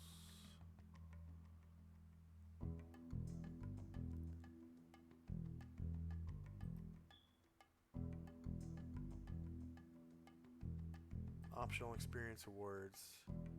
Oh yeah, per spell level, cast to overcome foes or problems, 25 experience per level. Per spell level, cast to further ethos, 50. Paladins gain experience for using spells to promote their philosophies and principles, just like priests. Therefore, a paladin who uses spiritual hammer to destroy an ogre would gain this experience bonus because he eliminated a source of evil. Okay. So yeah, he would gain by curing somebody 25 XP per spell level, but if you were like defeating evil or something, it's 50 per spell level. No. Okay, anything for Flop? Yeah, as I said, I'm just hanging tight till they're done their thing. Alright, end of round. And first up is Flop again. You got 2 more rounds before. I mean, rallying is an action. So, but you can still move around at half move. Or not. No, you're mounted. You can move around at normal move for your mount, which is 24. I'm just following everybody else. Yep. Tenzi and Company. Well, we're pretty well healed up, so we will start advancing down this way.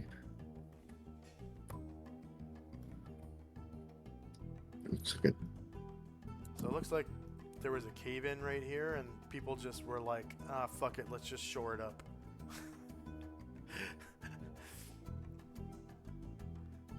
You do see some crates of like supplies right here, and it looks like there is a mine shaft right there.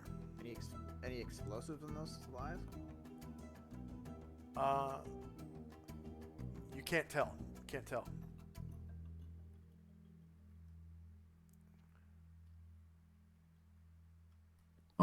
Are there, as we walk by, do we see any kind of markings on them? Because sometimes if there was something dangerous, it might have that or poison or some kind of symbol for that kind of thing.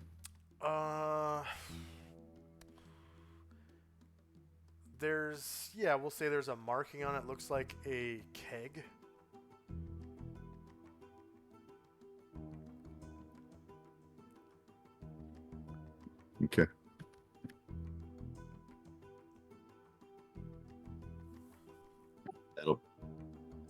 So what does Asheville see here? It looks kind of So, sketchy. yeah, looks like um, the shoring is like under construction, and they've left the ceiling unshored, and the supplies of lumber to shore the ceiling are on the ground. So they've shored up the walls first, and they've brought the supplies down, but we're like halfway through it. So there's like boards leaning up against the wall, and it makes the terrain kind of tricky. And also the ceiling is unshored here.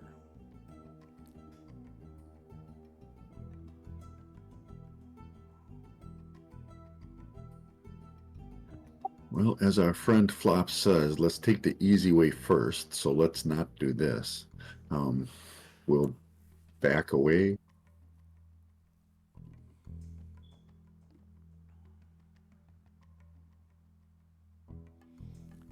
And then go ahead and roll intelligence for Tinsy. Okay. And go ahead and roll intelligence for Flop. So that's, you click on your token, go to checks, ability checks, intelligence.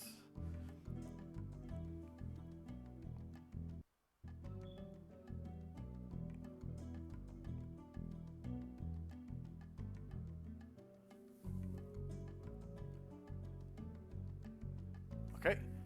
So these supplies are in such close proximity to the construction that it's probably safe to assume that it's like construction supplies.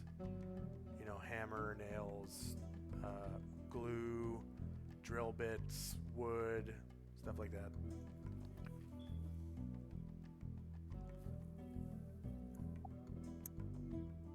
All right. And so as far as we can tell, this is like a dead end to here.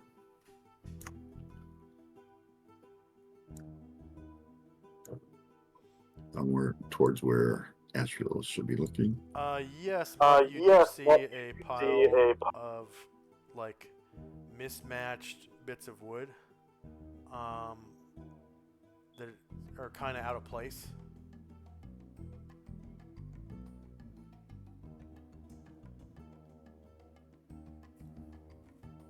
It's like, you know, lumber that's just kind of strewn about right here.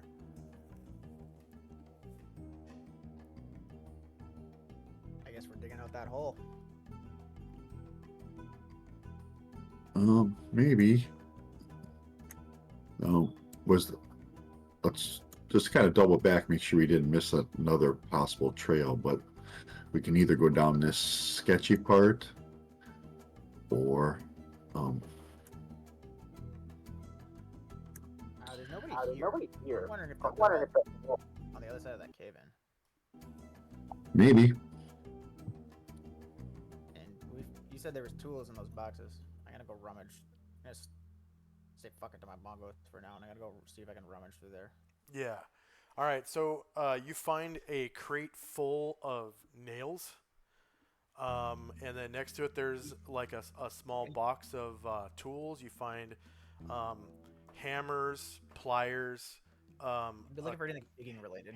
Digging related? No. It's all carpentry tools, which Okay, so you know. nothing, no shovels or pickaxes or anything. Essentially, I'll tell you what I'm trying. I'm trying to look for stuff to get through the cave in, basically. It's all carpentry stuff. Then It's not mining tools. Then I will go back to my little donkey. I would jump back on the donkey and say, There "Looking is for digging in here." Over here. There's like a table or a rack that does have mining tools on it. So there's like picks and shovels and adzes. Alright, he'll say there's nothing in the boxes other than carpentry tools. Yeah, but over here is what you're looking for. Alright. So end of round.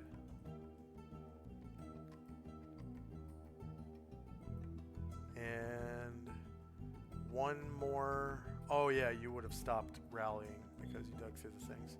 Okay. Are you guys can go ahead and remove your musical tune markers. What's Flop gonna do? I'll get a couple doubles for everybody and stow them on my donkey. Okay. So we Plenty of over room. there. Yeah. Tenzi. And then just come back to the rest of the party once I grab those supplies. So 2 shovels. So 2 shovels, Each shovel weighs about 3 pounds. There's not a lot of gear on Willard. I should be okay. Yeah. I There's think he about just got, like, 5 shovels yeah. available. I'll grab a couple of each things. So, and then the pickaxes are about 5 pounds each. They're a little heavier than a shovel. I should have enough for 2 of each. 10, 14, 16 pounds. Yeah, I'll be. I got more than enough space on Willard for that.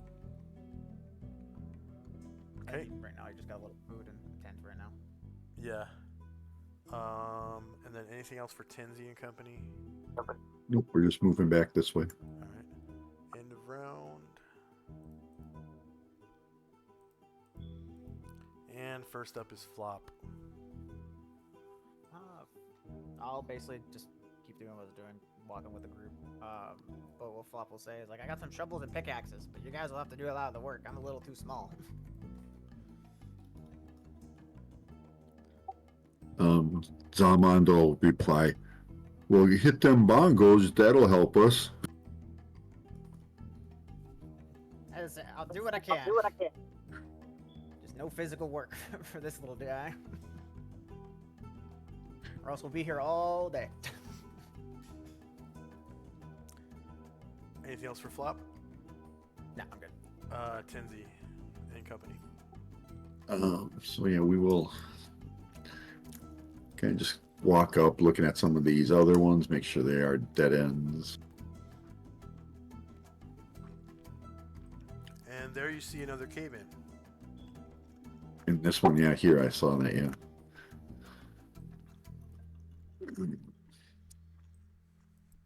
Zalman once will grab one of the shovels or pickaxe, probably both, sheath his sword and set his shield aside and start working on clearing some of this. So this And, one is This one is much bigger than much the other one. bigger than the So this one will take quite some time.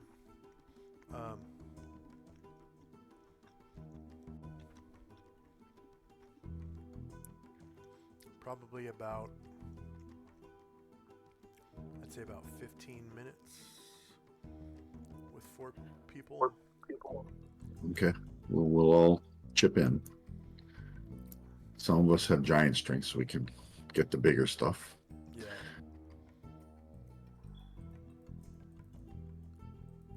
Let's see. It's 2 minutes. Oh, yeah, until 7:35. Right, then I'm gonna. Can I take the healing or regeneration for Yeah, Asheville as well? yeah, 30 I'm points. gonna start. I don't know what this does, but I'm gonna do a morale bonus for everybody with my bongos. Flop will just kind of be gum doing that, and then just doing random shit like juggling and other shit. Just Okay. So 7:35 rolls around. Asheville has regenerated 30 more health. And then we'll say you timed it so that your morale, went off Sure. at exactly the right time. So right now. before that, he would have just been picking up extra rocks and juggling and doing little flips and other shit, trying to keep everybody entertained. So Flop, rally, +1 to morale.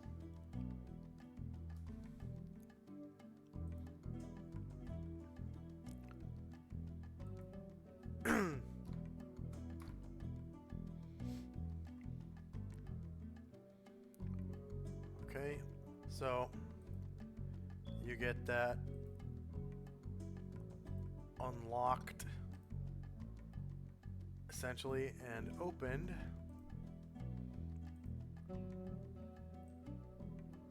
And you can see through to the other side.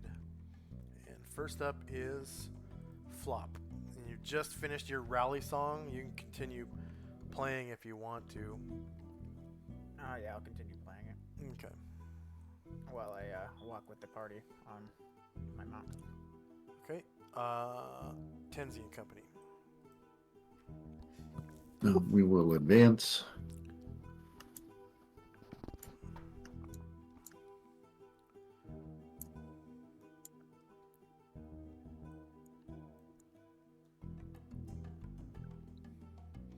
Okay.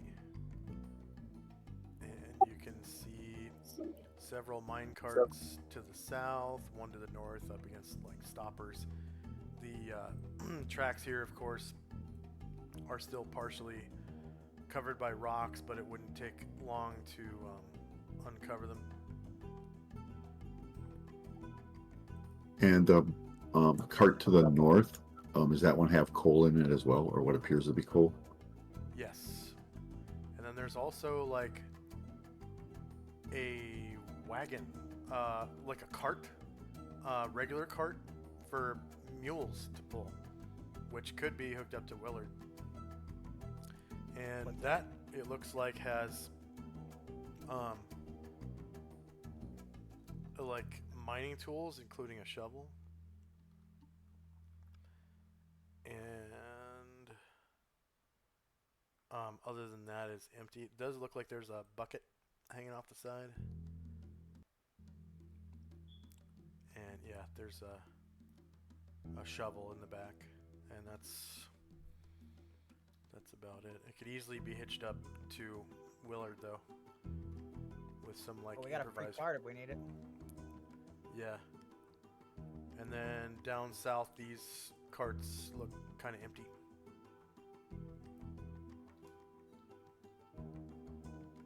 Should we go south? And we don't know anything about mining, so we couldn't tell what we're like. We can see what's in this cart. Can we see any place where it might have, like, is this a deposit of coal? I guess is what I'm trying to ask. Can we tell where they're actually doing the mining from? Oh, right here you can't really tell like what they were mining, because everything that you've seen so far has been mined out. Like there's nothing, nothing left. Gotcha. So they've gathered all the, whatever ore that they had mined and removed, and it's all just like tunnels now and like shoring.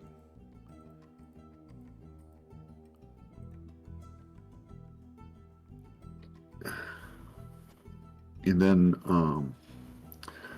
I'll mention the flop that that Miko was looking for this material like what I have in this rock.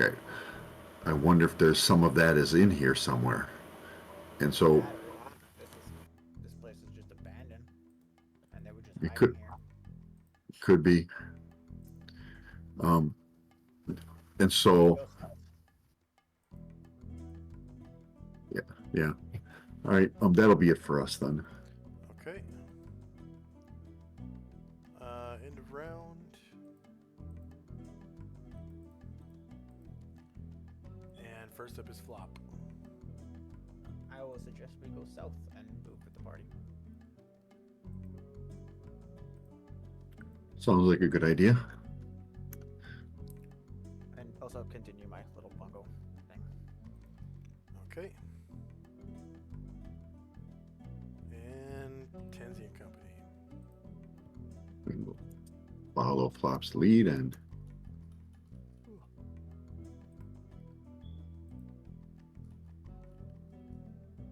And you see another one of these, and it becomes agitated. And behind it, you can see a ladder leading down. We're now in initiative phase.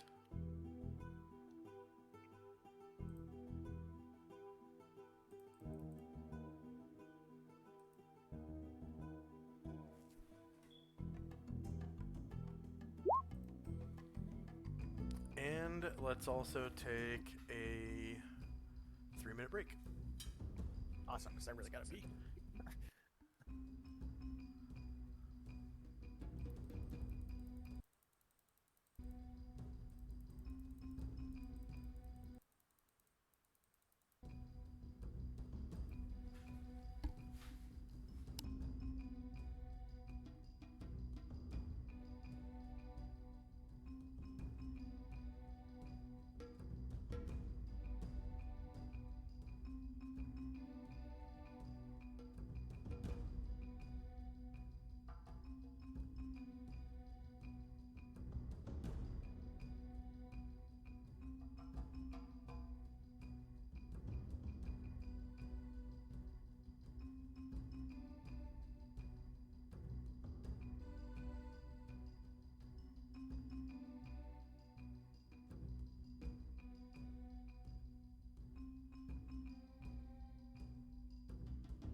And we are back.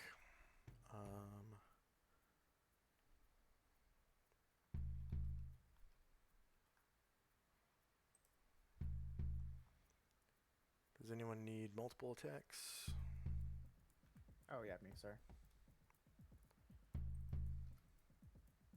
Actually, no. You said I could use the dart immediately, right? No. But you said I could use it like a dagger and poke it? Am I Nope. not mistaken? No. I'm almost positive you said that when we first made the character, which is one of the major reasons I took dart over dagger. Nope. I was talking about javelins. Remember? Yeah, and then we discussed whether or not I could do the same thing with the dart, and I was And I like, I'm said like no. 99.9% sure you okayed that. But No. all right, if that's not the thing, then all right. Then change it to dagger. That's fine. Don't worry about it.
Any more multiple attacks?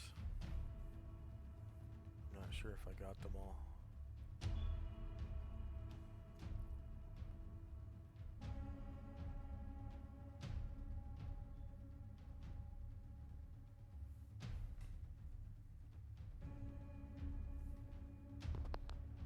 Michael, are you there? Yeah, sorry, just I had to step away for a second. I'll just do these multiple attacks and I'll be good to go. Okay.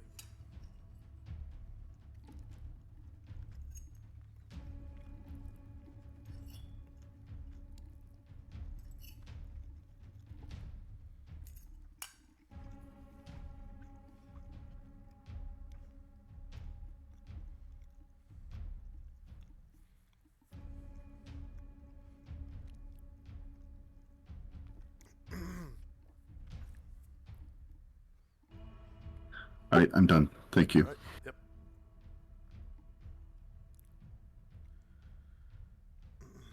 Let's see. There we go. All right. First up is Musashi. With a Kiai shout, Musashi comes down the tracks and confronts this abomination of nature.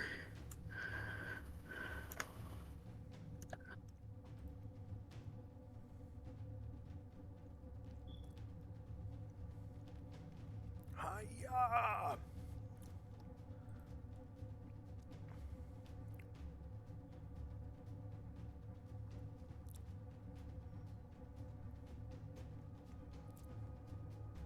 Alright, it is shieldless. That's a confirmed crit. Negative 20 AC.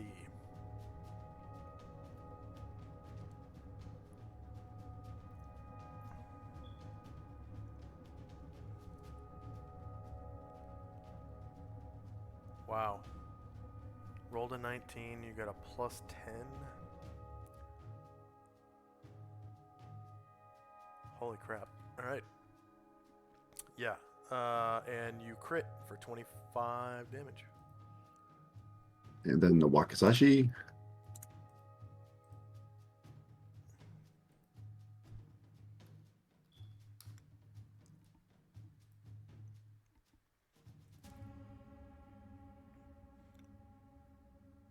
Alright. Again, shieldless, negative 9, beats AC 1, you cause 15 damage.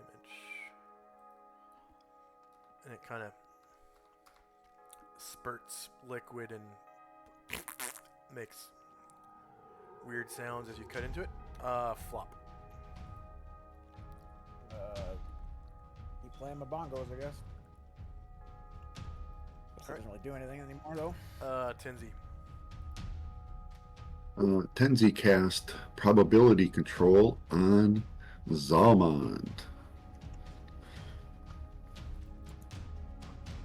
And Tenzi gets 400 points for probability control.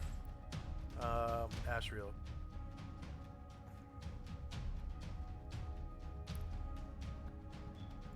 Ashriel will fly down and we'll go above Zalmond. I'm going to keep him outside here so I can roll the attack.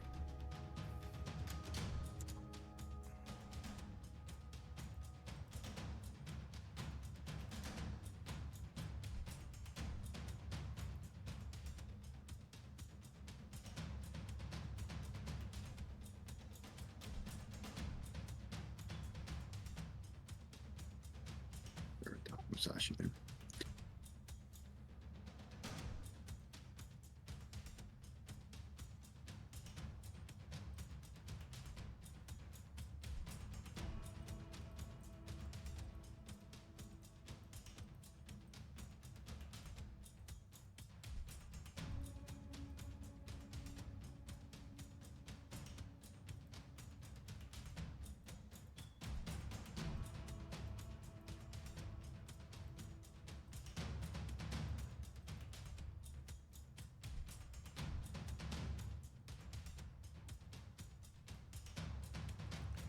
Alright.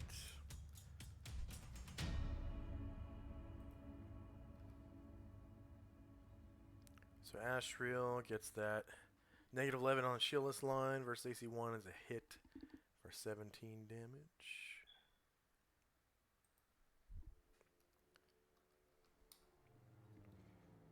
And Zalmond with that good plus Plus 6 6 to hit. You'll use it on this longsword attack. Let's make it count.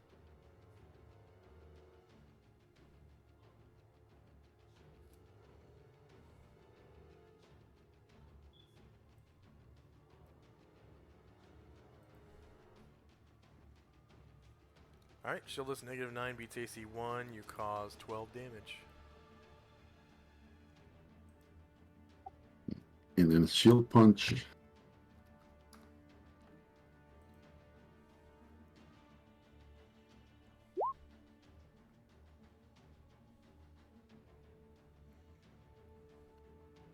Negative 1 beats AC 1. Another 10 damage.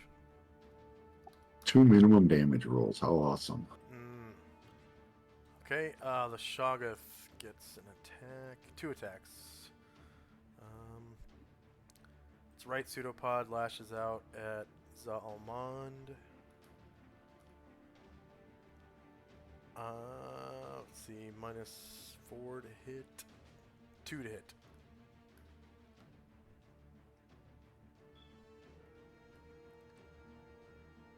And so, Turtle AC, negative 8 beats, negative 4. Zalmond takes 17 damage. And the left pseudopod lashes out at... we'll say... Ashriel.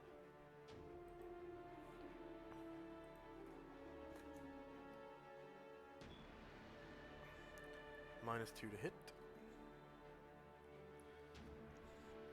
And he's shieldless. So Yes. negative 1 beats AC negative 1, and he takes 7 damage. And a blue mote shoots at the creature for 7 damage. For 7 damage.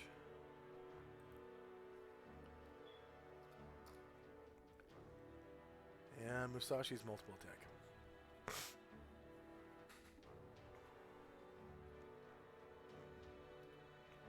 I'm just going to move Asheville temporarily. Yai, high mastery attack.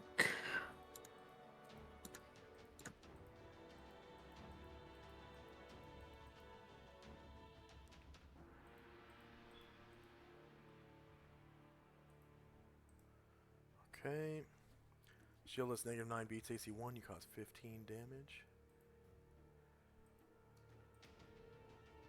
And kill it. Go ahead and describe how you do so. He is so freaked out by this thing, but he just keeps slashing at the pseudopods, hoping that that's the right thing to do. And like he cuts through, and one of them doesn't like reattach; it just kind of flies off a whole pseudopod. And it just kind of liquefies, spreads out across the floor. Its little organelles spread out with it, and you can hear its liquid kind of drip down into this next area, down this ladder.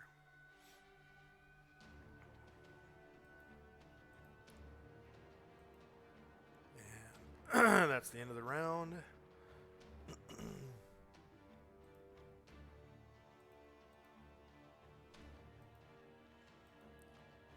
And Flop's rally plus 1 to morale will end at the end of this round. And first up is Flop. Combat. See anything down the ladder? You see. Well, it's dark down there. It's dark.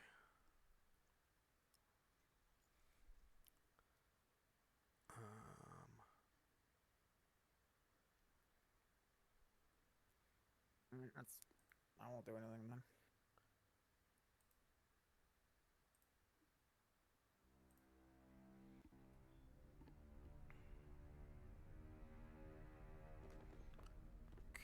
Next up is Tenzi and Company. Tenzi will come around the corner, see the goo and the ladder, and he'll ask Flop, Flop, does that ladder look safe? Can you see how far down it goes? Too dark. Can't see squat.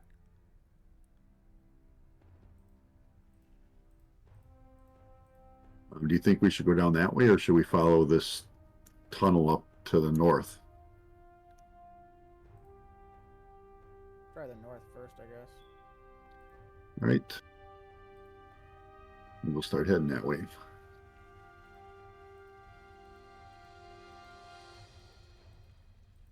And we'll stop when we see this.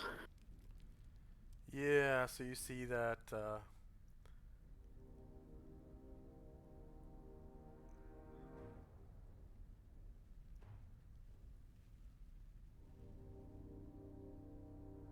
it pretty much, you know, is that unshored ceiling tunnel you guys saw earlier.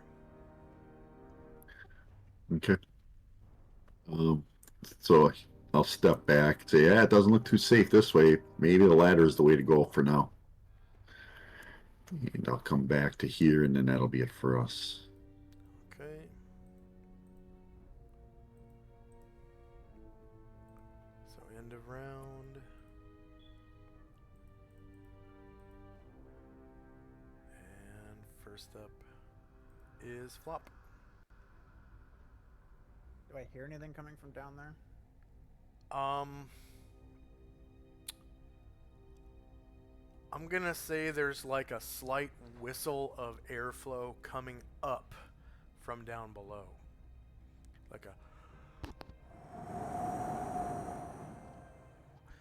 If you want to try to hear any more, I can give you a thief skill check for detect noise. Yeah, let's try that. It's not a high. I think it's supposed to be higher because you're a gnome. I think they get like plus 15%.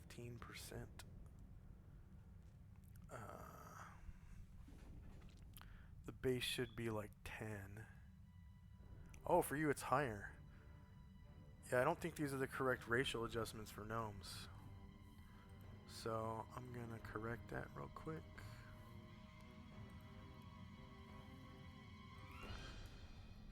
Let's see. Find detect noise.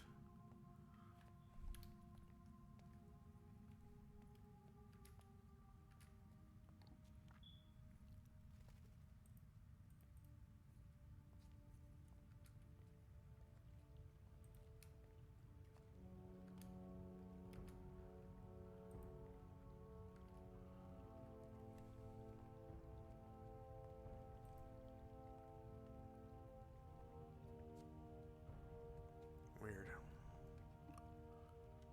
How about just thief skills? Actually, I don't know why I'm looking it up on the computer when I have the handout just right here. Bio and info. Rogue.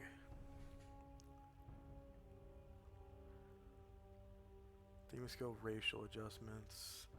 Gnome is plus 5 open locks.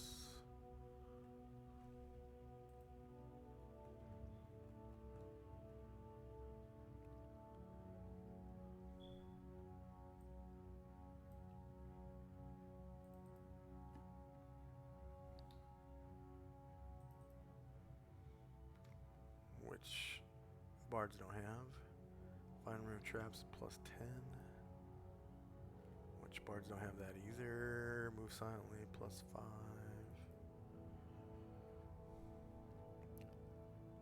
Hide in shadows plus 5.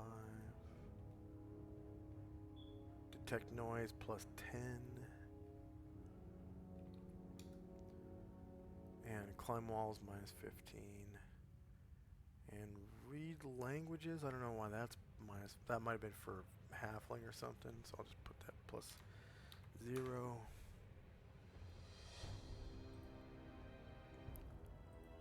Okay.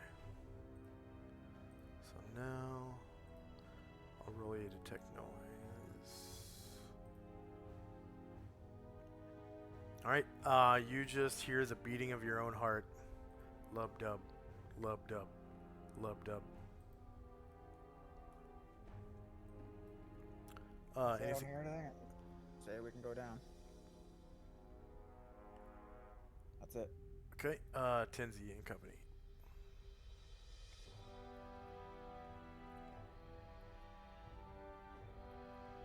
All right. Ashrael will fly down. He's not going to use the ladder, but as he goes down, he's going to kind of look at the ladder and look to see if it looks safe for the others. Although Yeah, he's it's no not, expert. yeah, it's not damaged. It looks like a normal ladder. Right. And then he'll just land at the bottom. Okay. And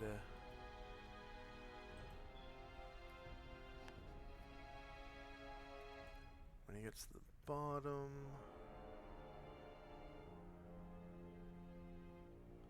whoops.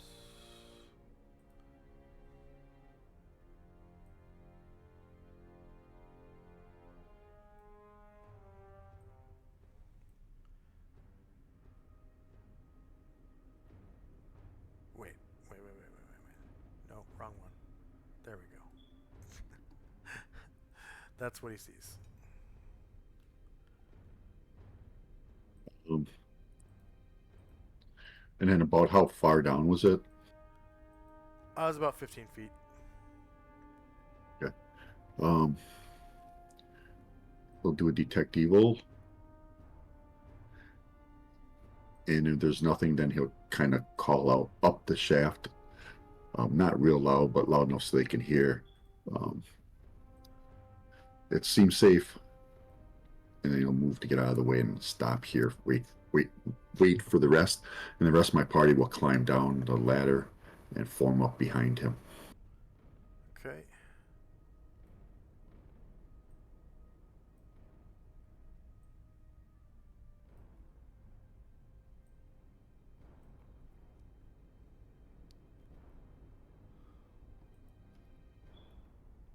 Alright.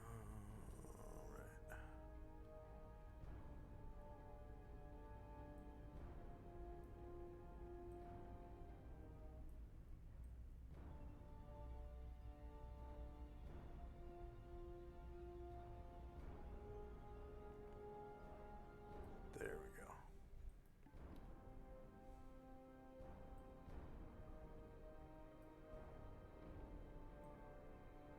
So you can see a couple of cave-ins, and the tracks lead off to the north, east, and west. And Right. the We'll first we'll wait here for of color that you've seen yet. See a little bit of green right over here. Okay. Yeah, we'll wait here for flop. All right.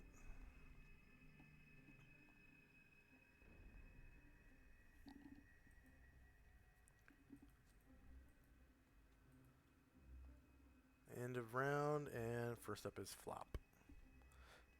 We'll go down the ladder. Okay.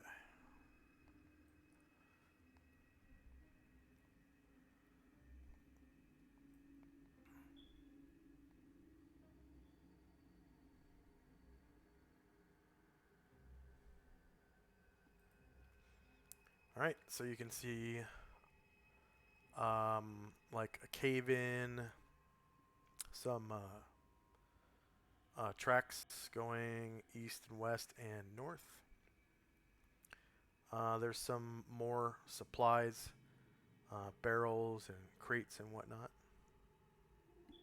and a couple empty mine carts off to the left there. Okay. Just gonna follow the party for now. Okay, Tenzi and company.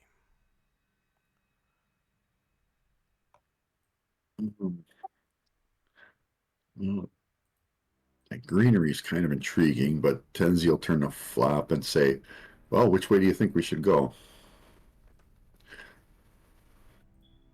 Up here, it looks like there's some kind of greenery or something. Um, I don't really know. Either one's fine. Seems like it all kind of loops around anyways, if it's anything like the previous floor. all right, we're gonna head this way then, away from the greenery.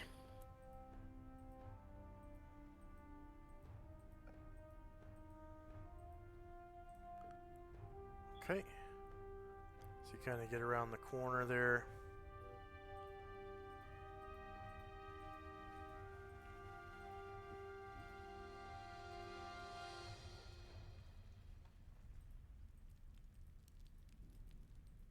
Looks like I got Zalmon stuck in the debris. Okay. 1 second.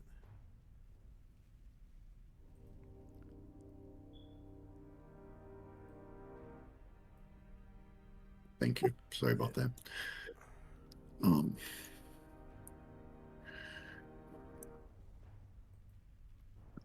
and again, this looks like where they didn't finish the shoring yet on the ceiling. Yeah. Off Yep. to There's definitely some lumber there.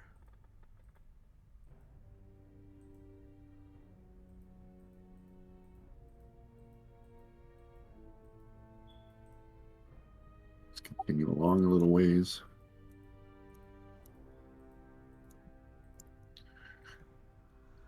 And we will stop there.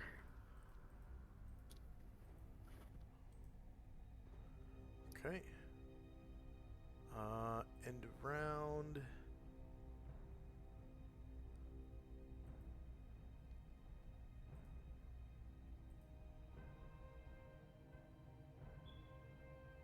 Next up is flop. Gonna keep following the party, I guess.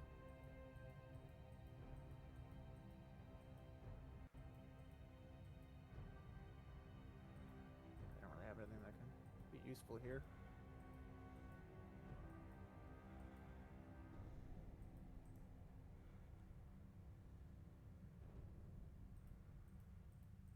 Okay.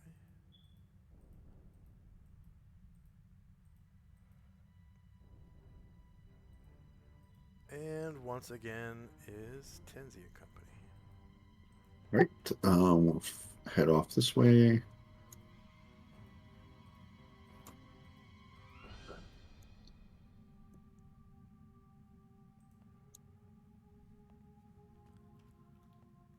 All right. So ahead of you, you can see two mine carts that have some coal in the bottom, and another one here. You can see that elevator shaft right over here, and it's basically open up above, other than where the frame for the elevator sliders is.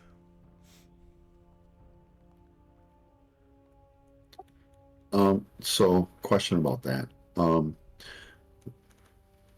If we look at this, is this like the landing for it? And if we look up, we see the bottom of the. Yes, the bottom of the elevator up above. Yep. Gotcha.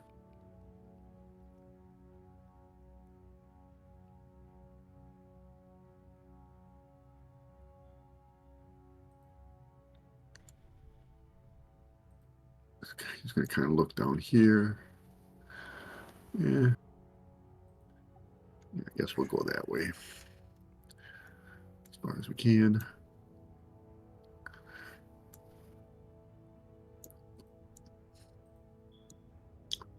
And that will be it for now. Okay.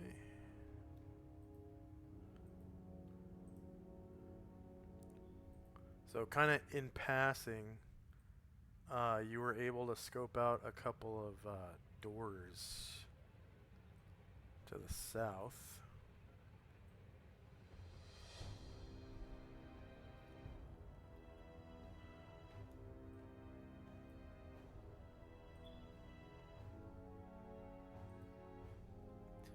And then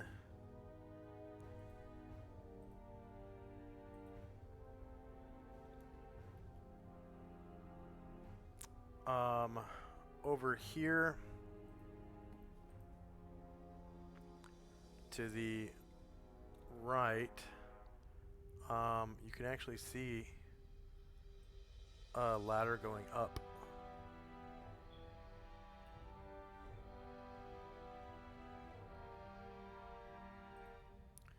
I think Ashriel. Yeah, you can see that. Okay. Maybe we should check out those doors. Okay.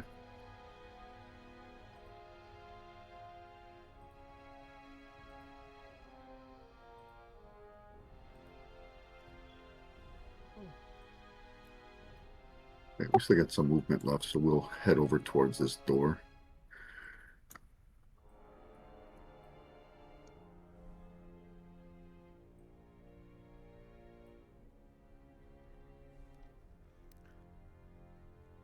And just like before, there's that tunnel with the unfinished shoring. Kenzie will turn to Flop and say, do you have any skill with like listening by doors? I am not really good at it. Not terrible. A little bit. Maybe you could take a listen when you have a moment to see if you can maybe see if there's anything behind the doors. He'll say okay. He'll agree. All right, so I'll end my turn there. All right.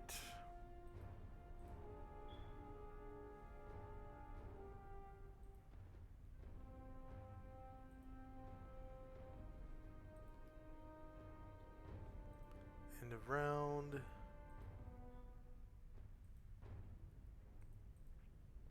First up is Flop.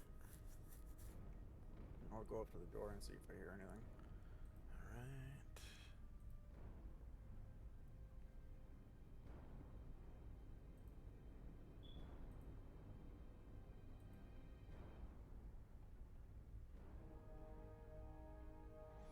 All right. All you hear is the beating of your own heart. Lub-dub, lub-dub, lub-dub. Nothing. Seems like there's nothing behind there. Yeah. No, I'm just saying that to the party. Sorry. Yep. All right, well, we'll check it out then. Unless you want to open the door. He will open the door. Should be able to click on it and open it. Oh, All right. okay. So right in I don't front of the really see right in front of the door, it looks like there's like supplies kind of blocking the way. Like somebody might have tried to, you know, like barricaded the door. But you're able to like Wow. push through. Is there anything in there? Yeah. I can't really see much. I'll kind of wait for the rest of the party. I need your right. lady necklace thing. You see a cave in right here. I'll describe what I'm seeing to the party. Yeah, so it looks. they know too. It looks like there was an accident here, and there was something caved in right here. I still can't see much in here though, so I'll just call that my turn and just say, "Hey, I need a light source over here, please." Tenzi and company. Right. Astro will fly down to here, actually. All right, so you can see by your infravision, there was obviously a cave-in right here. It looked like someone tried to barricade the door, but to no avail. Like even Flop was able to push it in. You can see some supplies over here.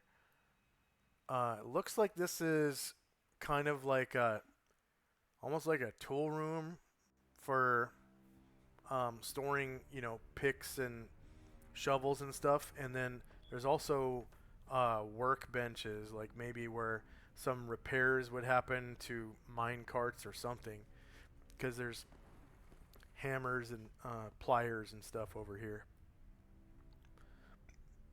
and over here as well. And then this whole rack right here is kind of dedicated to mining tools, and also workshop tools.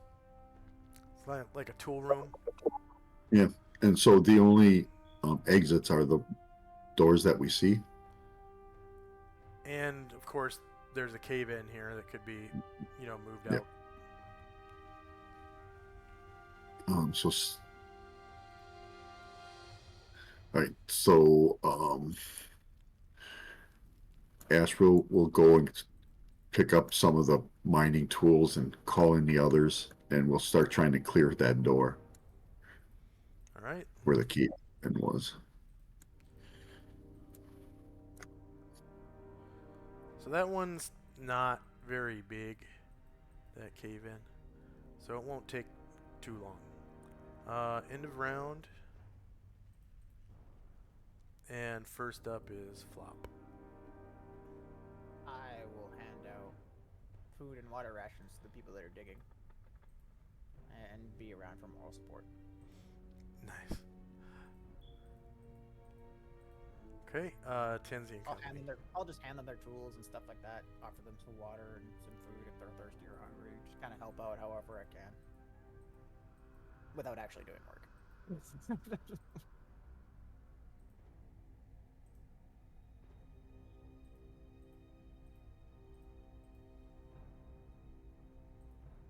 Yeah, so we're just digging until the door is clear. Okay. So this one's a lot smaller than the other one, so it'll only take like 5 minutes.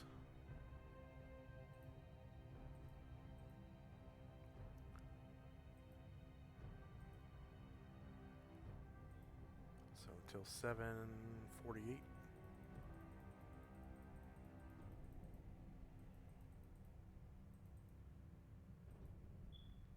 And first up is Flop. So this is open now. You can see there's like a tunnel. Weird. Yep. I don't see anything down the tunnel. It's too dark, right? It looks like you can see a little bit of the way. What's that green shit? Can I tell what that is? Or do I have to go investigate it? From this distance, it's kind of hard to tell. I'm gonna cautiously creep up a little bit. So it looks kind of sparkly, a little bit. I'm gonna use my movement to go up and examine it then. All right. So it definitely looks like this was some kind of gem mine, because this is like a precious stone. But do you have appraising? I'm a gnome. They got an innate love of gems. I don't think there's any specific. Actually, no. Shit, I think I'm screwing something royally up. Don't I have the ability to detect where we're going underground? Probably. Pretty sure that's a gnome thing. That would be under Forest Gnome if you have it. So if you click on your token and then click on Forest Gnome.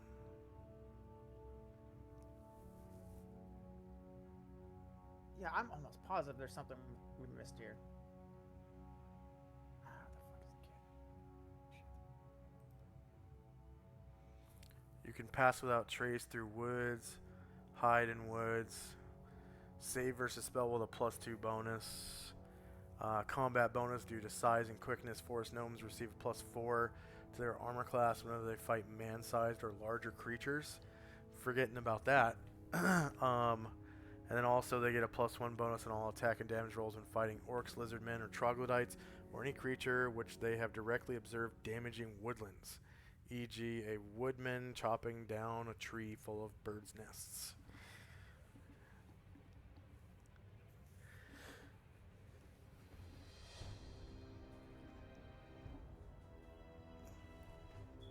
I'll just pocket some of these gems then and just, I got no idea what they're worth then. They're kind of stuck to the rocks. Okay, then that's my turn. Okay. Tenzi. We'll head in after him.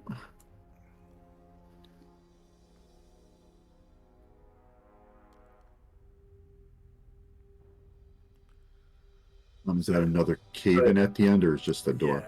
Yeah, it's another cave in.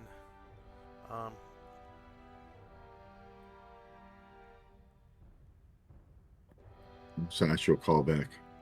We need the tools again. Solomon will grab some and. There we go. There we go. Should be able to see it a little Should better. be able to see it a little better. And we will start trying to clear it. Okay. Okay. Is there anything that Flop wants to do in the next 5 minutes?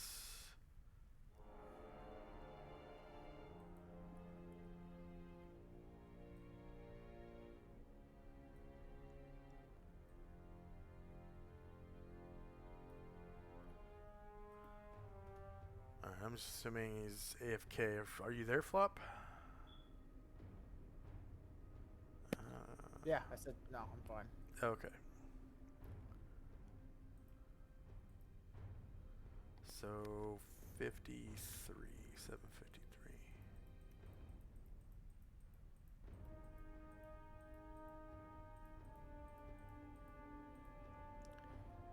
And first up is Flop. You guys have cleared this away.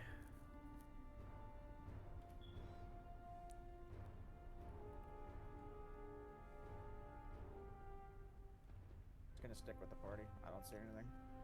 Okay. I don't want. I can't see if I don't stick with them. So. Tenzi and Company.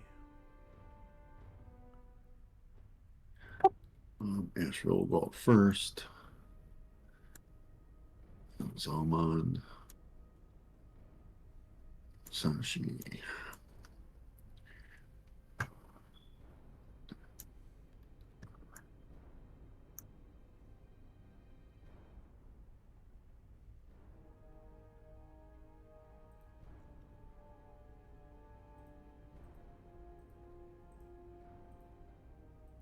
So this is where we were, where we came down, right? Yeah, that's what it appears. Yeah, that's what it appears to look like.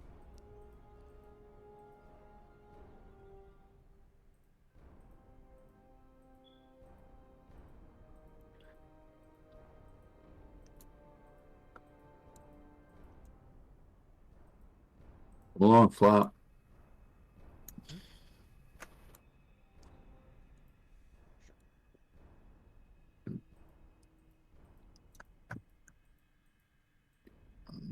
And then this looks like another. Well, what does this look like? I guess. So you can see that same green stone ore in the walls here, and over in the top left area of the room, you can see a pit that looks like it leads down.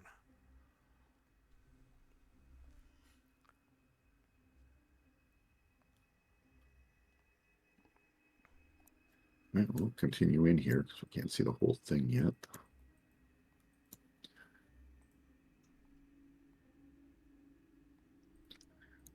Go to the edge of the pit and look down. You can see, a lot more of that green gem down below, and it looks like it's like the next level of the mine down there. And this part of it looks like the purest you've seen so far. Like it's very large chunks of whatever this stone is.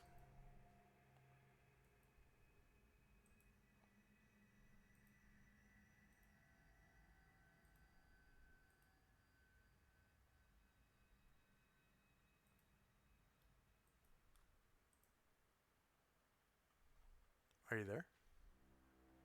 Yeah, I was looking at my sheet to see if I'd ever seen an emerald before. to see if the color reminds me of that gemstone. Not that I would know if it is or not, but just reminds me of that. And I didn't. I don't see one on here, so maybe I never had one.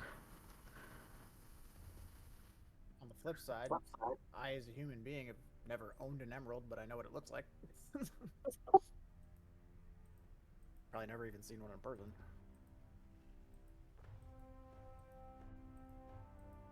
I think that'll be it for us. Okay. End of round.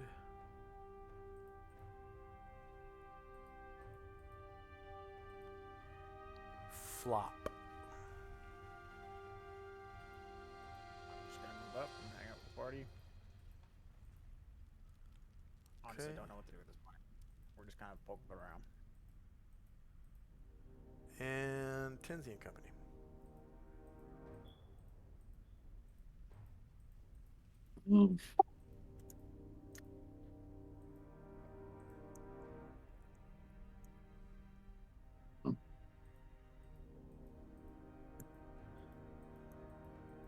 So would we have to climb to get down to the next level from here?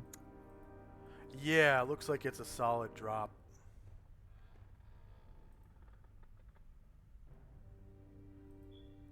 And then over here, is there like more supplies and stuff? Right outside this little chamber.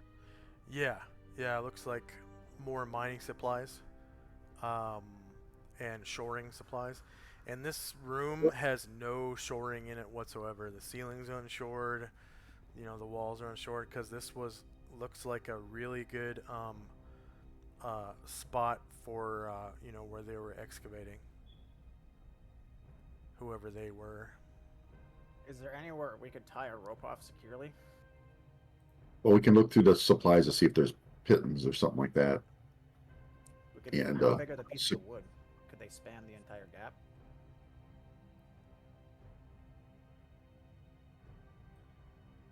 Yeah, wood don't can s- span the entire gap if you nail boards together and stuff like that. Anybody in the party have any form of carpentry skill? You do.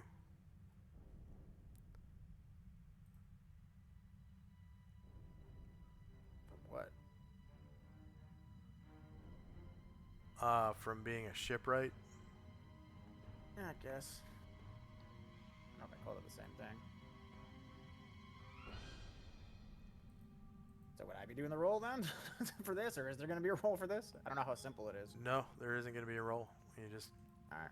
I guess I'll It's just not- start hammering shit together then. yeah, it's not difficult. All right, I'll start collecting. I'll get them to help me move the wood because I'm probably too little for that.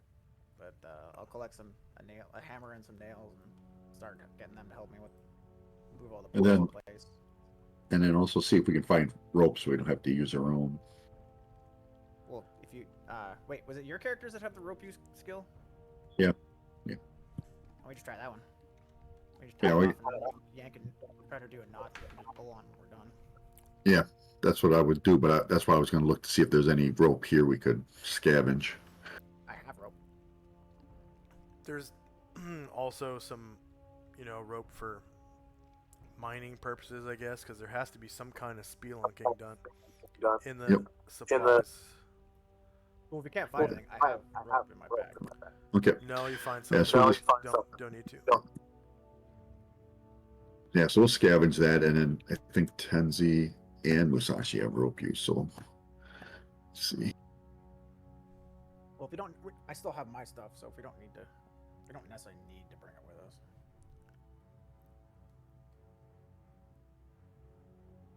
Bring what? Well, if we don't have to necessarily use the rope used to get the scavenge stuff to bring it with us, we just gotta tie it off. Yeah. Unless we need to bring extra rope with us. Yeah, and it might be handy just to leave it as a quick escape route. Yeah, because I got 50 feet of silk rope. The grappling hook, excuse me. Right. Set things So- up and climb down then. All right. So I have no you. idea how long that'll take. I mean, it only takes about 3 minutes to do. Who wants to go first? The one with the wings, or should we climb down first? Well, yeah, Asheville will scout by flying down first. 7.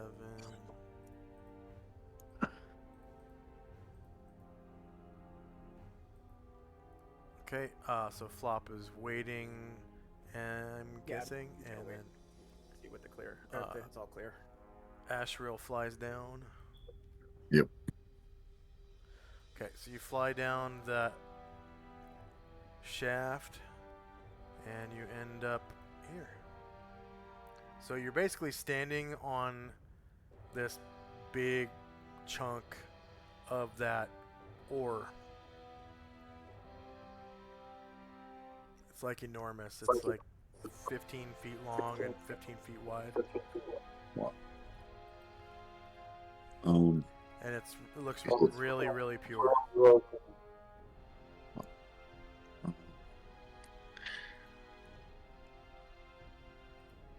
he will continue down to here and detect evil, and then if none is detected, he'll go back to the rock and call up that it seems safe. Okay. Safe as a mine can be.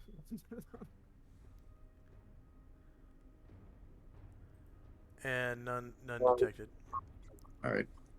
I was gonna say if there is, then he is charging after it, and but he calls up. So once they Tenzi and company hear that seems clear, they start climbing down the rope, and they will all join Astral down here. He'll move a little bit to make some room. Who's first? Who's first is Tenzi. Okay. So it's gonna be rope and wall. How far down is it? It's like another 25 feet. He's wearing no armor, right? True. Okay, and then conditions are dry. And plus 10 for rope use. For Tenzi? Yep. Plus 10. Alright, he makes it down. And then who else? Then when he's down at the bottom, he's going to try to belay the rope or using rope use so that it's easier for the rest of the people to climb down. Oh yeah, and that gives everyone else plus 10, right? Yeah. Okay. So who's next? Flop will go down. Yeah, Flop can go down. Yep. Okay. Climb walls, rope, and wall. And then what kind of armor are you wearing? I just got basic leather. Okay. And then dry conditions and plus 10. Alright, Flop gets down. And then who's next? We'll do Zalman next. He's the most likely to fall.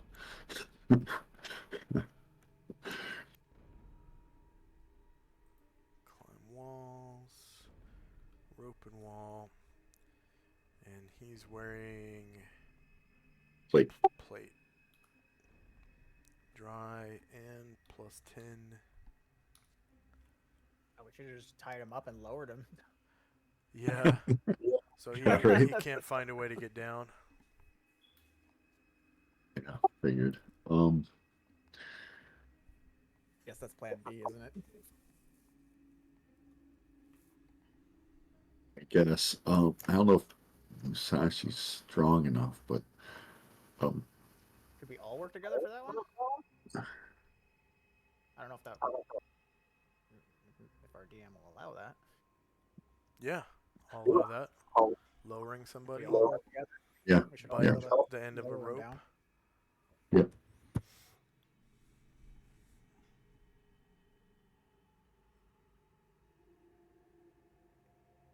So what's going on? You got 2 or 3 people down there. There's the paladins left, and the samurai hasn't gone down either.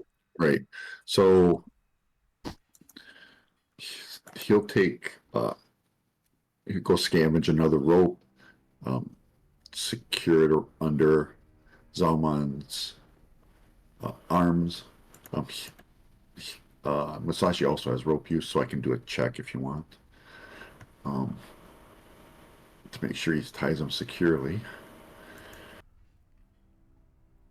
None needed. I just need probably it's gonna be more than just a strength check. I think it's gonna be a open doors check. That's Okay. just slightly harder than a strength check. Regular doors, not the locked doors. Okay. How does it Let work me if see. we're all helping? You're not. You're down there already. You already climbed down. Oh, he's low. Oh, sorry, I missed fucking communicating. I was assuming we would use like the wood as like a lever and kind of like lower him from the bottom, but yeah. Your way's fine, Lower too, him that from works. the bottom. No, I mean like have the rope going up like from and then kind of like him put tension on it, and then we just kind of let the rope go as he comes down. Like I don't know, it works either way. Not if he fails the open doors check. So I don't have your open doors score correct yet. Oh, Copy 10.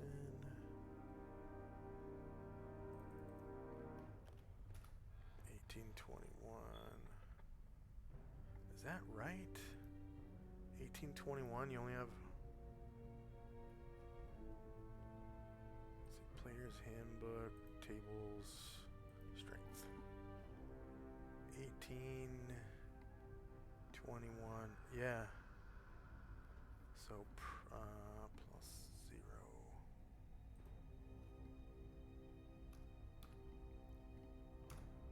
0. Okay, now you can go ahead and roll it.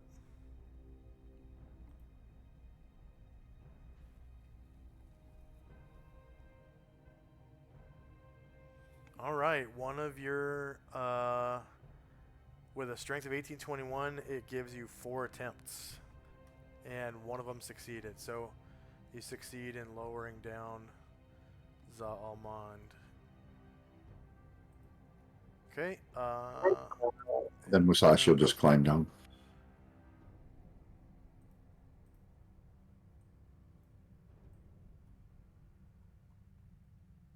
Your little shitty stick figure drawing. I'm gonna show in Discord what I was thinking, so you guys don't think I'm completely crazy. Okay. So next up is Flop.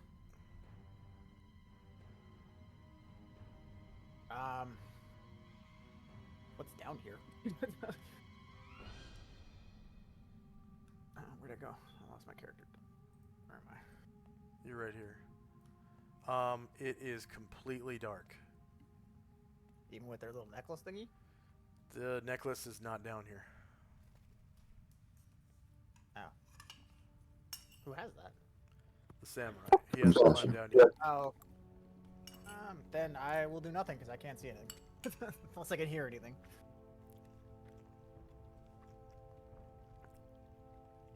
Okay. Tenzi. Musashi will climb down.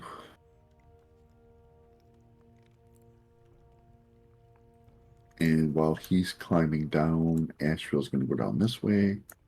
It's a rope and wall. And he's wearing splint.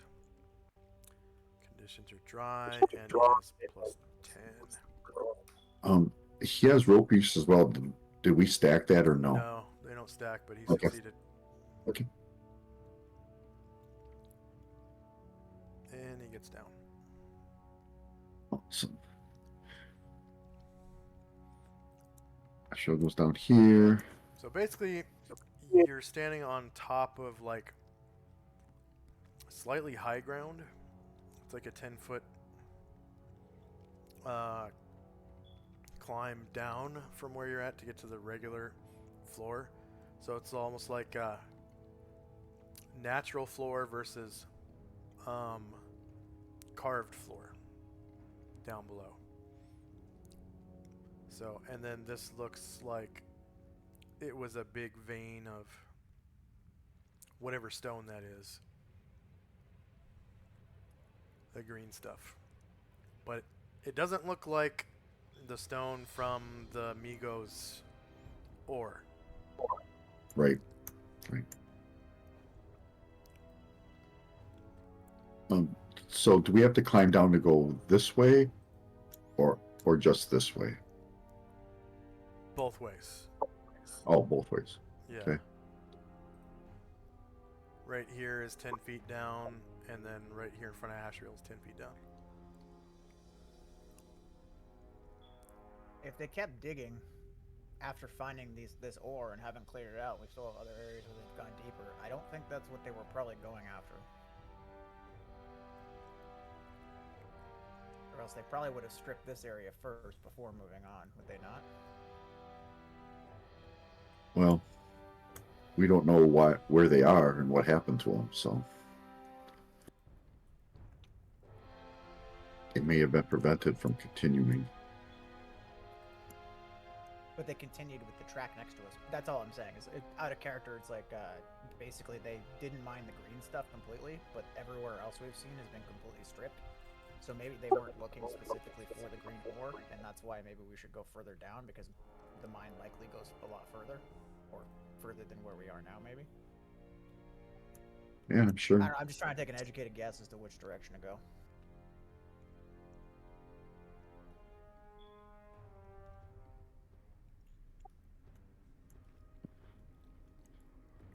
So I'm just gonna have Astral fly down here to see if we can see if it dead ends anywhere.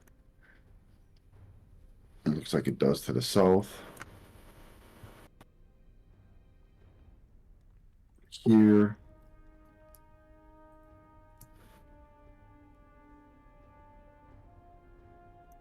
And then he will fly back.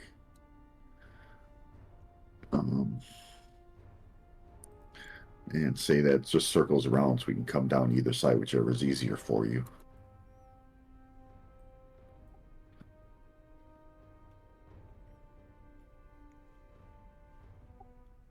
And I think that'll be it for us. Okay.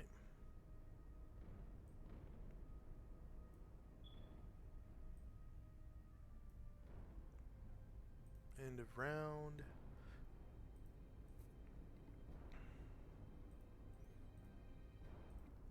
Flop. I would just follow the angel person. Can't really see much, so I don't really want to go much further than they are.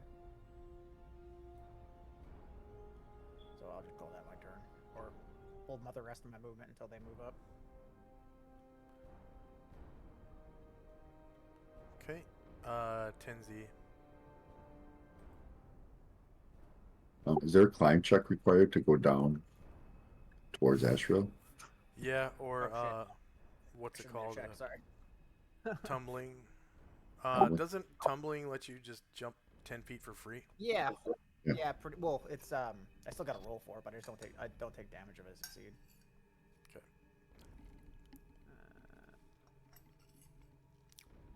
Okay.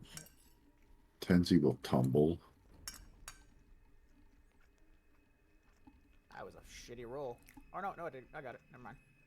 Wait, what? The fuck? Tumbling 0 kit. You spent nothing on it because it came free with your kit. And you got a success. Oh, so that's what all that other gibberish means. Oh, okay. I was like, what the hell does all the other crap mean?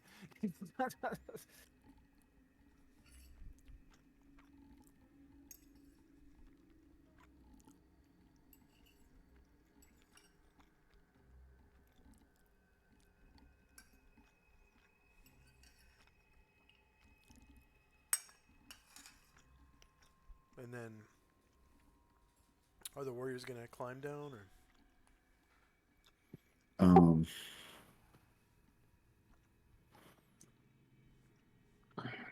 Yeah, I guess. So. Okay. Who first? Zalamond.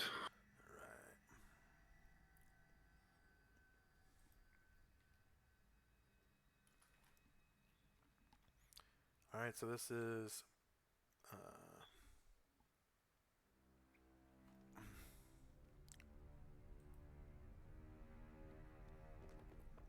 It's just a ledge, so it's abundant handholds, brush or trees or ledges.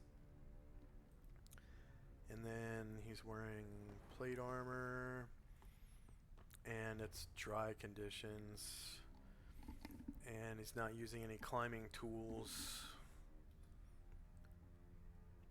So he just can't find a way down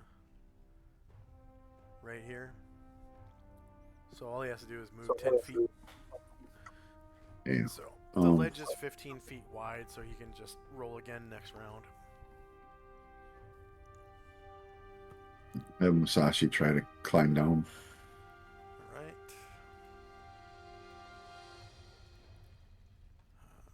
So abundant handholds, splint, dry, and he's not using a rope. So he can't find a way down either.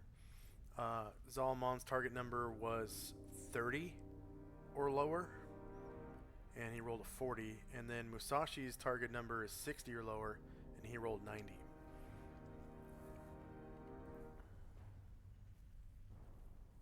All right, that'll be it for us. Okay. End of round.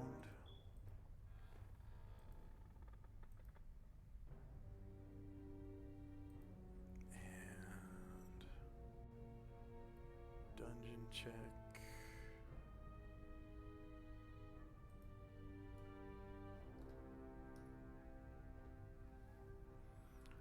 Oh. See, this is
one second. There we go.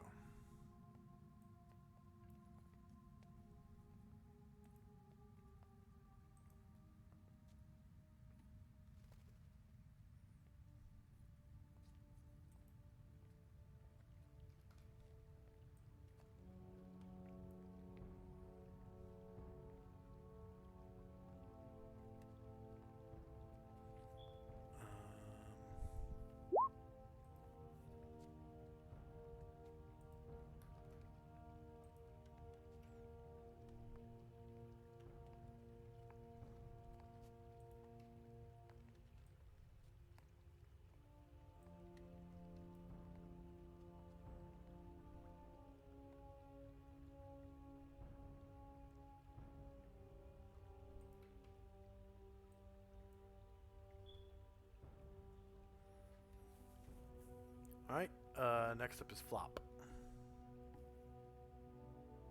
I'm just gonna keep doing what I was doing, just kind of hang out till the party moves up.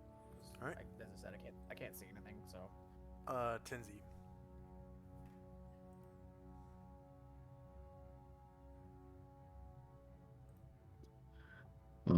Musashi and Zalman will switch places and try to climb down again.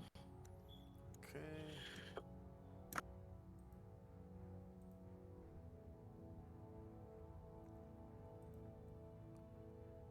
Who's first? Zalman. Alright.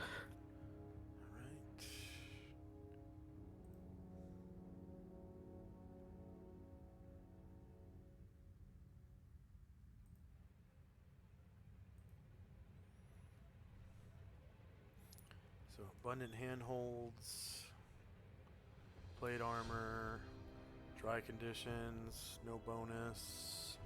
So Solomon doesn't find a way down. And Musashi.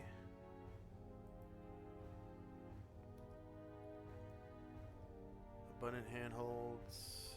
Split mail. Dry conditions. And no bonus. So Musashi finds a way down.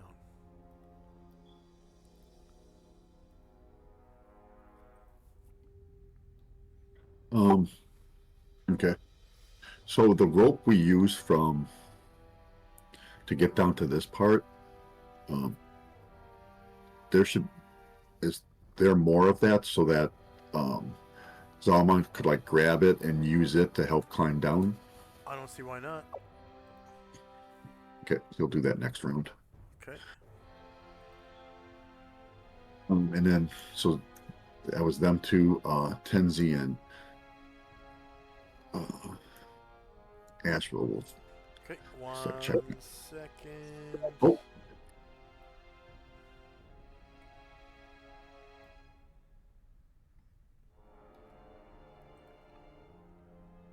Okay.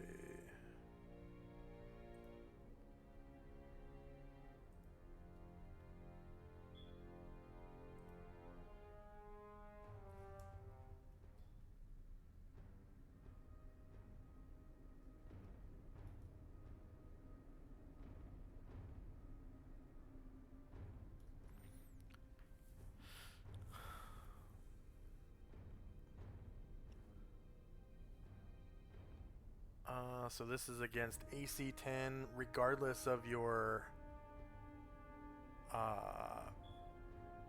cloak, because it's like a trap. And it uses that turtle AC line because there's no facing or anything like that. It's default. So -3 definitely hits AC 10. Well, you're AC 10 because it's just a touch attack. So you are stuck fast to this adhesive filament that's hanging down from the top of the cave. And as you look up, you can see this creature.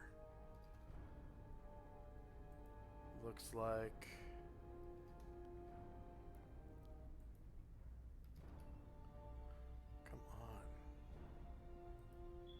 oh, do you see it? No, it's not there. Come on. Looks like this. Like a spider lobster. It's an insectoid. Has a hard chitinous shell of overlapping plates and 8 legs. The 6 rear legs look like they're used for movement and traction on stony walls and corridors. And the front pair of legs are equipped with powerful pincers. The most unusual feature is it has a long snout, which has this adhesive filament hanging out of it.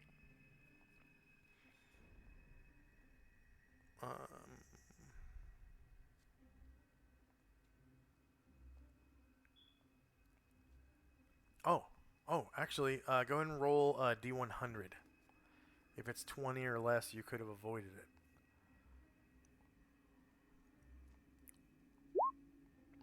Okay, so yeah, you're stuck fast to it. And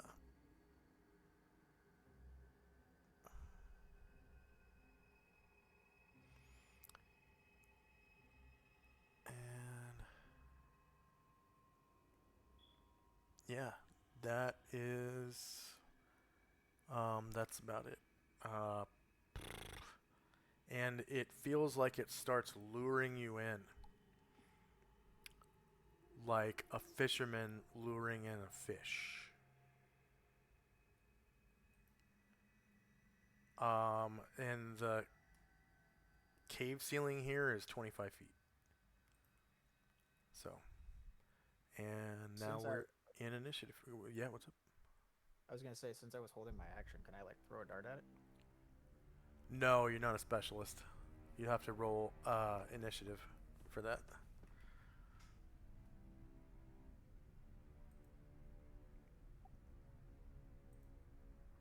So are Tenzie's hands or anything No, secured No. or no, it's stuck to your body. would I be able to cast the spell?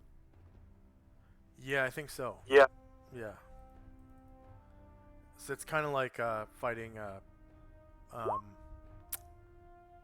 whatchamacallit? Uh, uh, treasure chest monster Oh, mimic? mimic. Yeah. Um.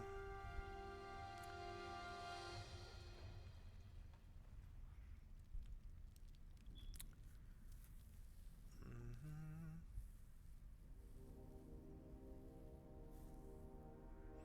Yeah, it doesn't say that you can't like cast while stuck, but it's like stuck to part of your face and like your cloak and your pants and kind of wrapped around one of your shoes. It's like good and stuck to you, your clothes and your skin.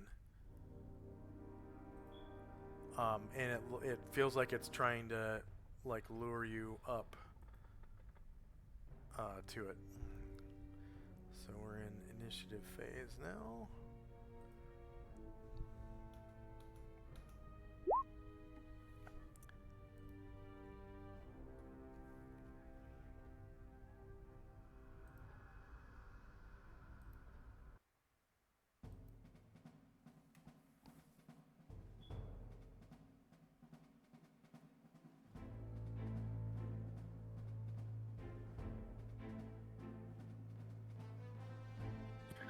All right.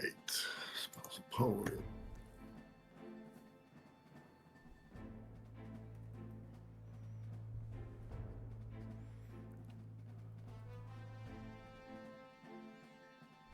Um.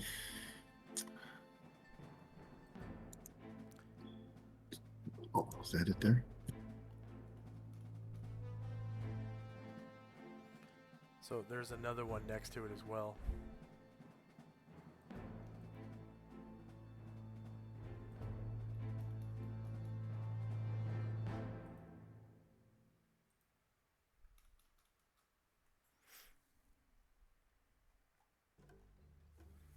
And that initiative is Lottie Dottie everybody. So we got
okay. Is anyone still rolling?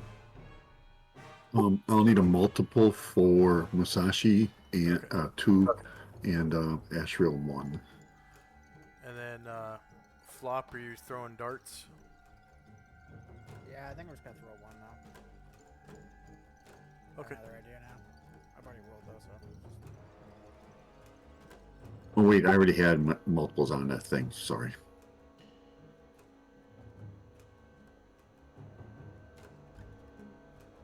Okay, I'm good. Thanks. All right.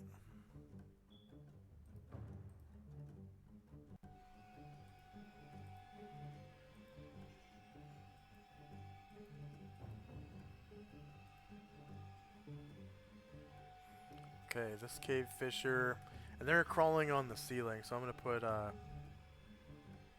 like a mountain climber token marker on them. This one is gonna come over here, over Ashriel, and let out its filament. It's adhesive trap line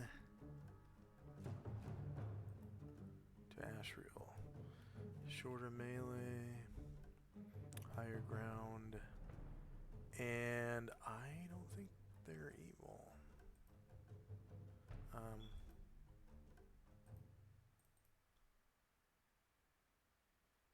Nope.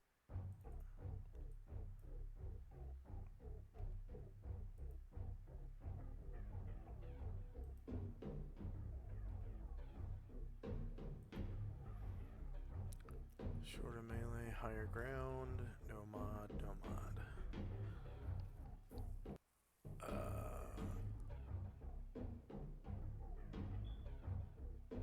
So 8 versus AC 10.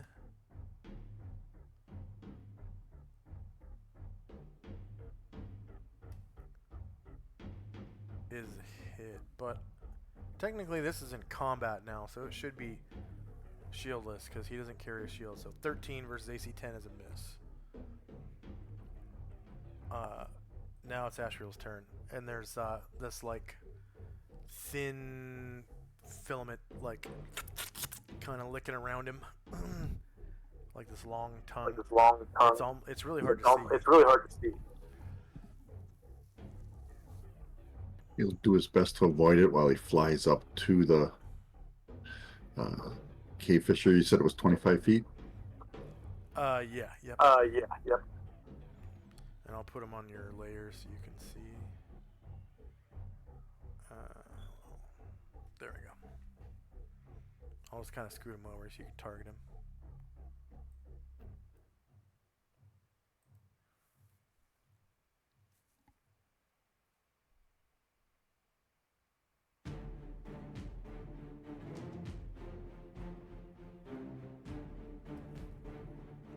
Okay, they're shieldless. 3 versus AC 4 hits, and they are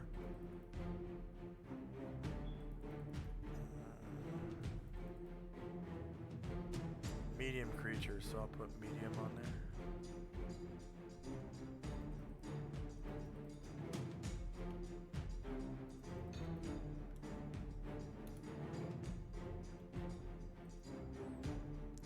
Okay, yeah, you hit and you cause 17 damage to him, and that kills him. And it just kind of falls on the ground, breaks its chitinous shell or whatever, and dies. Next up is Tenzi. Tenzi cast command, but I just realized you need to be able to speak cave fisher, and I don't know if they. Right. Yeah, they have no language, so you'd have to be able to speak with monsters too, or something. Right, got it. So yeah, so he just kind of messed up there. Yeah, no XP awarded, and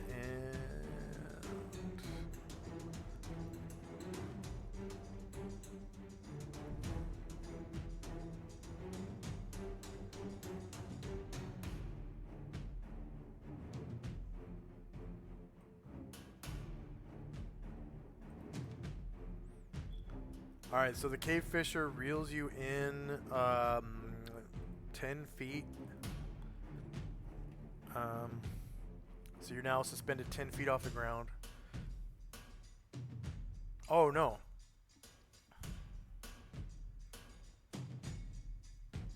It's 15 feet per round. But it's only a weight of 400 pounds.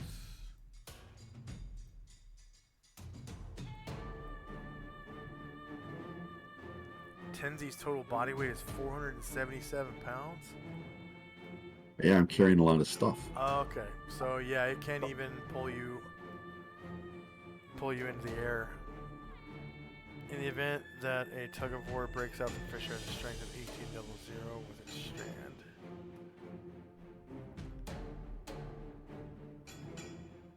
Yep. It tries to pull you up and cannot.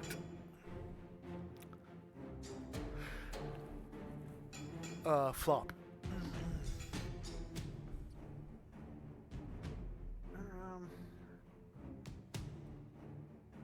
I'm gonna try to piss that thing off a bit, try to distract it. Try that jesting thing, see if it works out. I'm gonna run a little farther back, hide behind this, and then start doing my little jester thing. Where is that? Bar jester. Oh, I didn't add it to the I don't know how that works. How do you? We haven't actually used that yet. adjusting. It doesn't specify. It just says the target or creature or thing. It doesn't say anything. Well, what I Okay, can go ahead and and can't. go ahead and click on it again.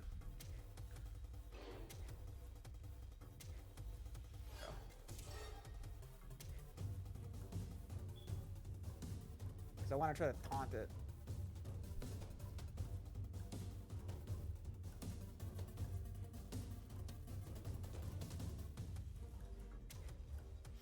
Jesting may be done to Range, taunt or tease. Such jesting affects only those who are within 30 feet of the jester and who are able to fully view him. This form of jesting causes those being jested at to roll a saving throw versus paralyzation with a -1 penalty per 3 levels of the jester. Those who fail must immediately try to physically strike the jester for as long as the jesting continues. The effect ends when the jesting ends. Yeah, it doesn't say anything about me not being able to do monsters or only being for people or anything. Yeah, it's outside of language completely.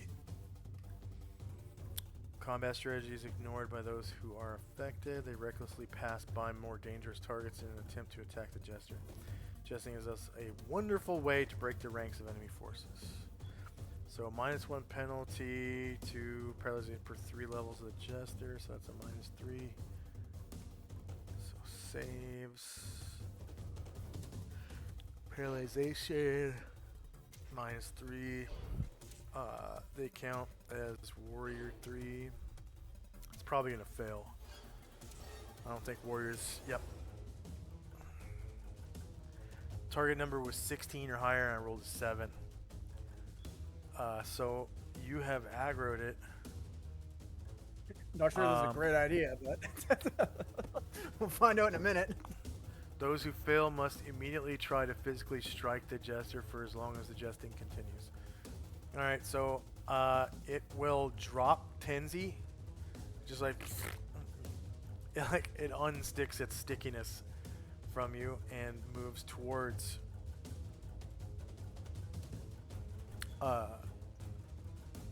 Flop. So I guess it would be over Ashrail now. Next up is Zalman. Zalman grabs the rope and tries to use that to rappel down this hill here. Okay. Checks. Thief skills. Climb walls. Rope and wall now. Plate armor. Dry conditions. Dry. And does he have rope use? He does not. Okay. He makes it down. So. Yay. Just use some of the sticky material. Yeah, right. And get yourself some extra grip on your hands. So he'll get down and then position himself here, but he can't really attack. It's out of his range, so he's just going to hold. Actually, he'll go by Flop. He's seeing Flop acting kind of weird and sees that creature's starting to head towards Flop, so he'll stop here and defend Flop if necessary. I'll basically just be sticking my tongue out at it and like flailing, calling it stupid, whatever the hell. You seem to have pissed it off. Next up is Musashi. Musashi is firing from his Daikyu. Okay, it's just lower ground and probably short range. Short range. Yeah, I'm just gonna move Astral temporarily to target. It actually might be point blank because he's only 25 feet up. Isn't point blank like 30 feet?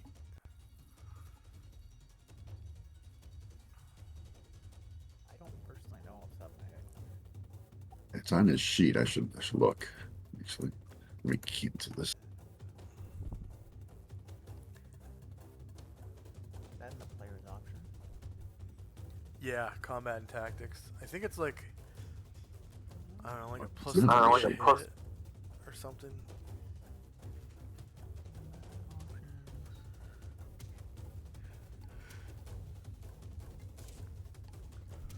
I don't think it does anything to damage, but I'm pretty sure it gives you like a plus 3 to hit. It's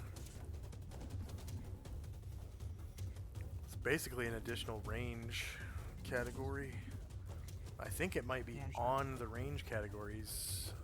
No, I got it. It's one of my attacks. Okay. Has point blank in it. It's yeah, range of 36 squares.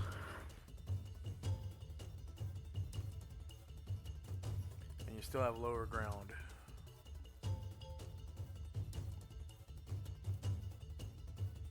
I thought I had extra long range and point blank built into the attacks. They come up as an option in the attacks. So, Okay, long range, extreme long range. Maybe it's because it does extra damage or something.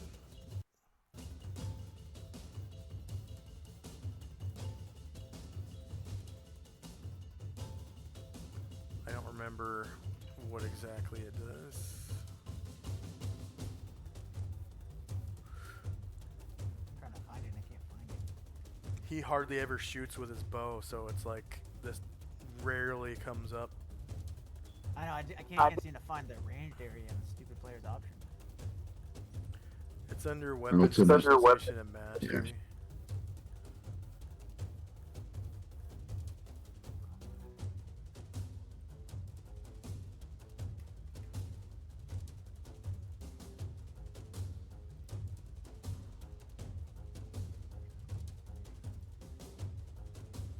Specialization with bows. Characters who specialize in a bow gain a +1 to hit at any range. Normal range penalties still apply, of course. And increased rate of fire and a new range category, point blank. Point blank is any shot at 30 feet or less. At point blank range, the character gains +2 to damage. In addition, bow specialists can automatically fire first as a very fast action if they have their target covered. This supersedes the specialization rules found in the player's handbook. So you get +2 to damage. And is your +1 to hit programmed into your bow shots? Have to look.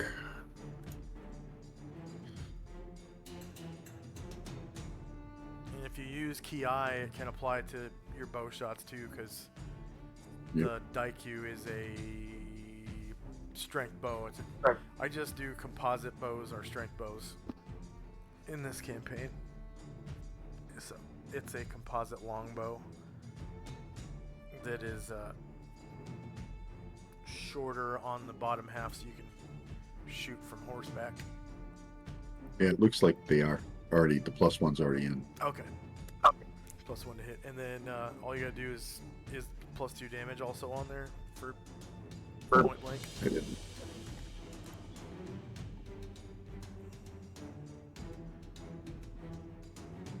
And then there should be one for Ki and one for non-Ki.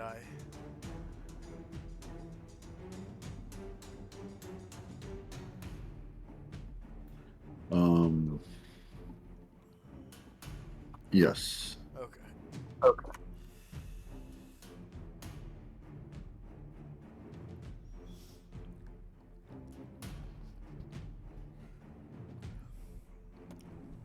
So I rolled it. With lower ground. Yep. -1, yep. All right, so yeah, it's shieldless. So 4 versus AC4 hits, and it is medium creature, so it takes 13 damage. 13. And then Musashi gets a multiple attack. Yep. And then another one because he used it in his bow. And I think I gave you 2 attacks before you rolled initiative, so.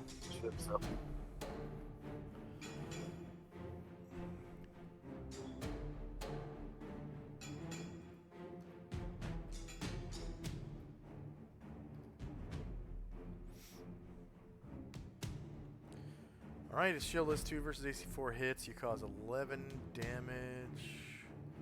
Killing it. Go and describe how you do so. It's kind of hard to pick it out in the ceiling, but he sees that lobstery body and shoots in right in between one of the cracks of the carapace. The arrow digs deep. And it kind of cracks against the stone floor. And somebody can see 2 more down the hall. Coming at you. Not very fast. They're slow as fuck. So, if Musashi has any movement, he might be able to get in position to take another shot. He does. He did not move at all yet this round. So he probably has enough movement to get into a point blank shot. Yeah, he's going to go right to here while you're at this guy.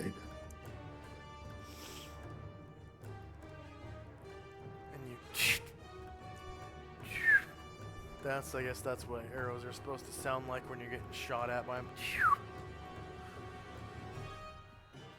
I've never been shot at with an arrow. I never want to be. So yeah, they're shieldless, -3 versus AC4 hits, and you cause 14 damage. And it's still alive. And I think that is the end of the round, unless... Yeah, I think that's the end of the round. Okay. I need to take a quick break while we do initiative. Yeah, you want to take a 3-minute or 5-minute? 5 would be good. All right, let's take a 5-minute break starting now. Whee!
We still got like a minute 20 left, unless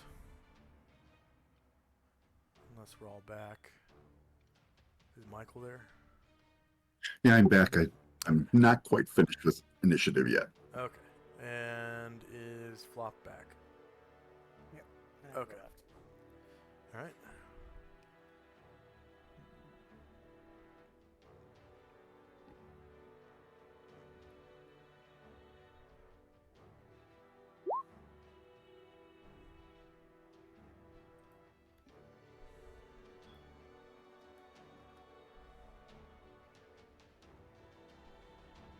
Oh shit, I fucked that up. I should just touch. Thank you.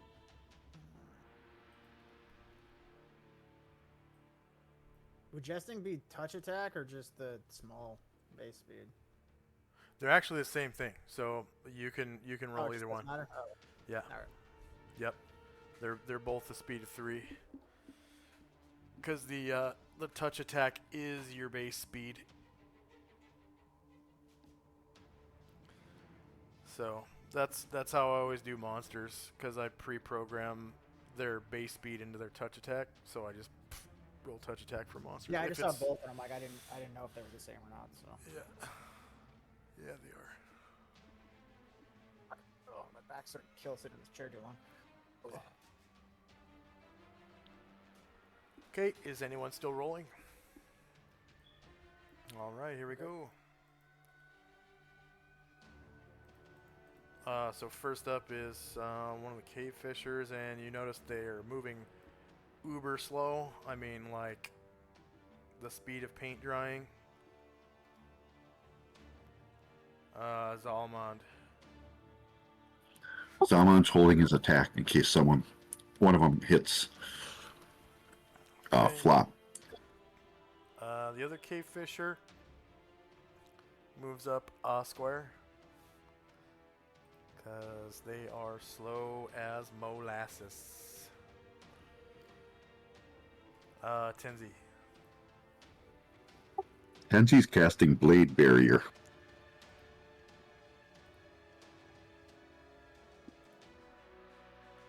Okay. And that one gives them a save to get out of the AoE. Yep. Save versus spell.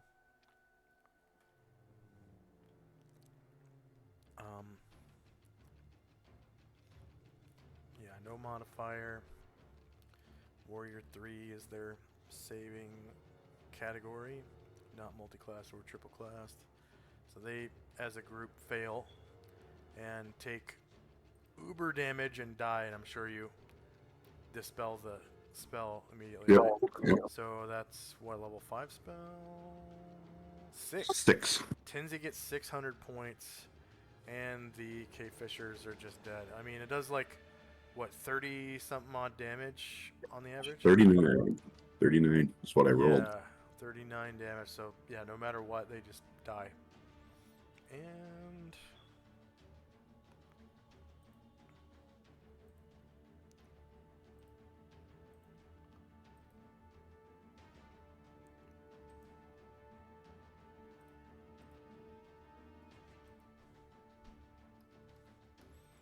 they fall from the ceiling dead. And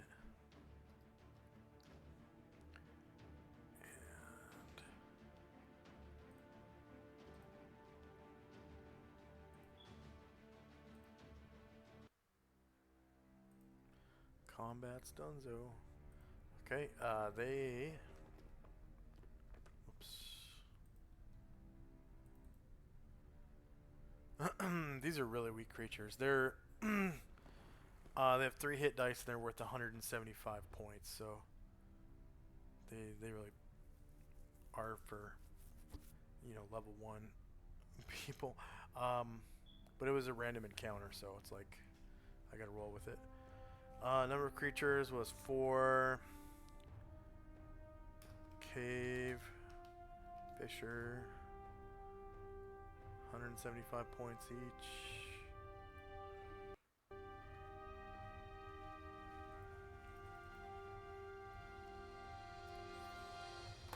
2-player characters, 3 NPCs.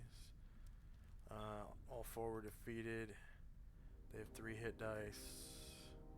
There's 3 warriors and bards in the party. So it's kind of a pittance, but I think Flop is probably on XP overload already anyways, so...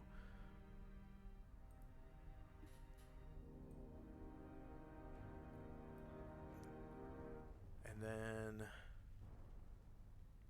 So that was it for Tenzi. That would mean next up is Flop.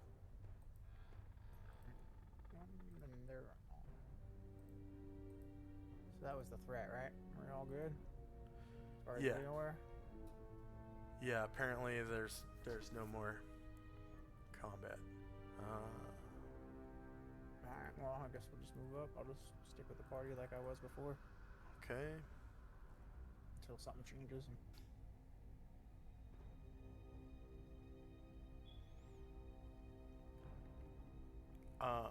So their filaments like are uncoiled and sticking out of their schnozzes or whatever. And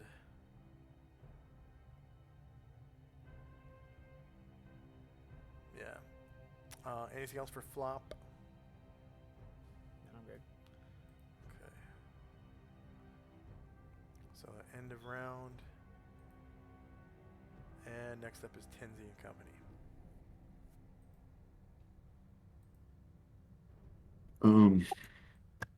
Oh, as we're gonna do before we got so rudely interrupted, we will head down this way.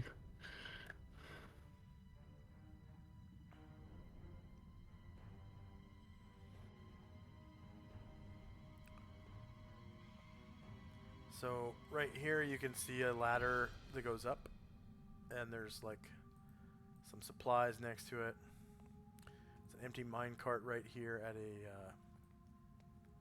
a stop. And then in here looks like there's some supplies in here too. And it looks like somebody kind of shored up the walls and the ceiling and then brought in the shoring as like extra walls. So there's walls made out of like 2x4s and 4x4s right here. And you can kind of see through a little bit. And you can see that it's a supply room. But this one is all like crates and stuff. And like barrels. None of them are labeled. No, not really. I mean, it's like medieval times. They didn't really. I mean, they probably could brand the wood, but there's no like decals and stuff like that, and none of the boxes are branded.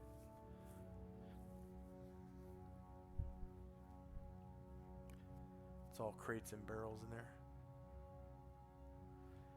Down to the south, you see a cave-in, and then right here on either side, you see a cave-in.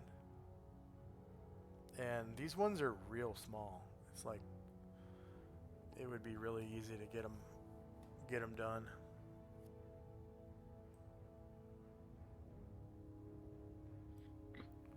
All right, that'll be it for us. Okay, Flop. I'm gonna go poke around the crate and see what's in there. Like, can I Okay. sneak through that at all? Right, take Sneak a through hammer what? and bash one of the boards free. It looks pretty dark in the room, but you do have candles, I think. Yeah, I'll use my candle then. Cause that'll. I'm just searching boxes. That'll be enough. Okay. So you bust out a candle. Sorry, that was over here.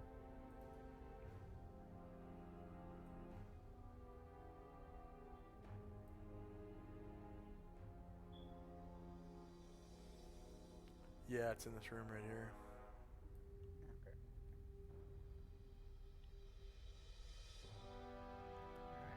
All right. All right. Search for the boxes.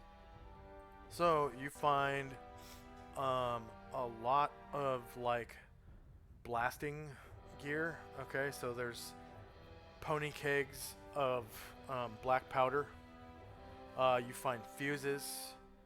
You find detonators. You find flint and steel in there.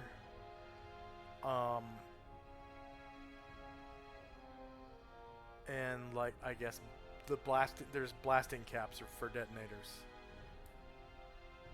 I'll yell at the rest of the party. I found boom stuff.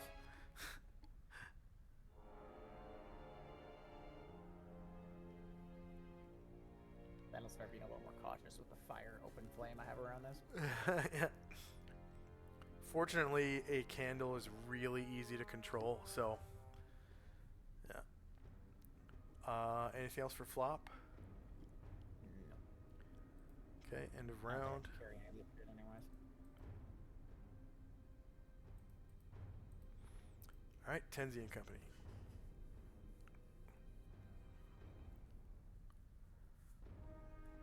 Somehow keep an eye on flop. And then he'll go, yo, boy, you want me to carry some of that stuff for you? You know how to use it? Nope. Well, fire goes boom, right? That's how you use it, isn't it? Yeah, you got that candle kind of close there, don't you?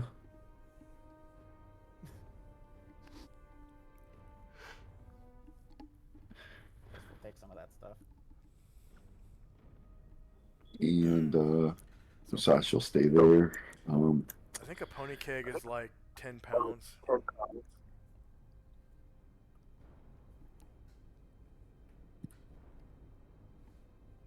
I'm gonna have Asriel and Tenzi start heading up this way. See if it continues. All right. It looks like the shoring here is completed, and there's 2 mine shafts that have not been finished. Like they just kind of started. Right, and come back. And head south. Stop here. All right. Tenzi will call back. It looks like we're gonna have to clear another cave in to continue on.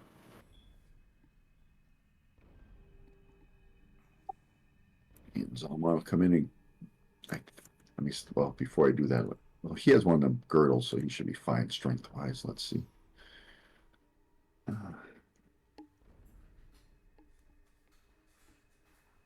Yeah, he'll grab one of those. Beryl just kind of put it on his shoulder for now. Okay. I'll just grab the other stuff to help other small pieces of it. Yeah. The equipment, like caps and the So cord and whatnot. pony keg is like maybe a foot tall, and like maybe like 9 inches diameter. So it's about 10 pounds of powder.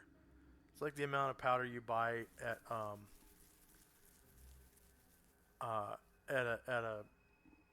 guns and ammo store for black powder rifles.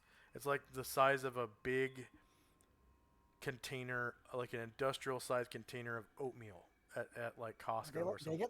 They let you buy 10 pounds of black powder there? Jesus. Yeah. Yep. Fucking Canada, they limit that shit. Yeah. They don't even want to send it in the mail. Yeah. Yeah. I mean, Yeah. black powder hunting is not super popular, but it's still Well, we can get it happens. here. It's just we can only get it in like the biggest container is 1 pound here. 1 pound? Wow. Yeah. Yeah, just like one of those little containers. Yeah. Then you can get it in like pony keg size here. Damn. We sell, I mean, you can buy fireworks that are more than a pound. Like boxes of fireworks for Well, Independence it's Day. just because black powder is technically way more volatile than modern like modern powder that's used in fireworks and regular like bullets.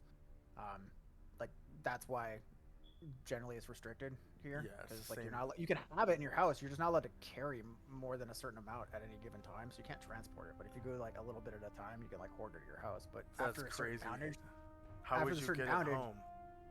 Doesn't make sense. well, you can buy a couple pounds at a time and then store more than 1 pound that you So can anyways, transport in your home. What's Tenzi and Company doing? So we just did a little exploring. Zalma grabbed one of the kegs of powder, and that's it. Okay, flop. I guess we'll just head back.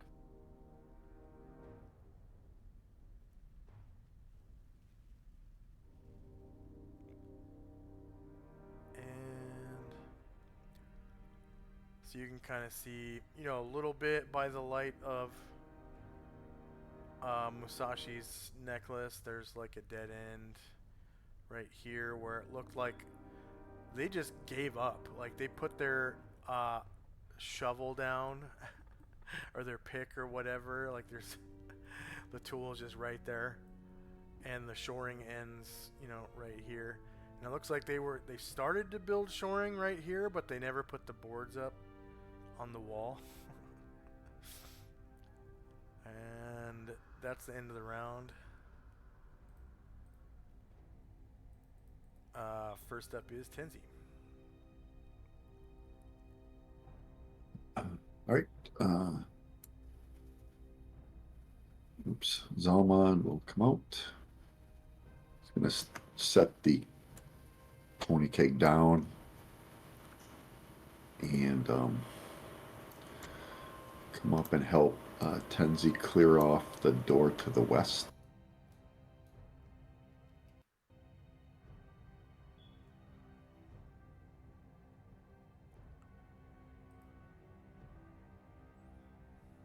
They're doing that. Sashi will come up, and Ashford will go as well.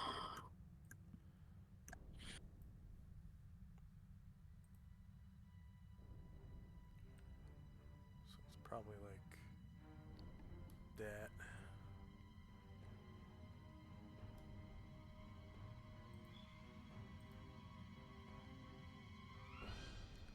Alright, and flop.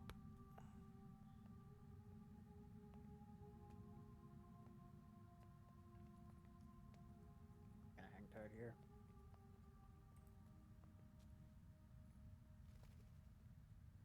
Gonna wait for them to clear some stuff out. Okay, Just hold my action, I guess. end of the round. Tenzi and Company. Have we cleared the door yet? Oh, you start clearing it? Yeah, we did last. Tenzi and Zalman did last round. Okay. So it'll take That's till why I just waiting. 69.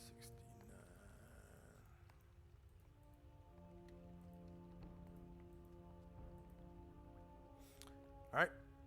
The one on the right or the left? The one on the right.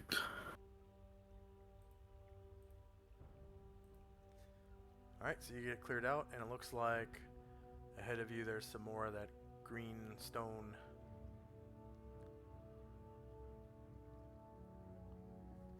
Right, head in here. And And you see one of these. You feel evil coming off these guys. One of these guys. One of these guys, which I don't think you've seen one of those yet. And one of these guys. And it looks like they're doing like a little, I don't know, satanic ritual or something. Put a little pentagram on the ground here.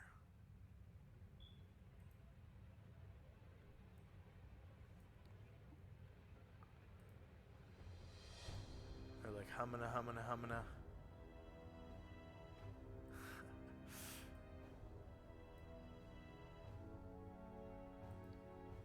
And kind of in the back,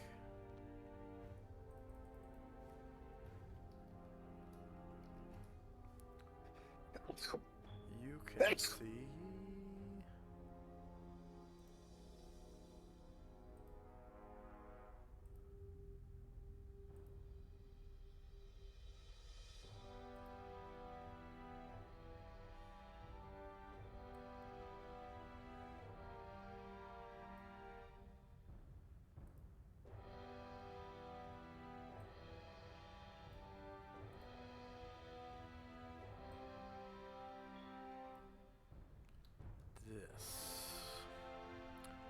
leading downward, apparently.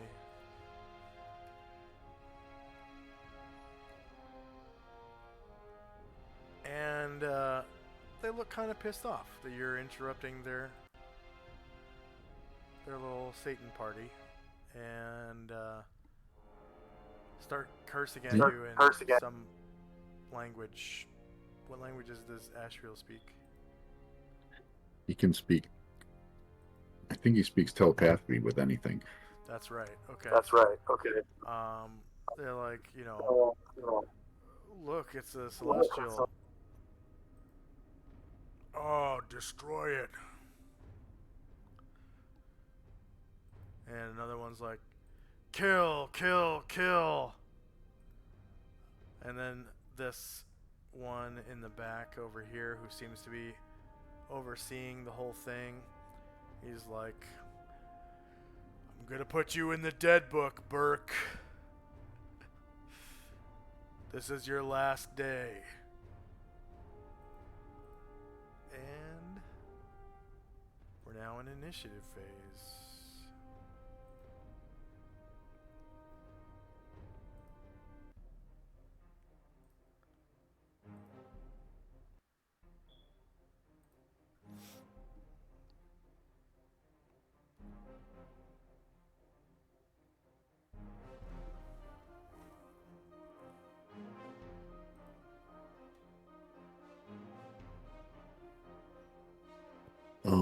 Is this like another one of those ledges? Yeah, it's 10 feet down. Wait. 5, 10, yeah, 10 feet down. It looks like you can do it in a progression of moves. If you move over here and just kind of plop down 5 feet, and then over here plop down 5 feet.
And you can definitely feel a breeze coming from within this chamber.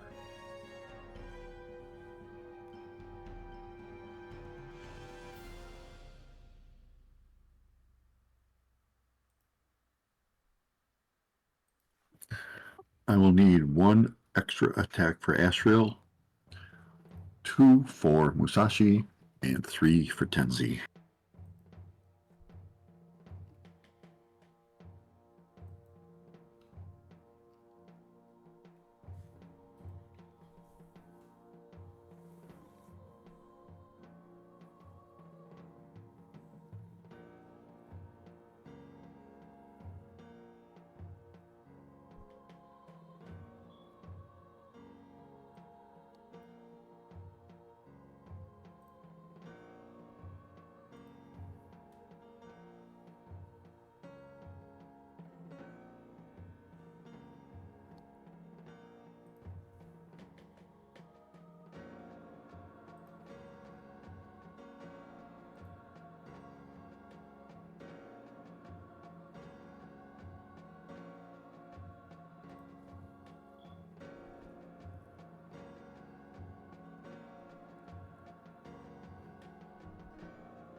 weapon damage to look up. Let's see.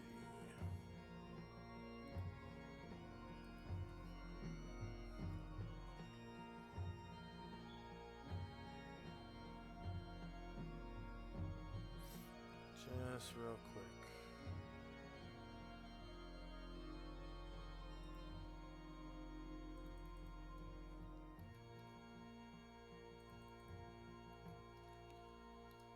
Okay.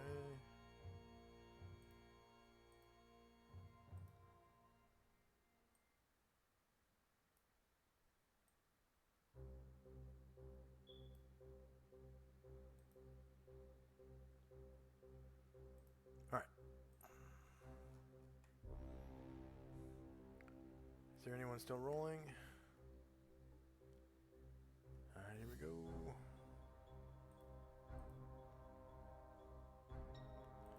We got spells and time. And first up is this guy. So he... pretty sure he can fly. He's got wings.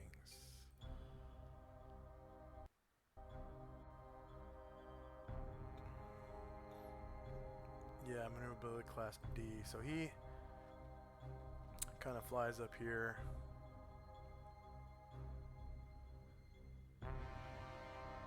Lands right there where Ashriel is. Turns this way.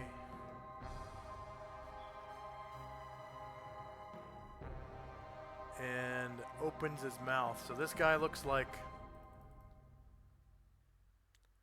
let me describe him to you. So this is his token.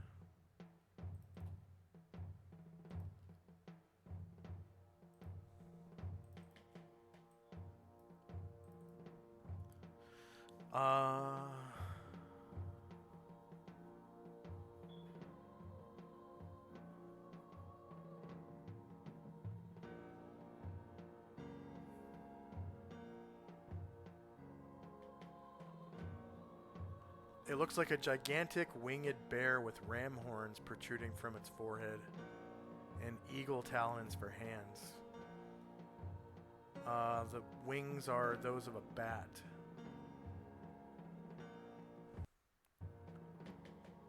And he lets out a breath of fire.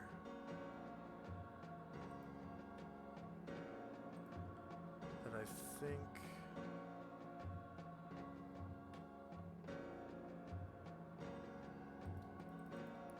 does special damage.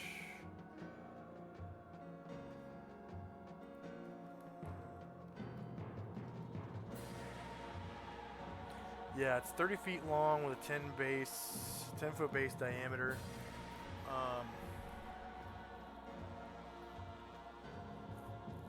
And it does 7d6.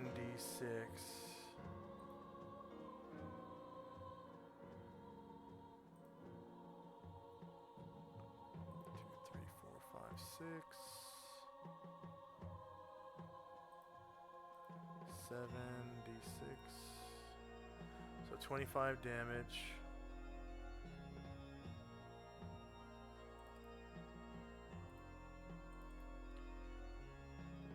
And it was... how do you do? Breath weapons.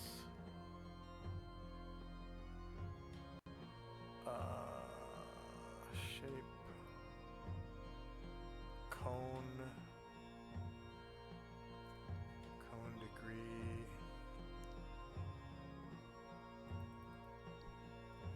It's like 15 degrees or so.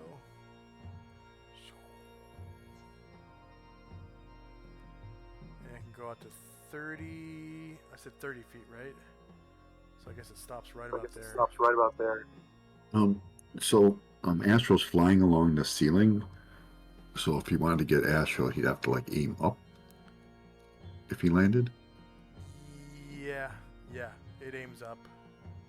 Okay. And of course you get a save throw versus breath weapon.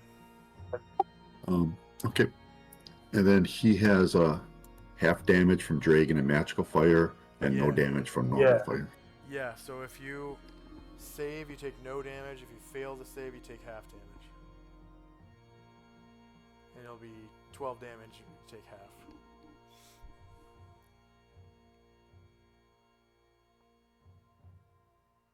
So you just take 12 damage. And then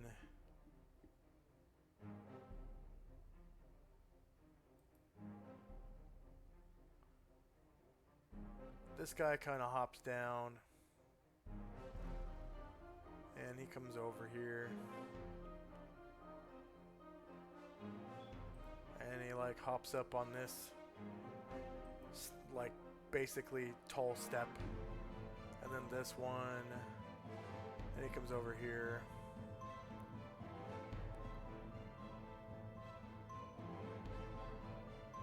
Right to there. And he uses a gaze attack on Ashriel, who's probably just immune to it, right? Ashriel must pass a save versus spell or be affected by the hold person spell. Is he immune to hold spells? Or charm? Or gazes? Taking a look. He's got so many. I do not see that in the list. Nope. Okay, so it is as though a hold person casts as a level 13 caster. So this spell holds 1d4 humans, and it took humans, demi-humans, or humanoid creatures originally immobile for 5 or more rounds. Hold person,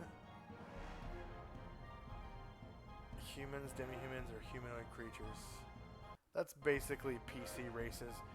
Originally immobile for 5 or more rounds, the whole person spell affects any bipedal human, demi-human, or humanoid of man size or smaller, including brownies, dryads, dwarves, elves, gnolls, gnomes, goblins, half. Okay. No. That's like. Some of those weren't even player character races when that spell was made, so it doesn't work on Celestials. And then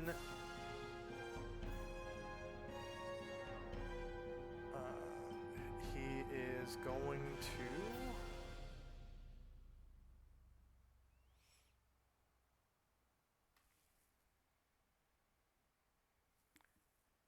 he's going to call lightning as a 13th level caster.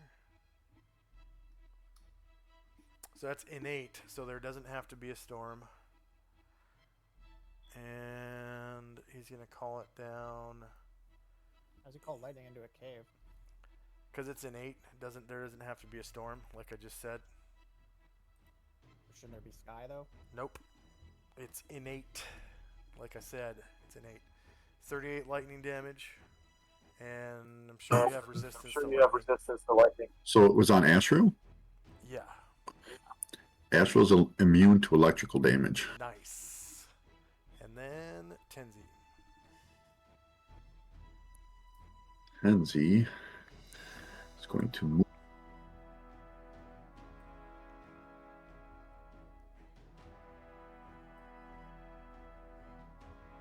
And he is going to do a double psi attack on that fellow. All right. This is evil. Oh, yeah. Yep. Yeah. And extra planar.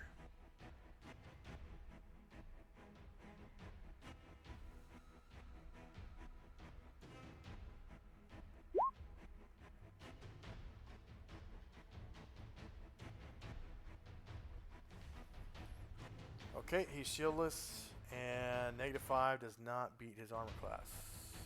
Dang. But you have another one. Yes, I do. But this one's only silver. Yeah.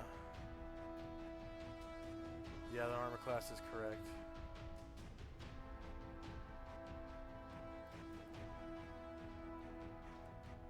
Okay. Yep, -8 matches -8. He's a medium creature and takes 15 damage from your... Wait.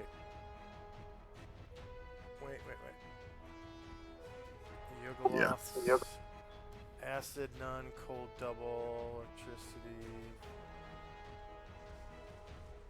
Silver weapon, full. Yep, takes full damage from your silver psi. 15.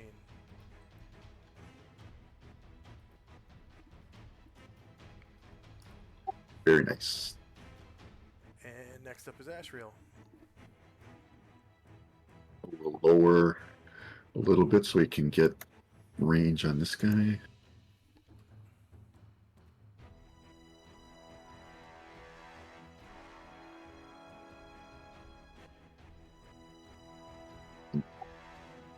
Can I just go straight down, or do I have to move around to go down? He's maneuverability class B. You can just fly. I mean, you Okay. are threatened by You're the Greater threatened Guardian. by the Greater Guardian. All right. I'm just going to lower down to...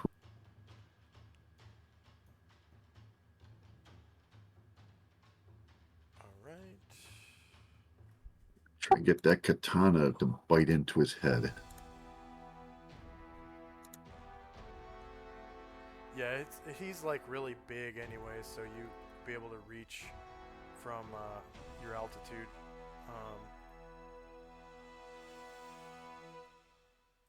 Why didn't Greater Guardians are 9 feet tall. Large creature. Oh.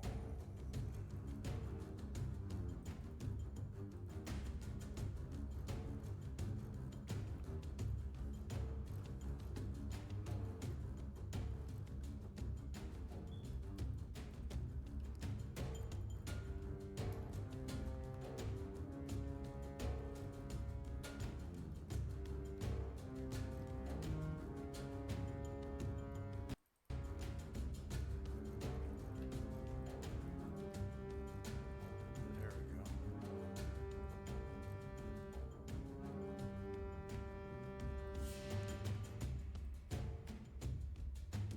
Okay. So you attack the Greater Guardian Yagaloth. It's shieldless. That's a confirmed crit, and you score 21 points of damage with your katana +4. Minus 21. Okay. Zalmond.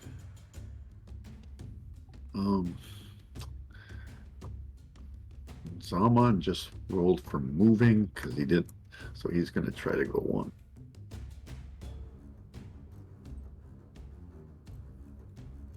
And he will just hold there.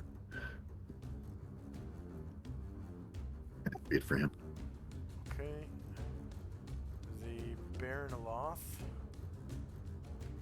comes bounding over, hops up on top of this 5-foot step, basically, another 5-foot step. Wait, started here. Okay. Up here, up here. And then up here.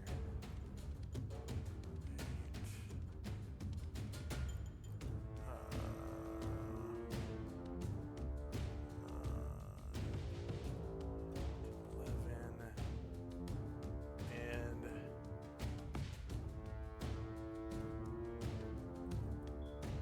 he is 8 feet tall, so he can reach Ashriel, but it's lower ground, of course. Or did Ashriel? Yeah, Ashriel. No, was he- able to yeah. reach. Okay. So attack. Oh yeah, Ashriel has protection from evil, so it Yep. can't. So that is the Baron Aloth's turn. Next up is Flop. So I didn't describe the Baron Aloth yet. I think that's a new one. That's his token. The Baron Aloth has long, gangly limbs covered by purulent gray flesh and oversized horned head with an obscene mouth comprising nothing but teeth and tongue. Distant, glazed yellow eyes dripping fluid far more vile than tears. All these things are a Baranloth. Yet it is more.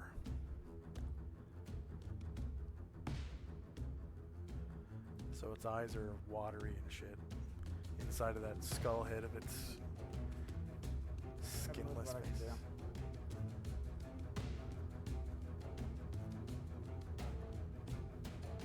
Okay, anything else for Flop?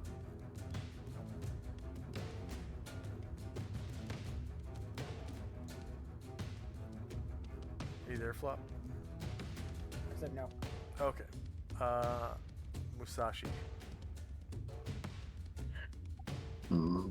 So she'll move in.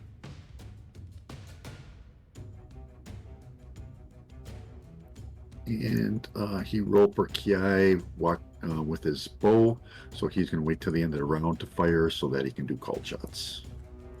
All right. Then a Nikoloth comes in. Oh my god! Big ass axe. Flies over here and lands right there, and it's going to attack over its buddies because it has reach, but it's at a -2, of course. Attacking Ashriel.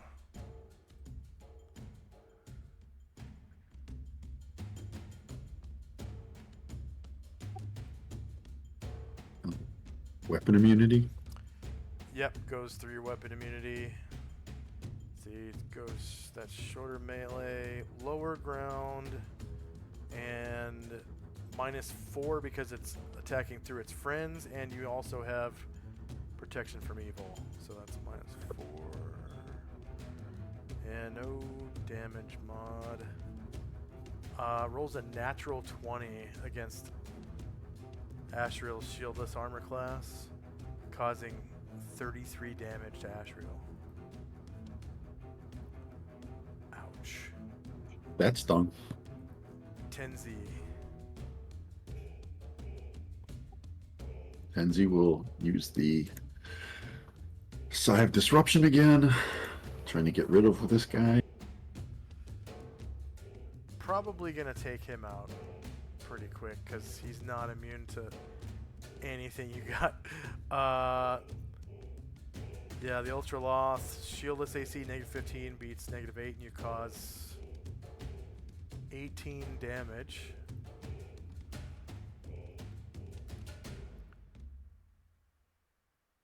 And then Ashriel.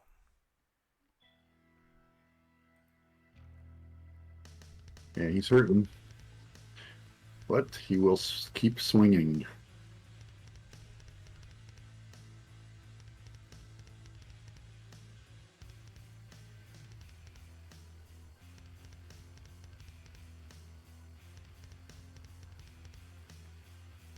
Alright. Greater Guardian is shieldless, so 5 versus AC -1 is a miss. And Musashi. Holding to the end of the round. Tenzi again. Oh, Sigh of Disruption. I have disruption. That was the second one, Nope. right? So The that's first one was the regular Sigh because I missed with the disruption the first time. okay. But the second, This one is a 16. That still saves. It has to Yep. be. It's a 95% to save. Yep. So I have to roll 96 to 100, or 00. That is. So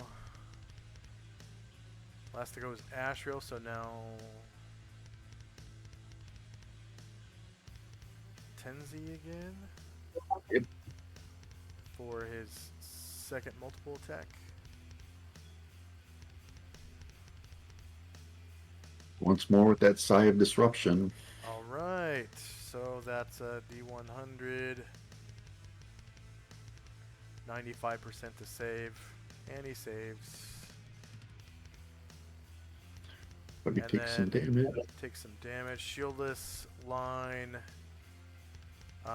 Negative 12 beats, negative 8, and he takes 20 damage.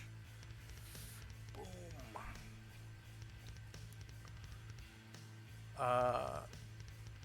Alright, and Musashi's waiting till the end of the round, right? Yep, he's hoarding those arrows. Okay, Tenzi. Have to do a standing flying kick for my last attack. So give it a whirl. And it's a no-go. He has weapon immunity. Yeah. So you kick him in the head and like splatter, brains, like crush his skull from doing probably like, 15, 16 damage or something. And then his skull just reconstructs right in front of you, and yeah. And now And Musashi. Musashi. Was it 4 Oh, I arrow got- shots or 3? 3 arrow shots. Right. I'm gonna go for this guy. Oh yeah, he's not a grandmaster yet. Still, it might be 4 arrow shots.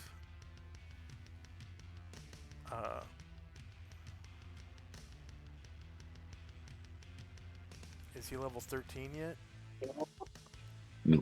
Okay, then it's probably 3. Okay, so he shoots the Nikolov. Just with a sheaf arrow? Yeah. I missed, luckily. Yeah. For the second one, I got to. I'm just going to use the regular sheaf arrow and just add. He has some +2s, so he's going to use the +2 ones. Okay. Add +2 to hit and damage on that. Those should be flight arrows, though. I'm pretty sure. I think you are right. Nope, they were sheaf arrows. Were they? Yeah, sheaf arrow +2. At least that's what I wrote down. I could have been wrong. Yeah, I don't think I've ever given out magic sheaf arrows before. Right. So the damage on a flight arrow is a D6 instead of a D8. Right. But All right. yeah, still +2 to hit damage.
Are you putting the flight arrow on your sheet? Yeah, I'm putting the flight in. I just got to figure out the pluses. +8.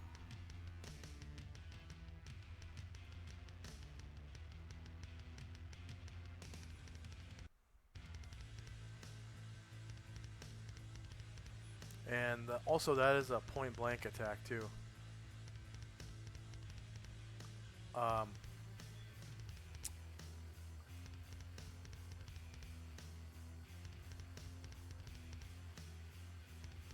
One, two, 3 spaces.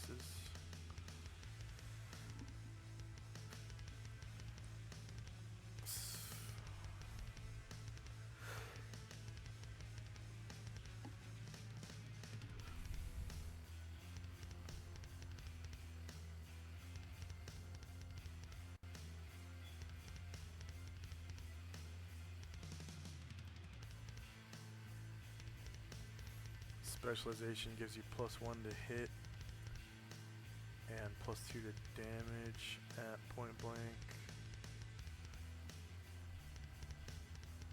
I think he's just specialized. And if he's using key, I think that's +3 to hit and 6 to damage at 1800.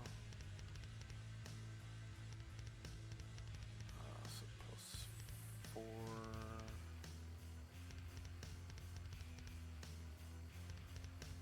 And +8. And then from +2 arrow would be +6 +10, I think. On a d6 die.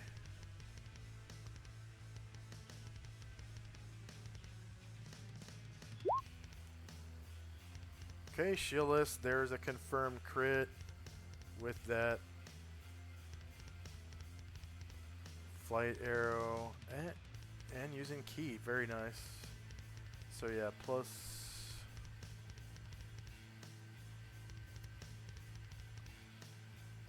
6, 7. Oh, he's got dex too. Very nice.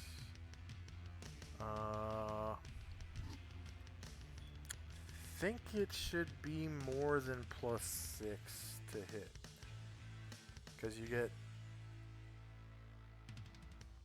3 from specialized, plus 3 from, or +1, +2. Oh, yep, you're right. I think I doubled up on the. Yeah, 3, 4, 5, 6. Yep, okay. And then damage +8. Yep, okay, good. Alright, so confirmed crit against a large creature. 17 damage to the Nikoloth. And then my last day roll.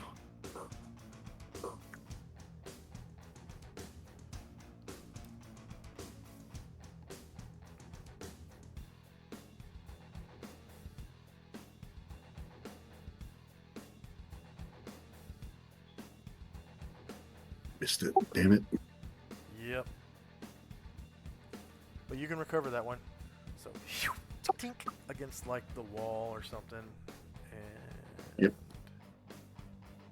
So that's the end of the round now. And I don't think anyone was waiting, so now we're in initiative phase.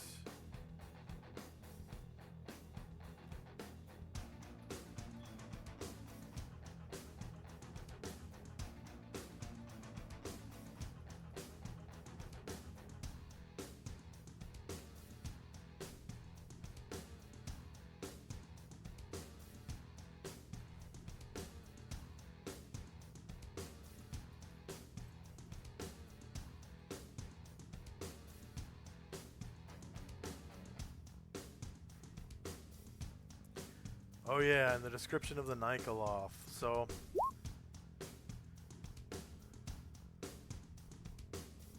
looks like a fiend with their characteristic gargoyle-like appearance. They're hulking, broad humanoids with powerful limbs and wings, thick, light green skin and with a leathery texture, and sharp, thick claws that make excellent weapons.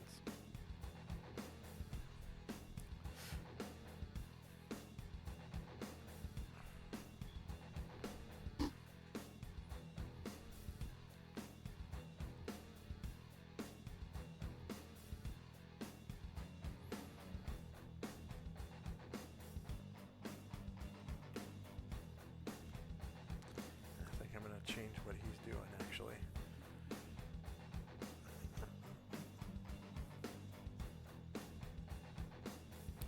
Alright, is anyone still rolling? Yeah, I'm going to need another one for Zalmond as well. Zalmond. There you go.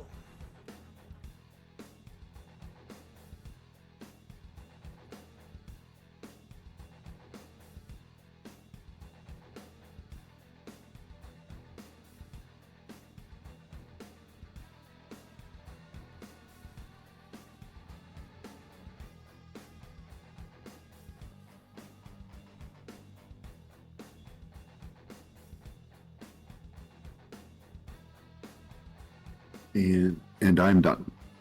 Alright.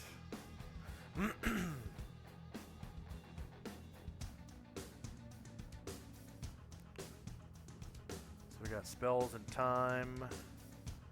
First up is Zalmond. Yeah, that's unusual. He will step up here to attack this fellow with Baron Aloth. Baronoloth. It's +3 sword.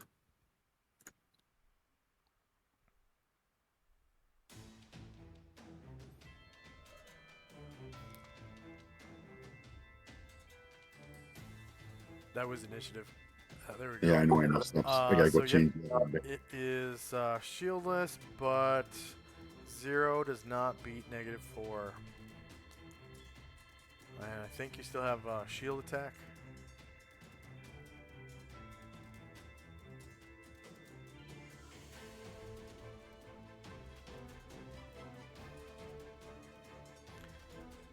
And clang, the shield just kind of misses, I guess. Next up is the Ultraloth.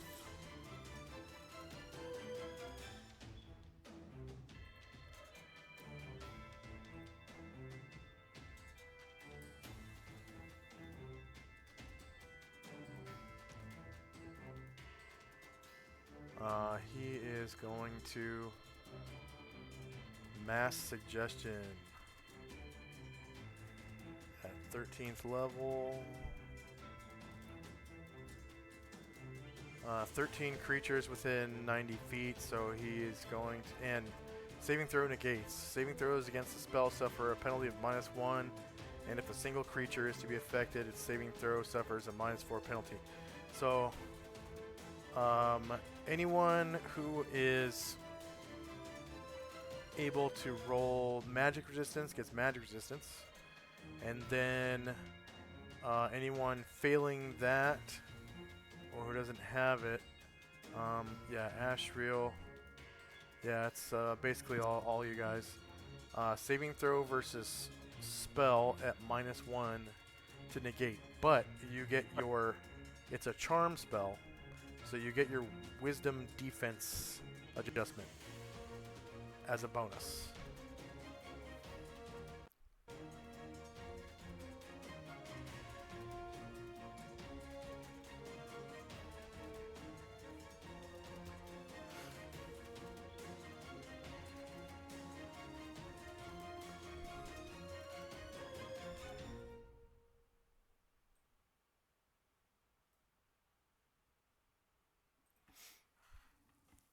So Tinsy fails the resistance but passes the save. Flop fails the save. And the suggestion was to sleep. So, and the duration on the mass suggestion is 560 rounds. So Flop, did you give yourself the Wouldn't have made a +2? difference. I rolled a 1. Well, if you didn't give it to yourself, then you got to re-roll it. So you got your +2 from your race, and another. Oh wait, no. That's built in. I forgot. It's built into your saving throws. Yeah. +4, +3 from 11 con, and actually, when you changed races, that became +2.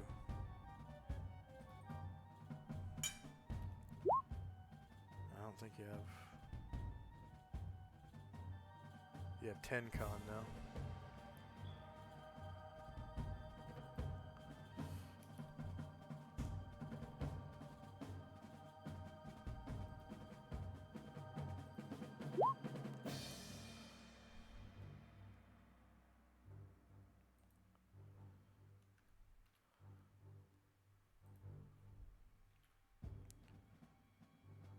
Okay, so I just fixed your saving throw. So you go to roll that again, Flop, because you had the wrong saving throw adjustment. So Ashriel fails magic resistance, but then passes the save. Zalmon fails magic resistance. Flop passes the save now. Target number was 15. You rolled a 17. Solomon fails to save, so Solomon goes to sleep.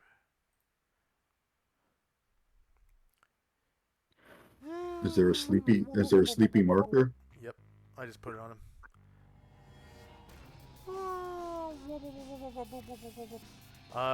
Now Tenzi. I didn't do Musashi's save yet. Oh, okay.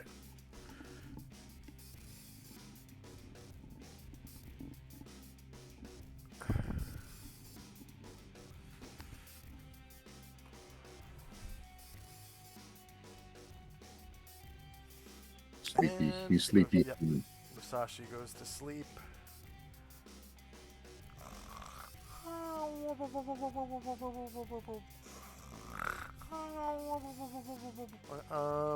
And then flop. Oh.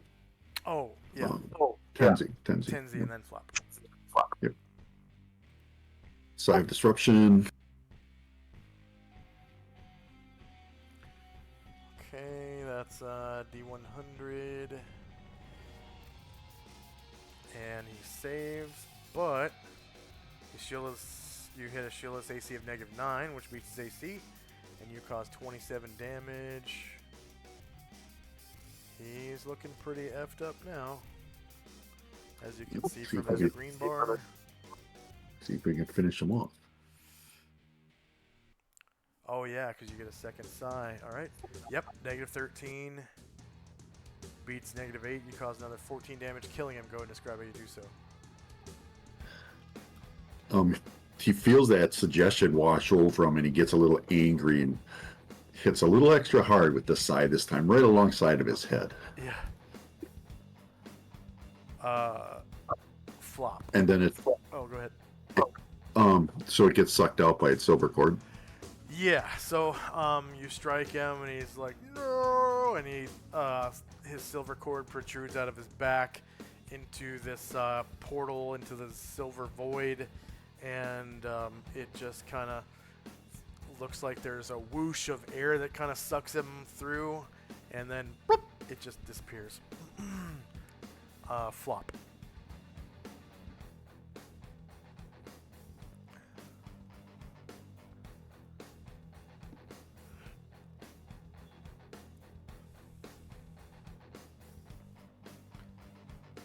All right. Anything else?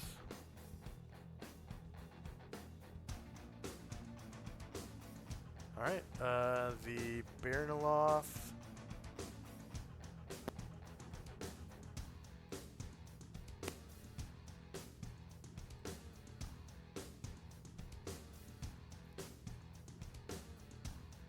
Oh man.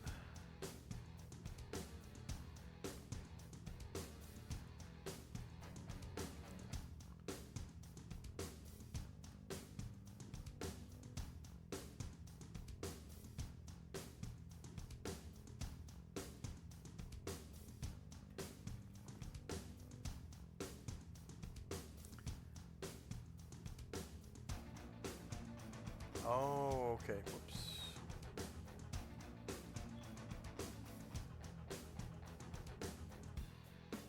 Alright, so the Baronoloth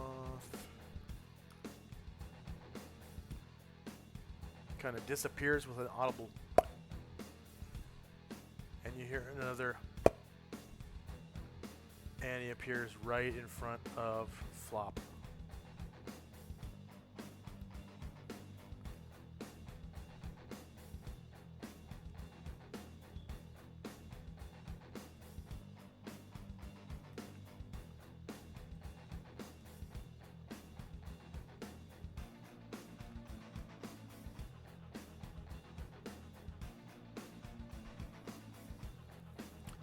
And then the Nikoloth.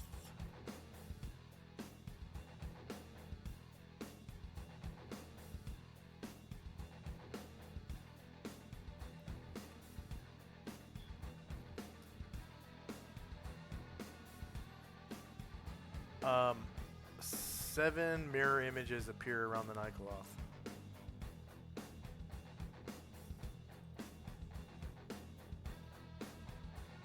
And next up is Ashriel. Asheville will continue attacking. He will call out, "My son, try to awaken our sleeping comrades." To flop.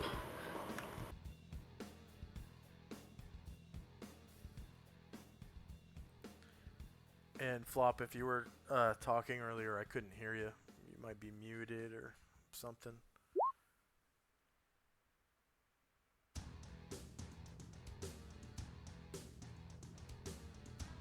I didn't say anything. Okay. Ashriel attacks the Greater Guardian. So it is shieldless, so 1 matches AC negative, negative 1 versus AC negative 1 hits. And it's a large creature, so it takes 13 damage from your katana. And Musashi is asleep. Yep. The Greater Guardian.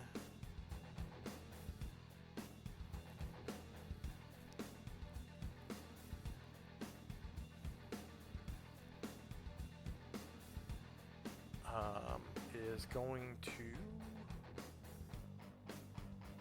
produce flame in its claws. 10.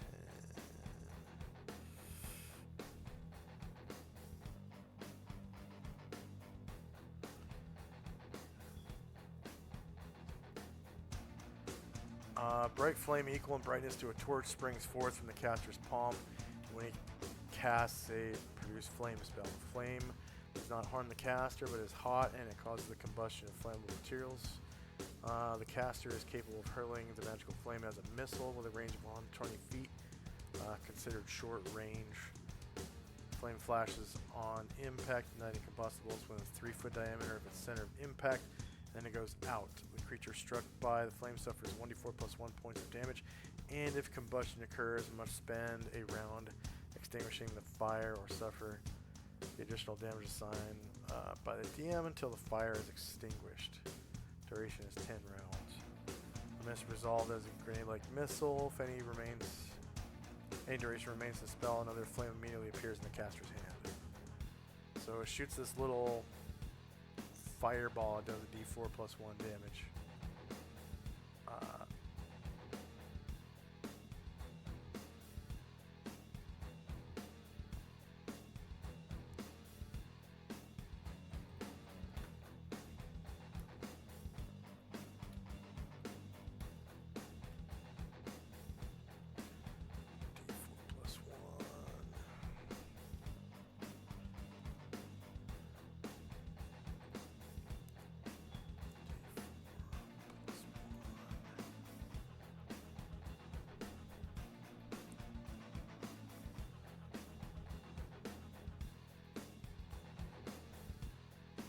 And it's so low it only does normal fire damage.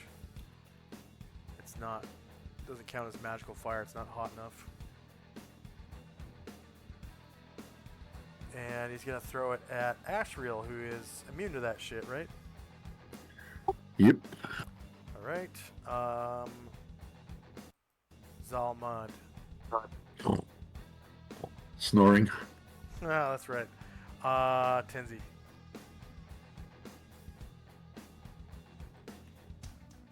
Turn to the Greater Guardian. Silver Side of Disruption.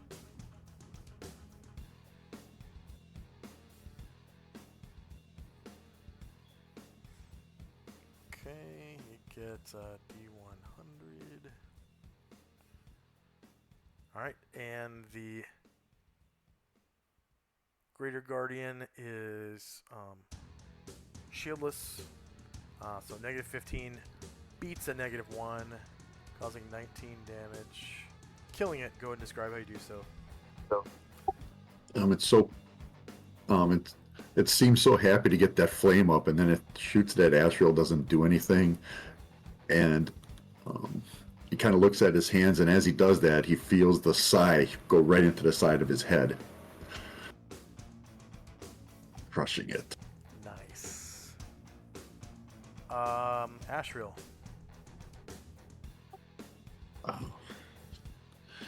Um, Asriel will fly back to here to help Flop. Oh no, I can't. I can't do that because I'm in a threatened square, right? Because of his reach. Yeah. Yeah, he has 10 feet of reach. Yeah, it's 10 feet of. So I gotta move forward to engage this guy. Okay. You actually. Let's see.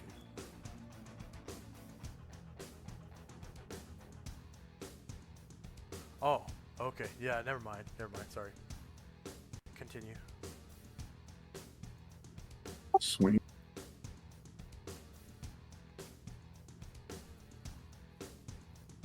Alright. The Nightcloth is shieldless.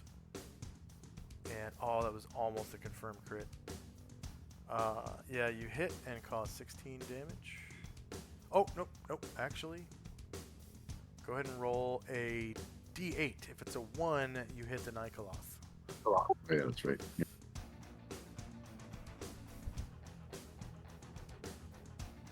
Okay, so one of the mirror images disappears. So there are now 6 mirror images and an Nightcloth somewhere in that square. And Musashi is sleeping. Next up is Tenzi.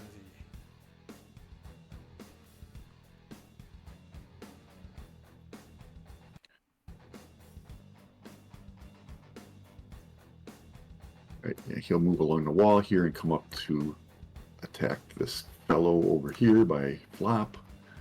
Okay, the Nightcloth takes a swing at you and misses because of your cloak. Yep.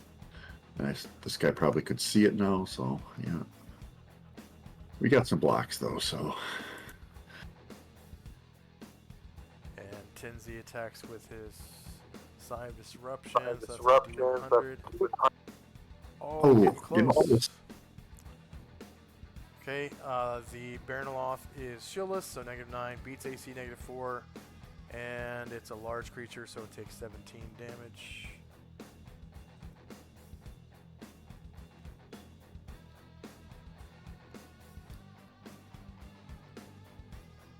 And Musashi is sleeping, so Tenzi again.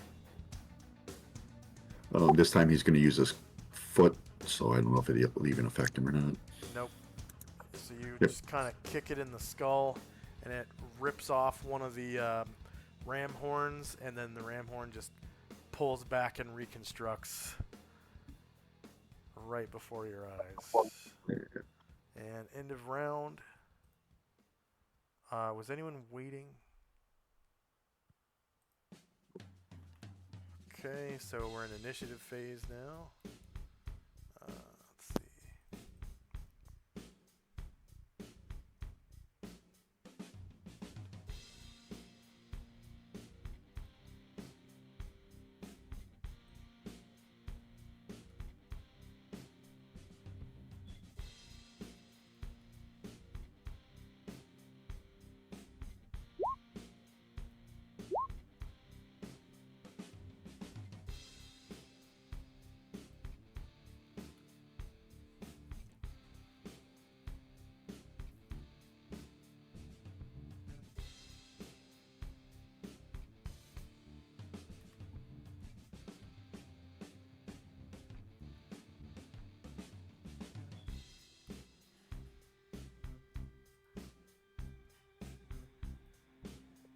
For the sleeping, should I just do the base speed for them?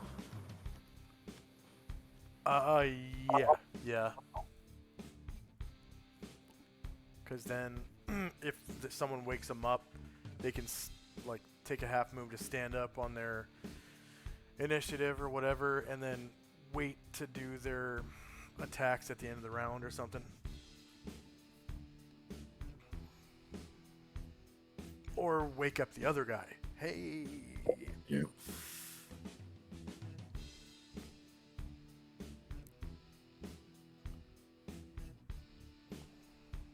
All right, I got all mine in. All right.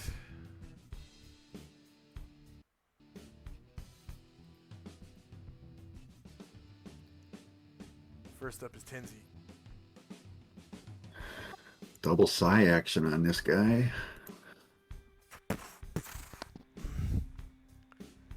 First one is the disruption, right? Yep. Oh, crit. Yay. Nice. Yeah, confirmed crit for 22 damage. And of course he saved. But 22 damage is nothing to shake a stick at. And you can tell by his green bar, he's in trouble. See how he likes silver. -9 beats -4. You cause another 13 damage.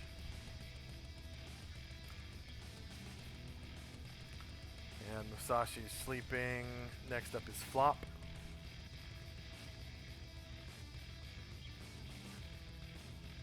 How close do I gotta get to poke him? You're close enough to wake up the samurai.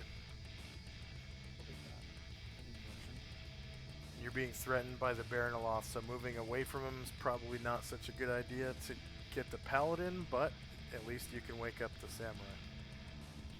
And the samurai wakes up.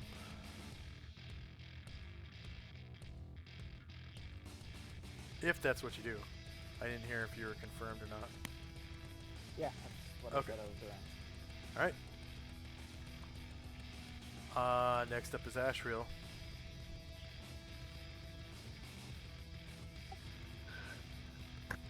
Swinging that katana.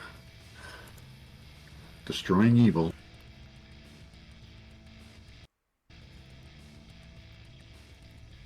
And /RD7. If it's a 1, it'll be your target. And it was one of the mirror images. So the mirror image fades away now, so there's only 5 mirror images left. And Zalmond is asleep. The Ultraloth is dead. Next up is the Nikoloth. I rolled an 8.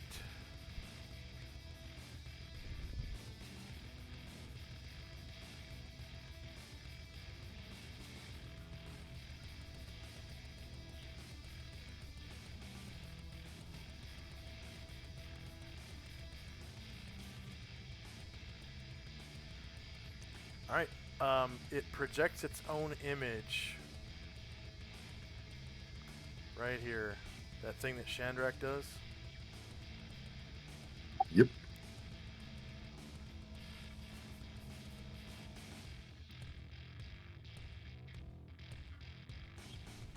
So now there are 2 Nikoloths with 5 mirror images.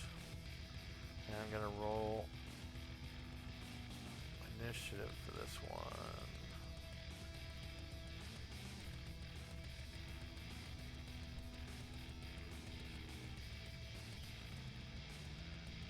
Okay, the Greater Guardian is dead. Next up is Baronoloth. He is going to attack Tenzi.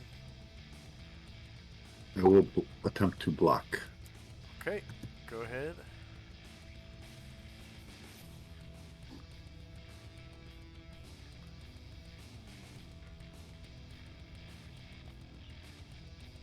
And that's versus AC 4. He's shieldless, -15. Yep. So you block it. That was his left claw. Now his right claw is going to come down on Flop, who is within. Oh, you're just outside of the protection from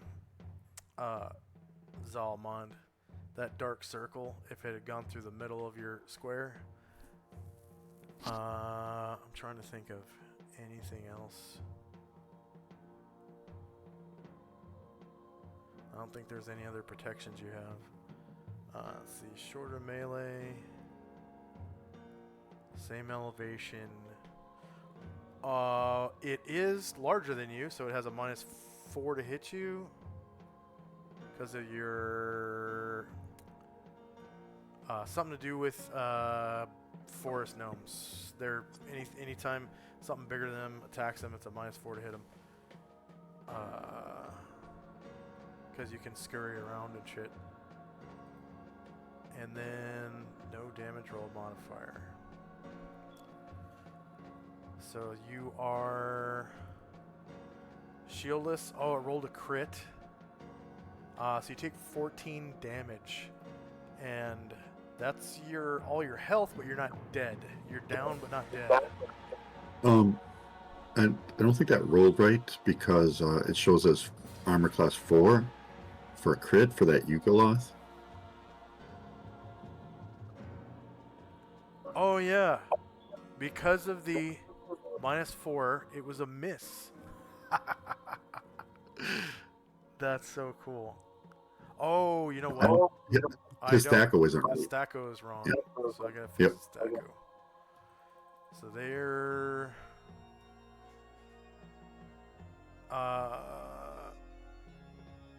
okay.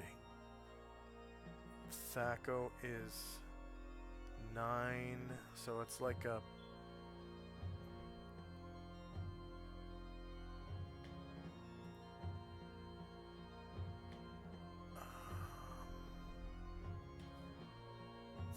it's like a warrior, but it starts at level 20, which is regular monster Thaco.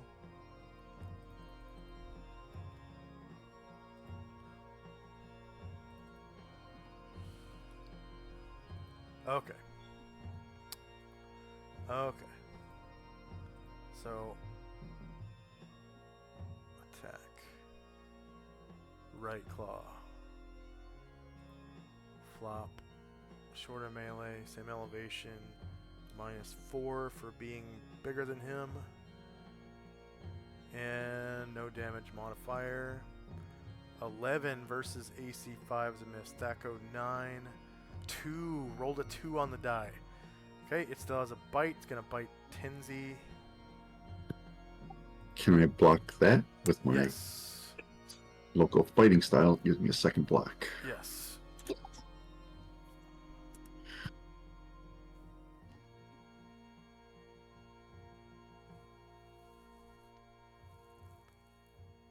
Alright, shieldless, -12, that beats AC 4 and blocks it.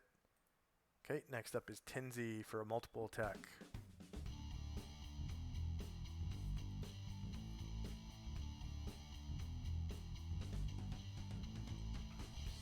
So I have disruption action.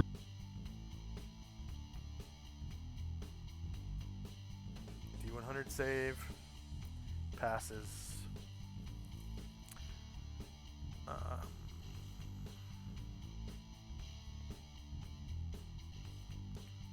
Alright, shieldless -16 beats his armor class. He takes 17 damage.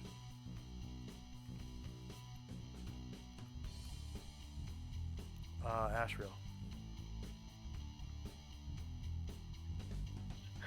Sees double trouble in front of him, but he's not worried.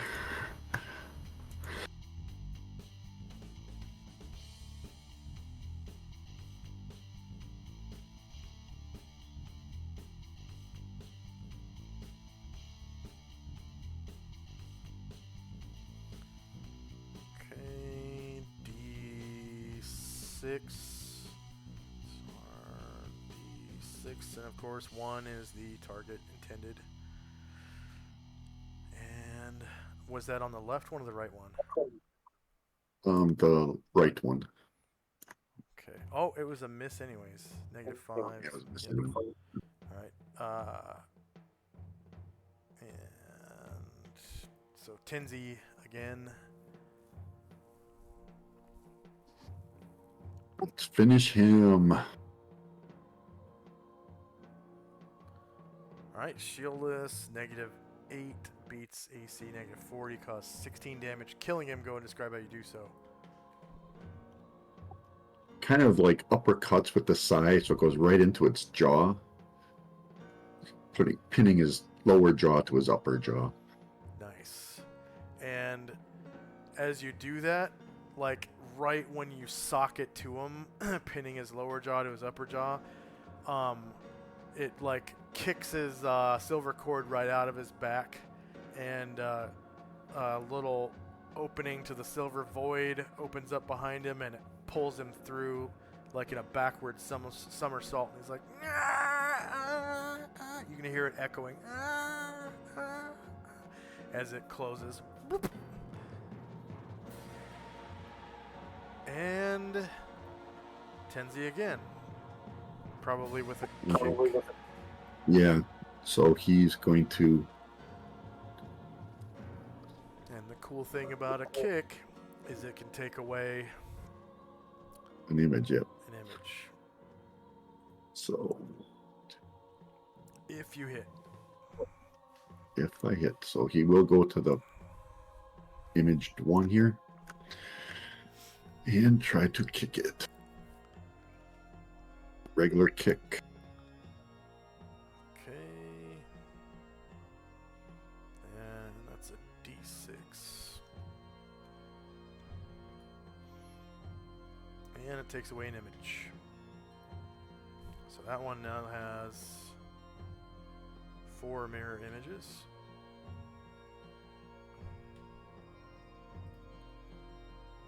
And end of round,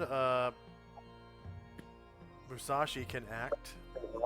Take a half. Musashi's on the, yeah, he's on the ground. He kind of shakes, sees Zalman sleeping. He shakes him awake and then gets up. Okay.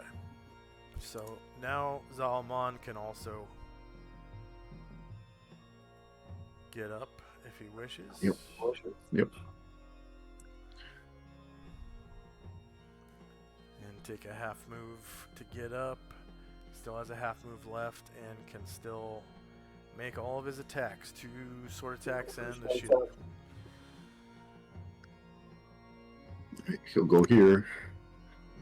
And so come on, Zalman. Okay, so that's a D5. Hey, you get your intended target and crit him Crit. For 21 damage.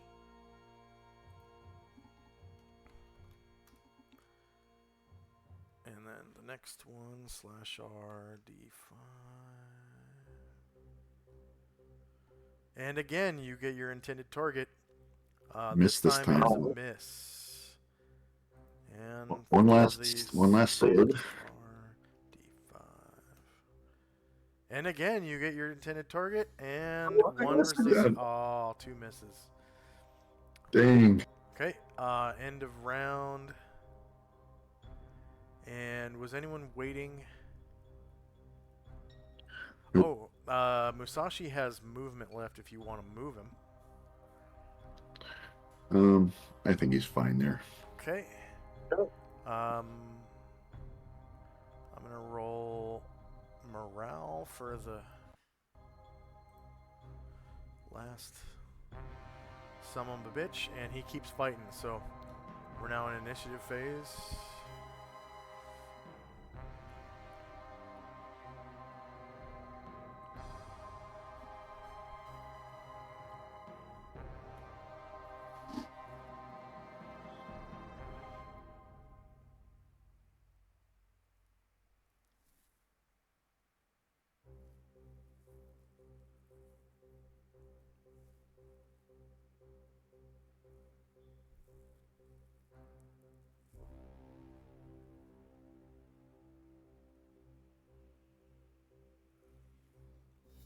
Okay, is anyone still rolling? Yeah, I am. All right.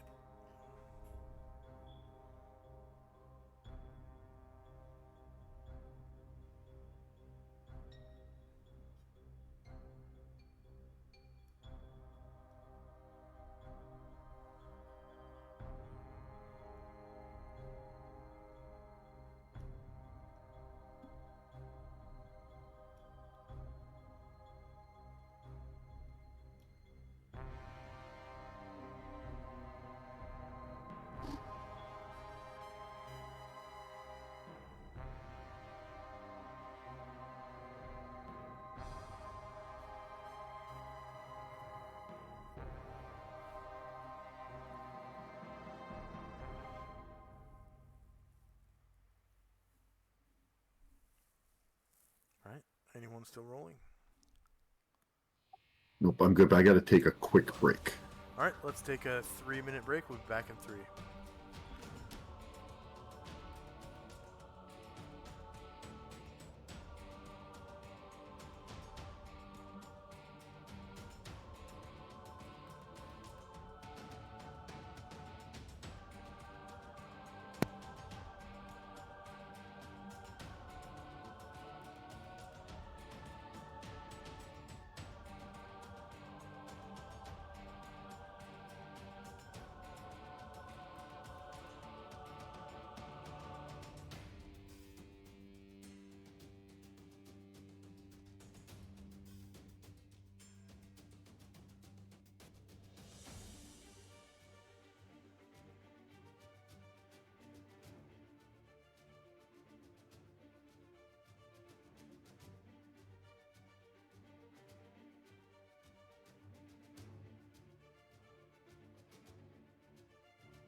And we are back.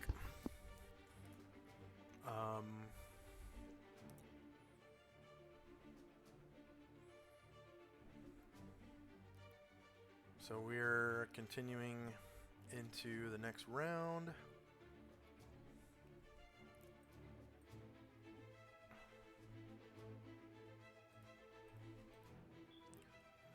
First up is Musashi. With a Ki shout, he moves. He's going to move under. Oops, I think I grabbed something extra here. He's going to move under Eshril. Yeah. And attack this guy here. So I'm just going to keep him here momentarily. Okay.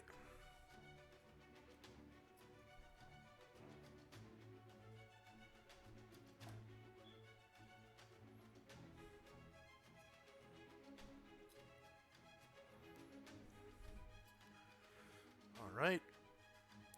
He's shieldless, and -5 does not beat his armor class, but you still have Wakizashi. Hey, there's a natural 20. Only causes... Oh, right. Yeah. Gotta roll Might a not cause d6. That's the one on the right, right? Correct. Okay. Okay, so it only takes out one of the mirror images. So there's 4 mirror images on that guy now. And then next up is Almond.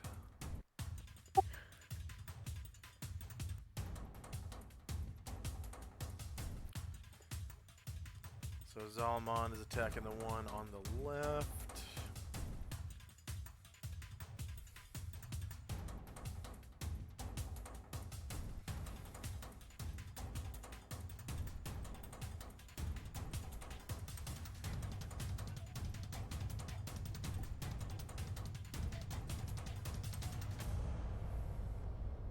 And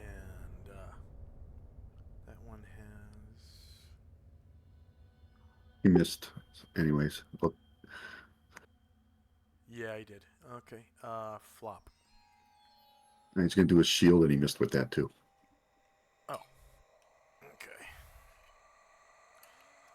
So next up is flop.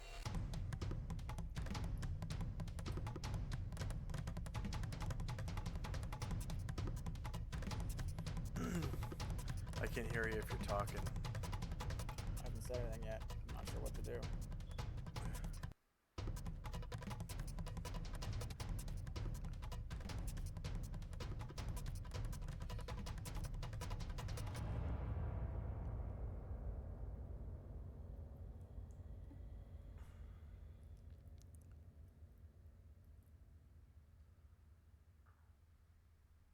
I guess I'll try to fuck with one of these things. The one that has lower health, I'll try to jest it. Okay. Taunt it, sorry. Is that the one on the See if I left or the one on the right? Left. Is that the one with less hit points? Or it's been beaten up?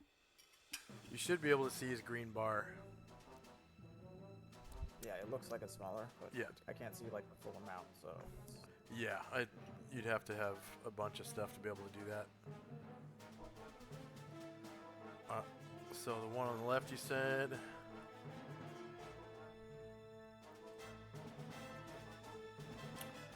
So that is a saving throw versus paralyzation with -1 penalty per 3 levels of the Jester. So that's paralyzation -3. Paralyzation -3 counts as... Oh, these guys are fighter mages.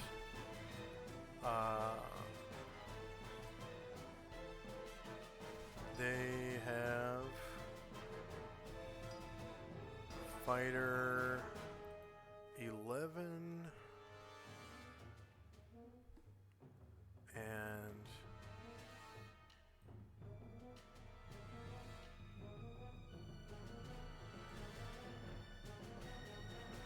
it should only be a -1 for 3 levels, and I'm only level 3.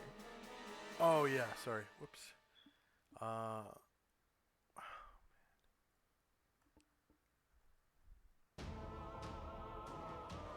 Fighter 11 mage.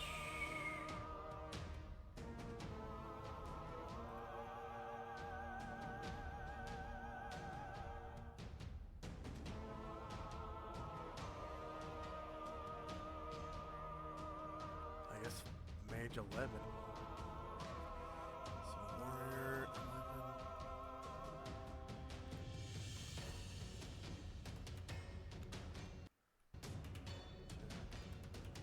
Wiz 11.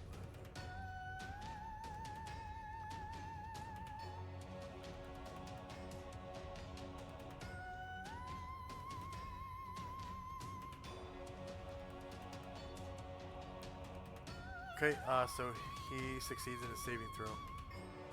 Target number was 10. He rolled a 13. The first Nikoloth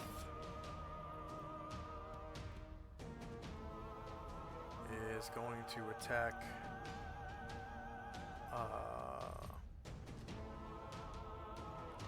guess he'll attack Musashi.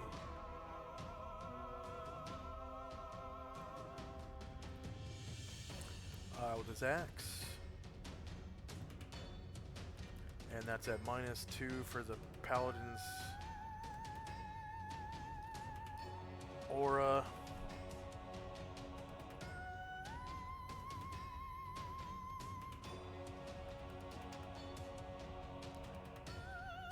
So -4 does not hit him. The Ultraloth is dead. Next up is Tenzi. Tenzi, double psi action on this left-handed one, or one on the left side.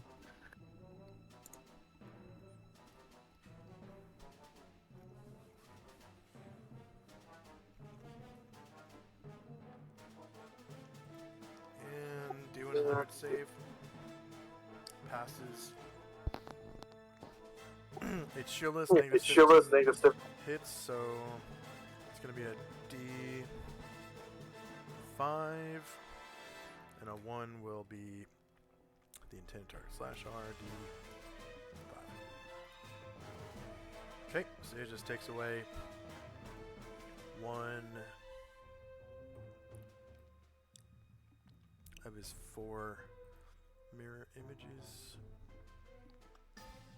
Down to 3. We'll do the other side. Alright, there's another hit, but it'll be a D4 this time, /R D4. And takes another mirror image away. So there's 2 mirror images. 2 mirror images. And Ashford. And Ashfield. Innately cast Dispel Magic. Nice.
Right I was there. hoping I could get them both. Yeah, I was hoping I can get them both, but I can't. So Okay. I'm getting some of those. So that's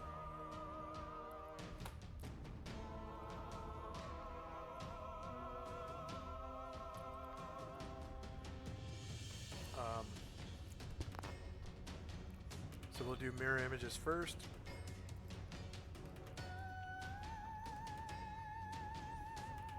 They cast at level 11, I'm pretty sure.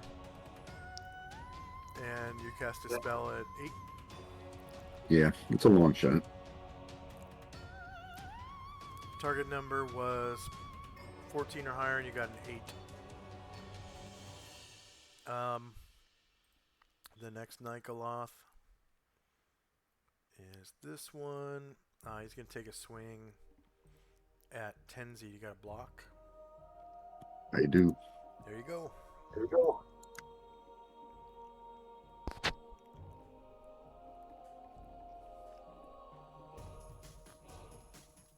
Shieldless, -11, beats AC 4. Next up is Musashi with his multiple.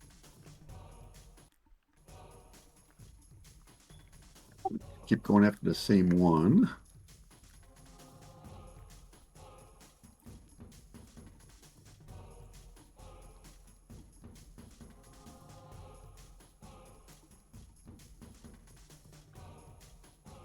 That's the one on the right. Yeah, missed anyways. Zalmon. Zalmond, you can do it. He is our man. Look at that.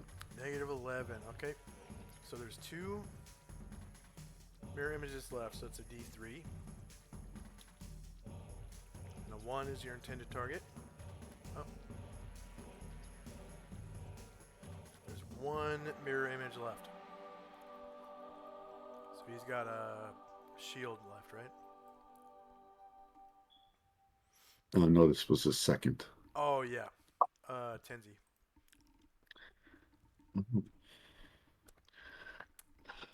Let's go with that Psy.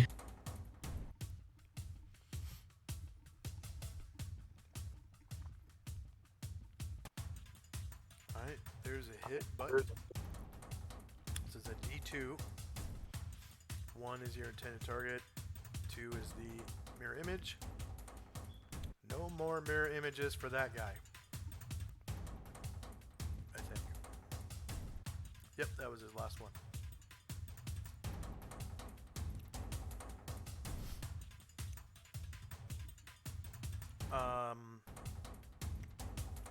Musashi? Yep. Katana, but Kiai.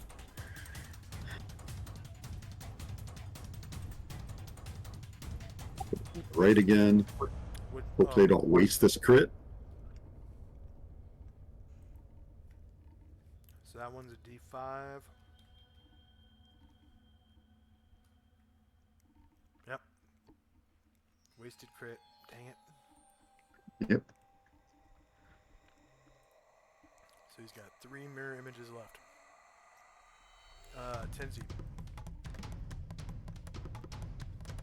Going after one with no mirror images. Yeah. Negative 11 beats negative 6. You cause 18 damage.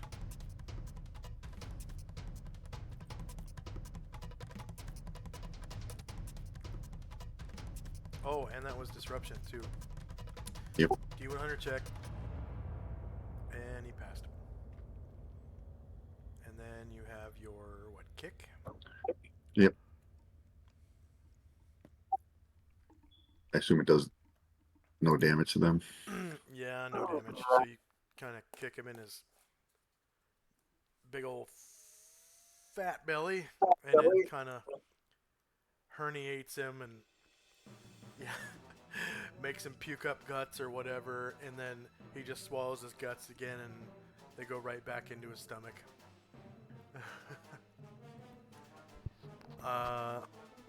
End of round. Was anyone waiting? Okay. Gonna roll morale for them again. Pass. So, initiative phase.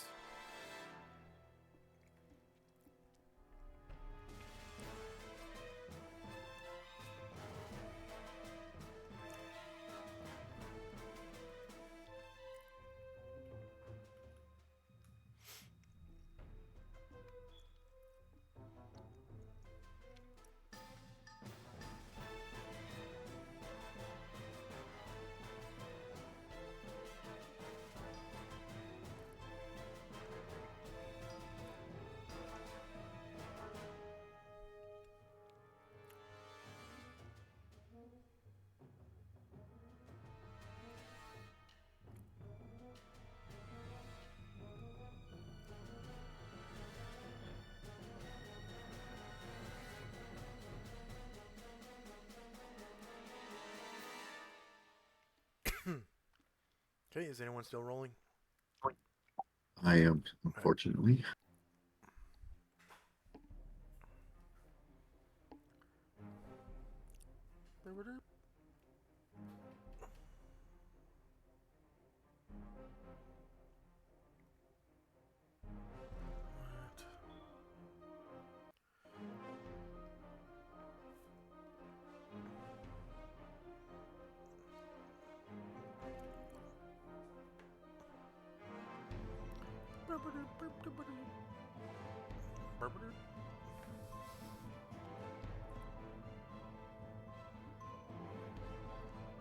Okay, anyone still rolling? Alright, here we go. Alrighty. And first up is one of the Nycaloths. That's It's the one in the back, kind of.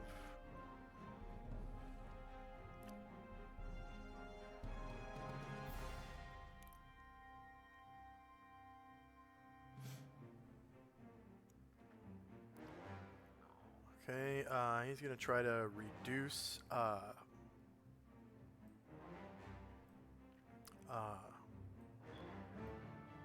Musashi.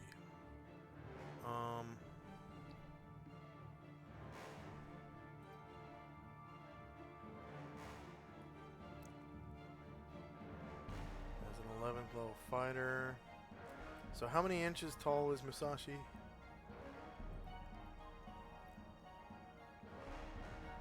And he gets a saving throw versus spell as well. 70. 70 inches.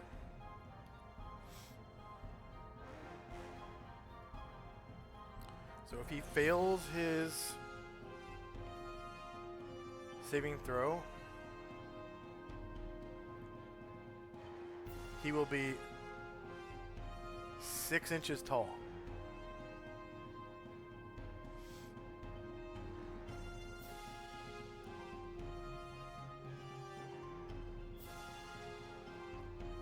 All right.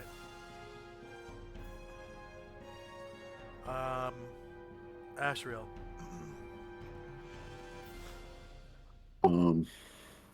It's going to turn slightly, try to finish off this one with no images.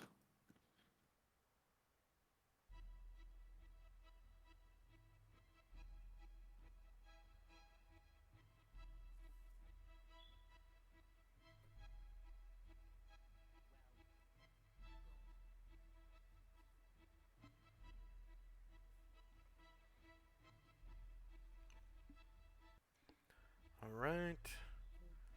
Shieldless 0 versus AC -6 is a miss. Musashi. He's going to keep on that one with all the images. He's whittling them down.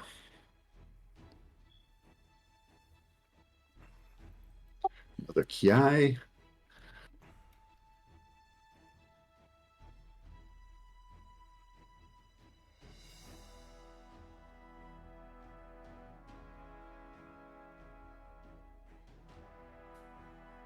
All right, that's a hit, but does it hit the right target?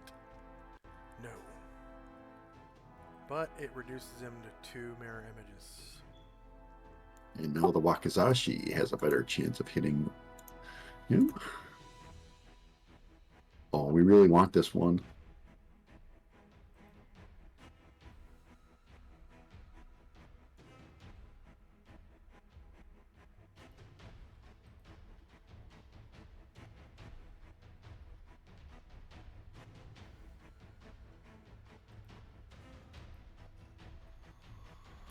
It's not letting me give him a number on it. Oh, Weird. There we go.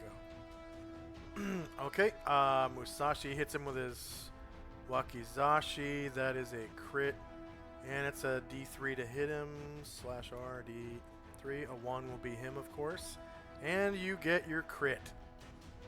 For Nice. 15 damage.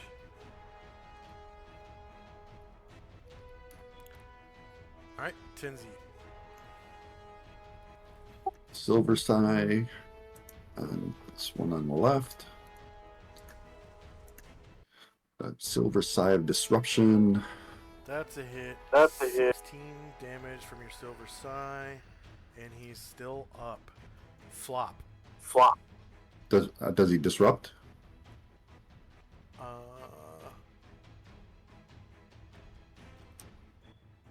No. Nope. You're up, Flop.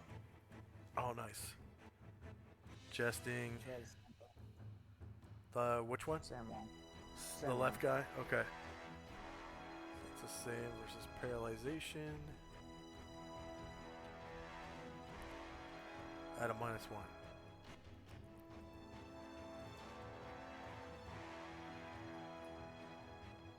Warrior 11. Wizard. He fails. And immediately,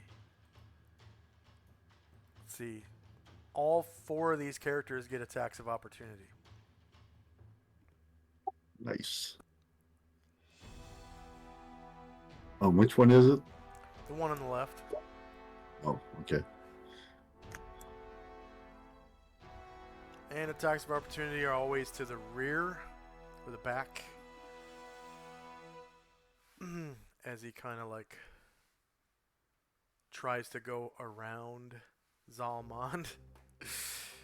-12 beats AC 6. -6, sorry. You cause 14 damage and kill him. Go ahead and describe how you do so with Ashriel. Astral sees it suddenly look over at Flop and like it's gonna go after him, and he just stabs him right in the back of the neck. Okay, that was Flop, the let's go. projected Womp, womp. image. Nice job, Flop. So that one just disappears. It doesn't. It was a projected image.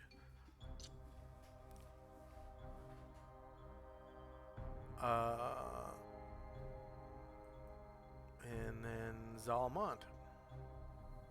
We'll step forward. Start swinging that sword and shield.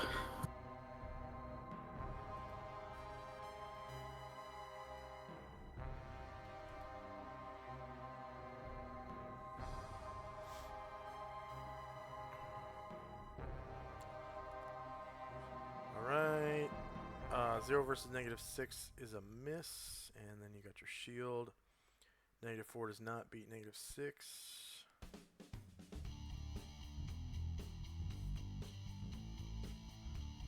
Let's see, this one's dead.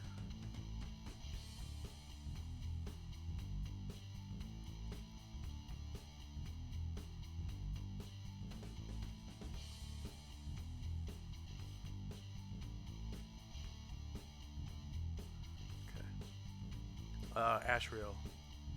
Ashriel's multiple attack. He turns to the other one again.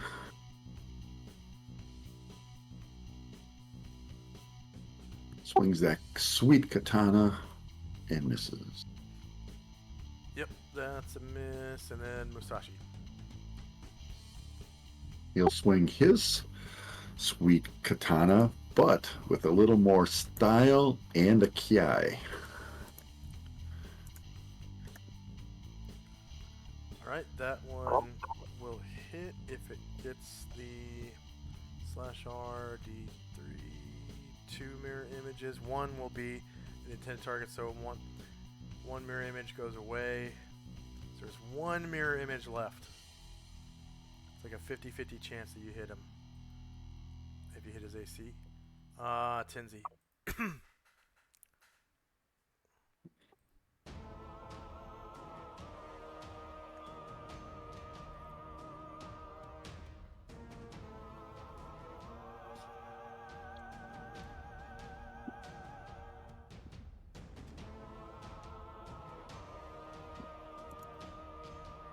Move up.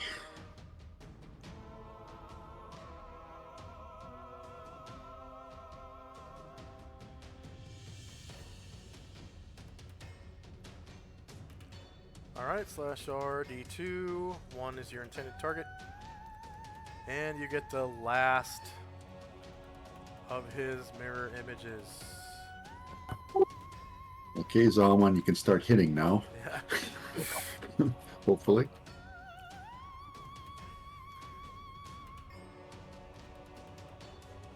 Oh, that's a miss. And Musashi.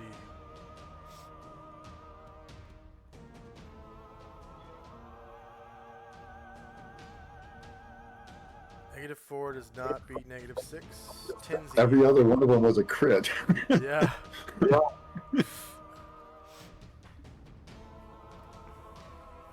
All right, Tenzi.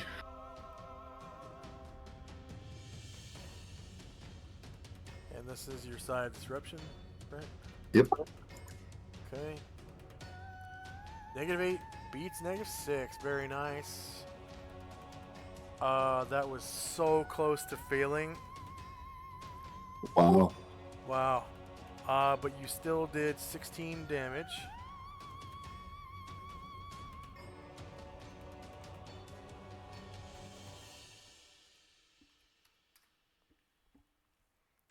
And then you have your kick, and of course, you kick his head off, and it comes right back. Glues itself back on. It's like a cool prank. Yeah. Alright, I'm gonna roll morale again for him.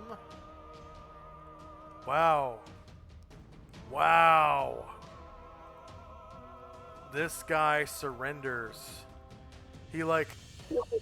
He takes a knee and he bows to Zalmond and offers him his axe and lowers his head. Offers him his axe. And he doesn't say a word. It's not like he's even communicating. He just drops to a knee and holds his axe out for Zalmond to take with his head down.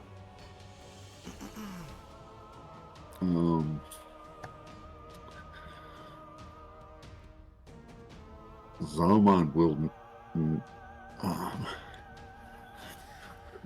wouldn't take it. He might just gesture for him to drop it. Of course, that's immaterial because Asriel's going to cut his head off anyways.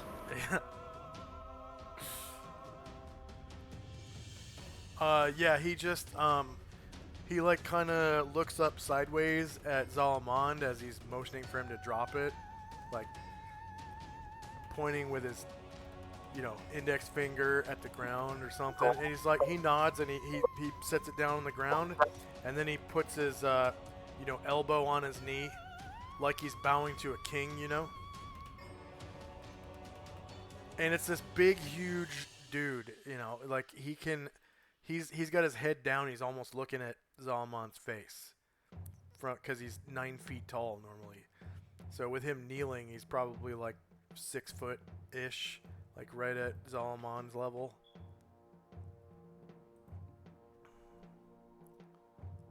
Oh, Zalmond's 6'6", so he only has to look up just a little bit to look Zalmond right in the eyes.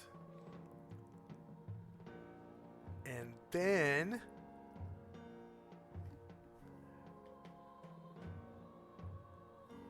what happens? And then Asriel delivers the coup de grace. And blood goes everywhere. Just kidding. His silver cord pops out of his back and he gets sucked into the silver void. And that's combat.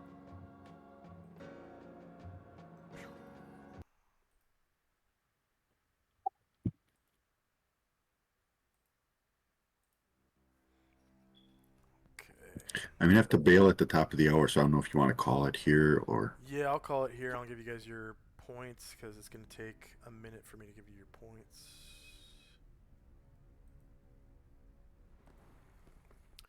But there was 3 more maps to go. I made it kind of a big one-shot. Because I knew, how combat effective Asriel and Tenzi and, basically your whole team.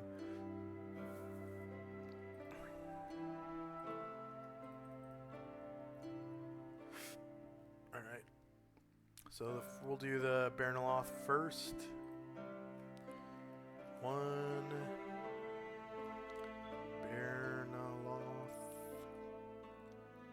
They're worth 19,000 points. There are 2 player characters, 3 NPCs who earn XP. You defeated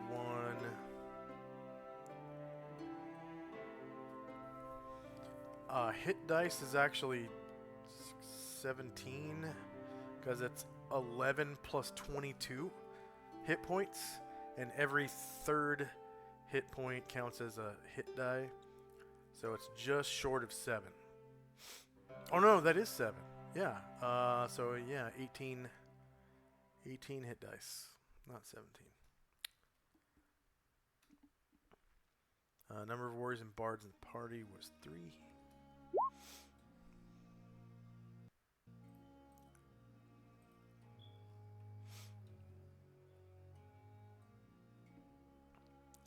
Alright, so that second Nikoloth was actually from a spell. So I'm going to give you XP for just the one Nikoloth, 25,000 points. So one Nikoloth. They're worth 25,000. There are 2-player characters, 3 NPCs earn XP, 1 creature defeated.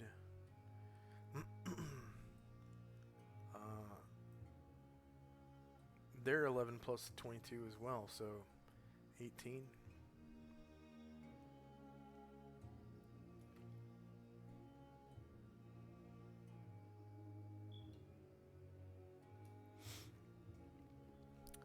And 3 warriors and bards.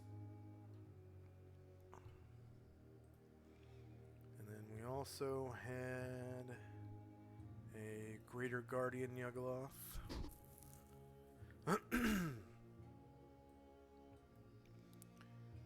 And they're worth 11,000, so 1 greater guardian Yugoloth.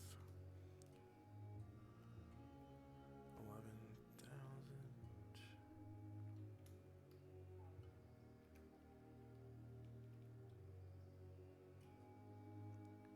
Two-player characters. 3 NPCs. 1 creature defeated. Hit dice per creature is 10. Warriors and bards in the party is 3. And then there was the Ultraloth, which is supposed to be the leader, but they are not very strong.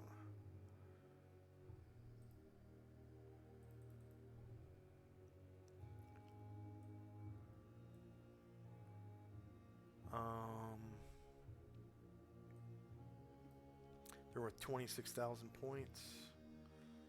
So 1 Ultraloth. 26,000 points. Number of player characters 2. NPCs earn XPs 3. Creatures defeated 1. Hit dice is 13 plus 26, so that's 8 plus 13 is 21 hit dice. Number of warriors and bards in the party is 3. Alright, that is your bonus, or your XP awards. Flop is now level 4, 1 XP from level 5, right? Yep. Okay. And 1 XP from level 5 is 10,000, so 9,999 points. And did you roll your hit points? No, not yet. I'll deal with that later. Did anyone on Tenzi's team gain a level? Level? No. I'm not done with the XP yet. Man, that's 7, 10, 17, I think they're both pretty far though. 22, 27. I think that's like about 33,000 points so far. For the PCs. So far. 30, maybe 34,100-ish points for Yep. player character.